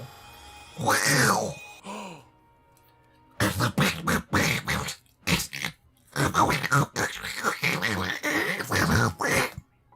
There's no time left. The final showdown is about to begin. And wow, you can eat that all day? Thank you, Colonel Sanders. Sprinkles lays down the ground rules. There are no rules, that is, except to cook with everything you've got. You set up for the cook-off of a lifetime. You decide that mac and cheese plus Popeye, you've been practicing are just the dishes that'll pull you over the edge to victory. Meanwhile, both Van the Man and Ashlayer are prepping wildly elaborate dishes for their usual over-the-top selves. Miriam has her giant magnifying glass and several tons of tweezers. She's definitely prepared to go big going small. Colonel Sanders seems to be harnessing his 11 herbs and spices, but he's trying to find a way to improve on something perfect. His original recipe, all rights reserved, fried chicken. The intensity of the room starts at a full 10 out of 10 with a frenzy of action. Everyone is calling out really cool special cooking moves as they prepare their food. Oh wow, it's getting serious, like an anime or something in here. Colonel Sanders batters his chicken as it levitates through the air. Whoa! Miriam furiously injects the ingredients into an itty-bitty pot of broth. Best friend, Buster Blaster! Van flexes his pectorals as he chops open a sea urchin. Let's rock and ride! Oh god. Ashley scoops her pastries off the tray with lightning speed. Shallow personality spatula. Even Clank gets in on it. I've dialed pressure pointing and cooking technique. Wait, when did Clank learn to speak English? It's the singularity as was foretold. We mustn't let it happen or the appliance uprising will take us all! Self-destruct. Van quickly unplugs Clank and rolls him out of the back of the arena. As you frantically prepare your dish, you notice Ashley has her spellbook out. Is she going to use some dark magic to turn the tide? You've got a book of your own, and you're desperate not to see her win another battle. Should you take the opportunity to fight magic with magic, even if it's almost certainly evil magic? No way! Do it the hard way! Who needs magic when you've got passion, baby? Nothing but pure arms and brain muscle to remember each recipe! Put in all of my heart and love into this dish, and then she just uses her magic spell to screw it up, but I do it anyway! I'm gonna do it the hard way! You jerk! Colonel Sanders sees that you've chosen to win on your own terms, and he gives you a subtle wink from across the classroom. Thanks for the believing in me, Colonel Sanders. Miriam notices too. And I've always believed in you, Billy, since we were little kids, because I'm your best friend forever. You turn to notice that Miriam is at your station cheering for you. Miriam, what about your dish? If you're here cheering, who's cooking? Tiny food, short cook times. I'm actually already done, so I thought I'd help you. Oh, that's sweet, but Miriam tosses a handful of spices directly into your boiling noodles. It's the secret ingredient! However, she doesn't know that you lied and the ingredient was made up. And where in the world did she get Eye of Newt from? The boiling pot explodes, sending Miriam flying backwards. The watery noodles begin to swirl in the air, boiling up into a dark cloud that thickens and congeals before your very eyes! Oh yeah, we made another Hifumi monster! It is I, Steve, the spork monster. Oh, it's Steve? It is I, Steve, the spork monster. Yeah, that's Donald Duck. Yep, Donald Duck, the one in charge of KFC. Okay, Steve, the spork monster, what's up with you? Steve? What happened to Porco? You're not here to battle me, are you? What? Me spork monsters are many. I take Porco as a day off, but you have conjured Steve. I hate to battle, so I just say you're doing pretty alright. Oh hey, you're in the middle of a cooking competition? I love this stuff. It's better than TV. You crazy kids do your culinary skills really impress me. Mind if I hang out? I'm sorry, Steve, but I'm kind of in the middle of something. Do you mind? Steve the Spork Monster notices that you got the Grimoire stashed beneath your cooking station. I see what you're up to. Crisscross the magical items and accidentally summoned me, huh? Huh, yeah, you guessed it, sorta. If you're here, would you mind tossing some fresh noodles into a pot of salted water? What I'd love to! I've always wanted to be a top chef, actually. You know, when I was just a little spork pup back in the old country. You can feel Spork Monster winding up to tell a very long, involved story. You don't know exactly where they came from, but it seems like it was probably lonely there. Actually, you know what? Maybe you should watch from the stands. I really need to focus on the competition. Well, I understand. It's kind of like that monster school that I had fallen asleep during scare tactics class, and when I woke up... You toss a serious stare at Steve, and he takes the hint. Oh, never mind, I'll tell you later. Good luck! Having suffered this huge setback, you don't know how you could ever win. You summon the extra power from deep within myself! I can do this! I have what it takes! I came here to win! Your hair turns mac cheese orange and culinary energy flows through your body! My heart is pure butter! My hands are steady as steaks! My taste buds have been preparing their entire lives for... Oh yes, Betty, you are the chosen one. You will avenge me. The power you've been summoning immediately fades back out. You interrupted my inspiring monologue! Sorry. My heart is pure, my hands are steady, my taste buds have been preparing their entire lives for this moment. I will show the world my cookery. You begin to levitate off the ground. Energy courses through your body. You know that this power, you could do anything. Except turn back time, but to be super useful because you were powering up your chicken pot pie overcooked in the oven and can't be served. Don't worry, dear Biddy, you may have suffered some setbacks, but all is not lost. Impressed with your fortitude, Colonel Sanders decides that you have earned his support.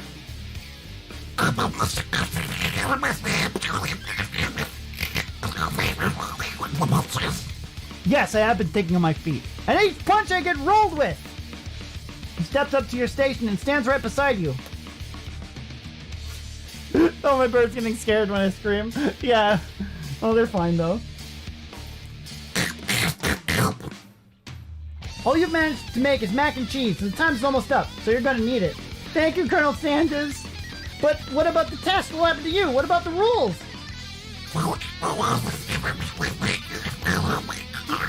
You don't follow the rules, Colonel Sanders? What a guy! Colonel Sanders unfolds a delicate white towel to reveal the most delicious fried chicken tenders you've ever laid your eyes on.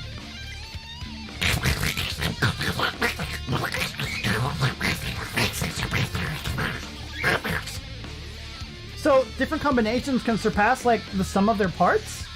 Like, the result of different combinations can be more than the sum of their parts. That's a good idea. Are you suggesting?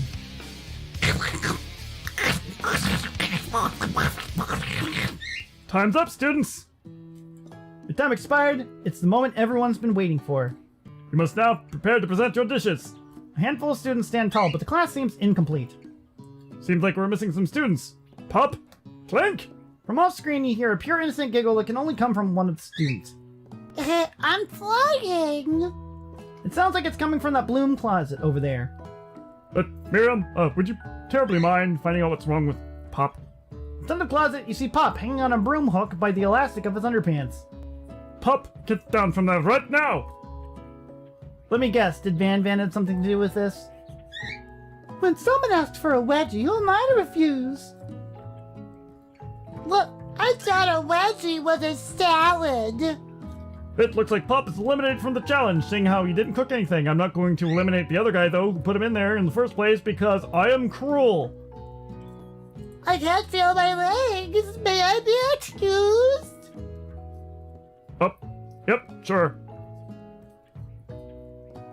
You kids and your pranks. I must say I'm not the worst prank in UCSAL history, but it's not exactly yearbook material. Wait a second. Pranks.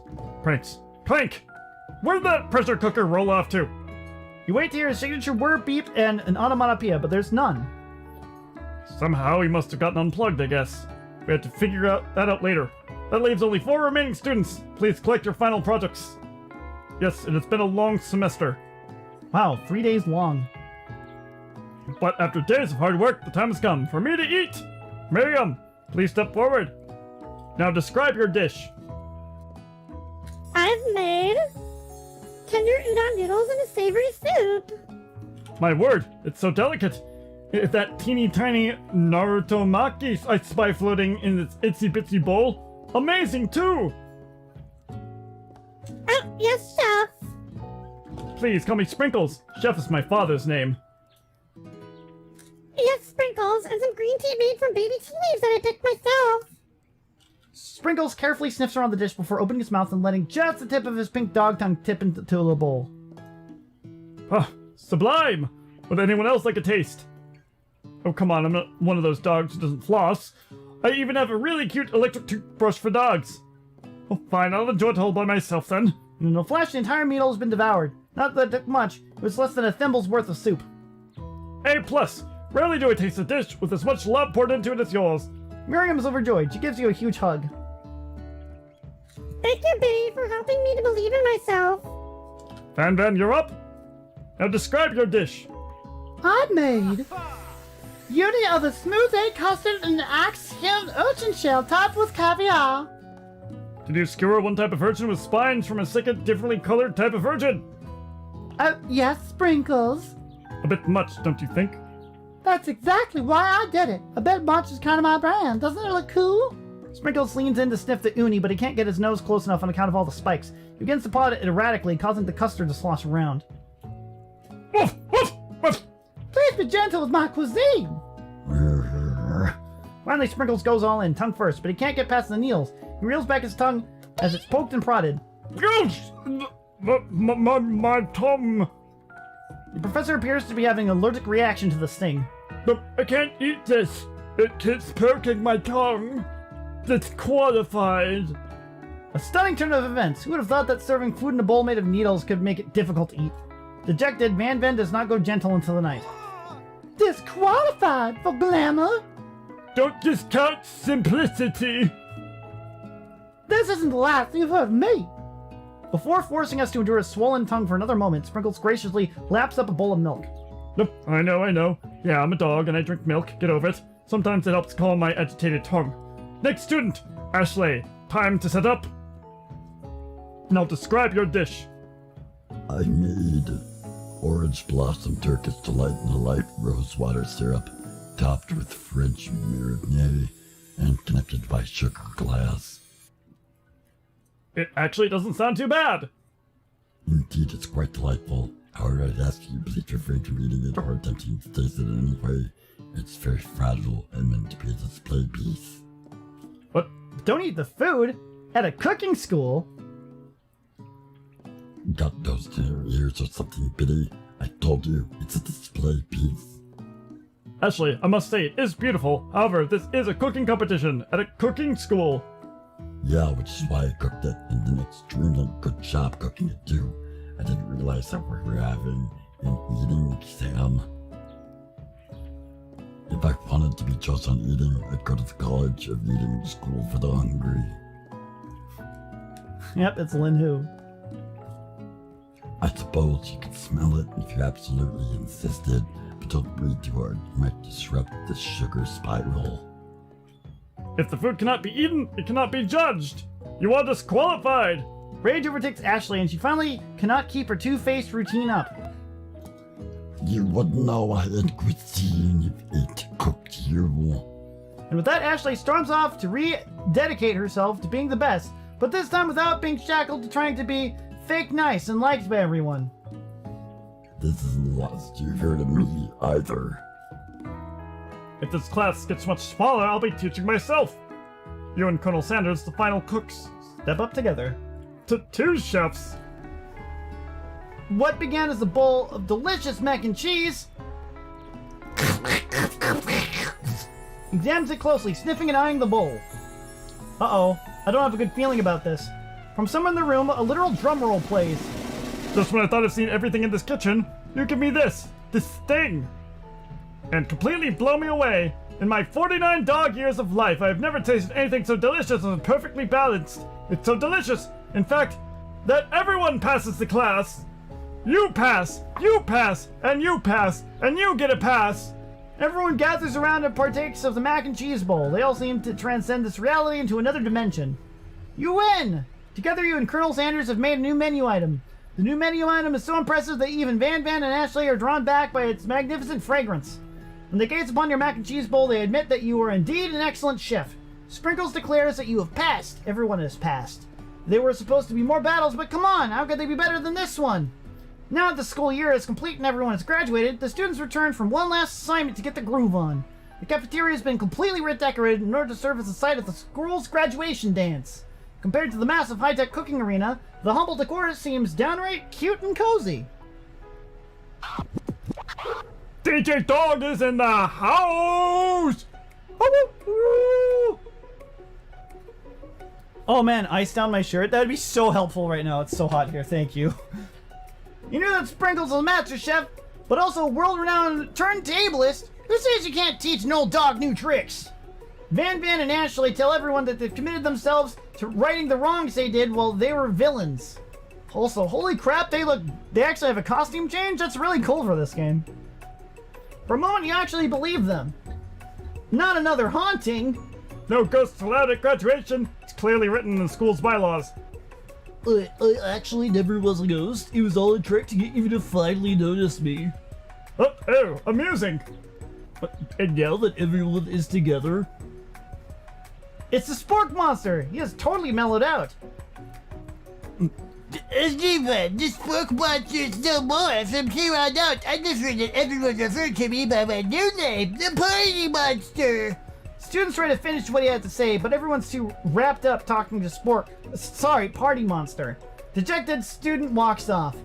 Maybe things didn't work out for Miriam romantically, but she found the love in her cooking, and you know what? She's gonna do great.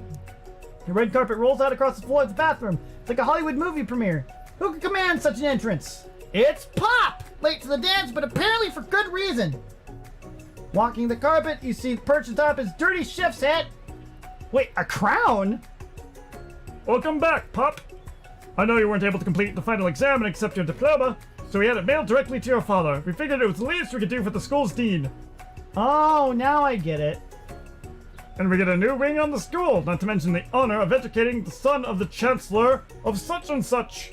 The music and the dance is interrupted by the sound of sparking and electrical hissing. It's Clank who arrived late to the dance. Now that I have graduated and can reveal my truth. Whoa, he's still doing the talking thing. I am Clank, and not of this earth. I am actually from a faraway place in another dimension. What? I can't believe that. I actually feel like I knew this the whole time. Learn the ways of your kind. I must return. Miriam, will you come with me? I don't know what to say. Besides, no, obviously. I have just begun to learn who I really am. This isn't the time for me to devote my life to figure out who you are, Clank. You're blown away by Miriam's maturity. It's pretty clear she has managed to surpass you in that regard. I understand. Kind of. Humans are weird. The portal opens up and Clank disappears through it. You couldn't have at least, agreed to have coffee, every, few months or something? If his transportation doesn't really cost him anything, you could do that. I mean, come on, it's not like it's a one-way trip. You can just come back here and, talk every now and again. Maybe? Come on. You know, Miriam, when the alien invasion comes, and we're attacked by those freaking alien stove things, they're all gonna fry us up and serve us for dinner, I'm gonna look at you and say, Miriam, you could have at least taken him for a coffee every other month. He might not have had a chance with you, but it would have still been fun, and hey, maybe you guys would have become good friends, who knows? Now we're all gonna be cooked alive in fry cookers. Great. Alien fry cookers. The end of the human race. Thanks, Miriam. I'm just being hard on Miriam right now. It's really no big deal. Finally, Colonel Sanders arrives. It'll at least be exciting. Colonel Sanders! Just like the first day you met him, he has come prepared to feed the entire class. However, it's not enough just to give them a bucket of chicken. This time it's a full meal.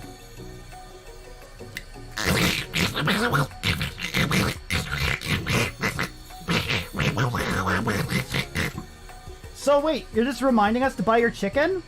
Is this ice bucket challenge, Oscar? An entire ice bucket on my head. To be fair, I would love to live in an ice bucket right now. It would be very, very nice. Wait, the end?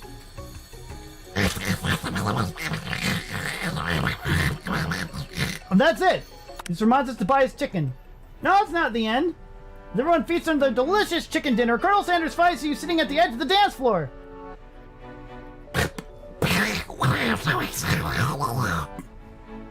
Oh, you know, I'm all alone just because I was waiting for the right person to ask me to dance.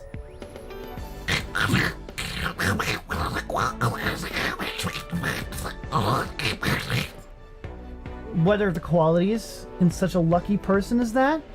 Well, off the top of my head, I don't know. A spicy musk, a tidy goatee, and a degree from the University of Cooking Cool Academy for Learning, and also sounds like Donald Duck, just to name a few.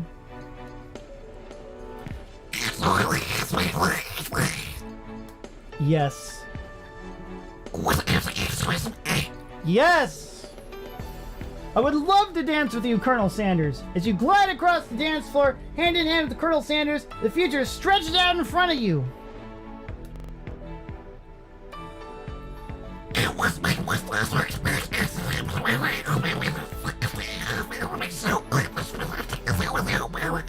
Spending your one day off after 100th, franchise opening?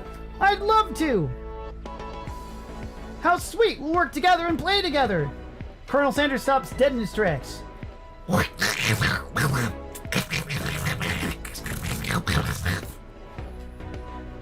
But who will help you run the restaurants if you're just gonna do it all by yourself?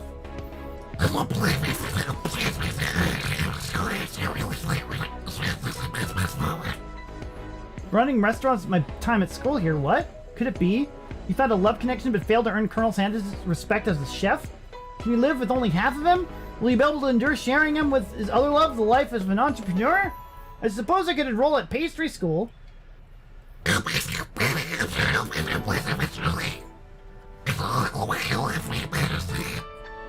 The end!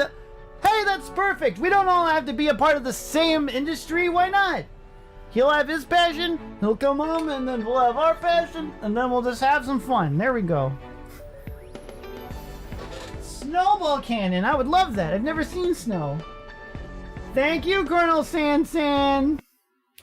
Good job. San the man. Sanders the Mandas. Oh god, now we get to see the ending sequence. If it actually loads properly. I'm actually curious. Let's see if it loads. Yeah! This is so wrong. It's all just beautiful and gorgeous. Oh dear god.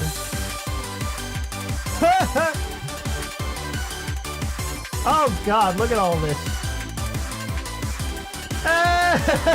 What the hell?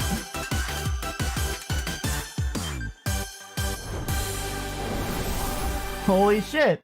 And that was KFC! Can't get enough of that fried chicken. I love you, Colonel Sanders.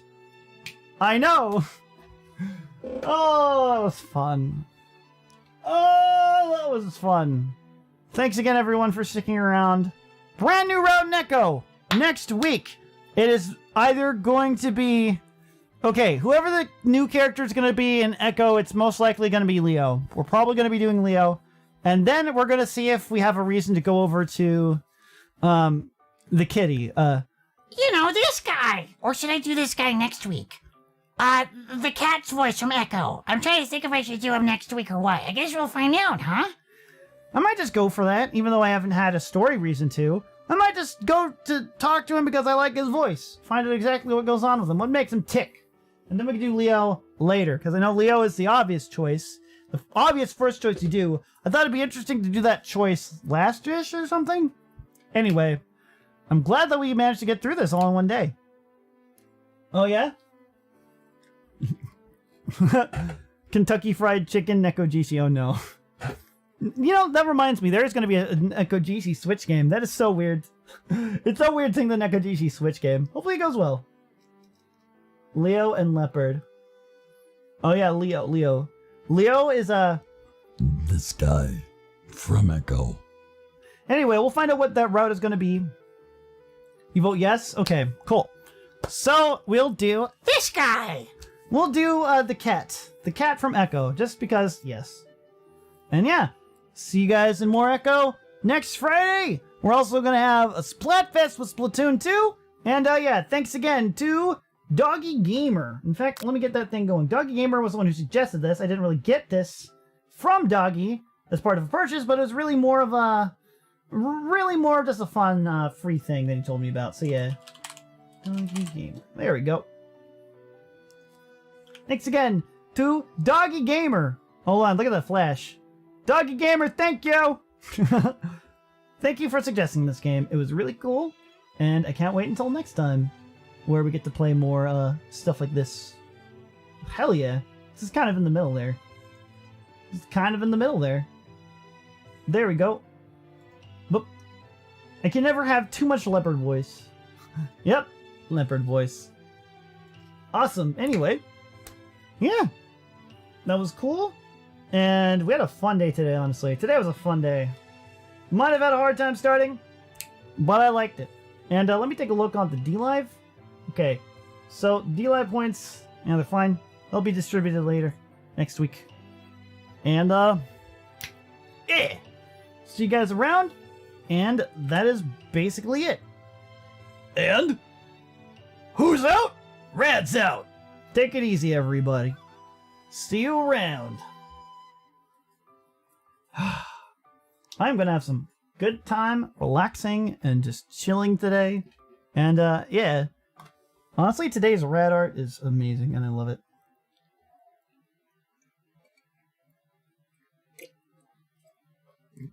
It's way too good. That would be cooling me down and that would be welcome. That's all I can say. I'd just be like, oh man, it's not hot in here anymore. Oh, and I just go right back to it. It'd be completely fine. Oh wow. Yeah, later guys. Thanks again, and thanks for hanging out. At some point, I think if I ever do, I'll see what happens as it comes to like show reviews and whatnot. They'll be more talky and stuff like that. I kind of want to do a show review that has like a kind of plot and a set and stuff, but that's really hard to do as far as like getting that set up. Most likely I'm going to do a more low effort one just to get my thoughts out there. And I'll just have that probably on Rad Dude. The more just like thoughts and stuff. So yeah, who knows? Videos in the future? I'm trying to get creative with them. But in any case, thanks again everybody. See you guys around. Yeah. I love doing those voices. One thing I noticed is that it's easier to come up with voices when you see a character, and you can try and like do a voice based on what the character like feels like, you know? That's what I like doing. I can imagine that if I was an animator, I'd be pretty good at doing scratch voices to be able to... Scratch is like audio just to get like the idea out there, not like finalized audio you're going to use. It's like an idea to get the impression of what your thing is about. So I could probably do good scratch audio for like... I'm pretty sure that's what it is. Probably could do pretty good scratch audio to like give the voice actors like a good idea of like where to go for. Yeah. I love those voices. I love doing Nekojishi. We'll be able to get back to it. I think what'll happen is, after a good portion of Echo, we can probably revisit Nekojishi again. Just like, because there'll probably be enough time. Actually, you know what's funny? Maybe there'll be another game in between that too, because I know that I want to have enough, like, period of time. But I'm probably going to find, if I don't do Nekojishi next after Echo is all done, wrapped up for the time being, I might just end up doing, like, a different visual novel. Like, another dating sim visual novel, or we'll find something else that'd be really cool. Yeah. My birds? Yeah, my birds are just going insane right now. Well, no, they're not. They're just babies. They're sleepy tired. They're sleepy tired like I'm sleepy tired. But yeah, for now, you guys, you take it easy. And you have a good night. And a good morning. That's my favorite saying, apparently. Bup. Later, Oscar. And then, good night, good morning, everyone of the D Live. And later, Power Dog. And Max, I assume, ended up going to sleep. Yeah, good night.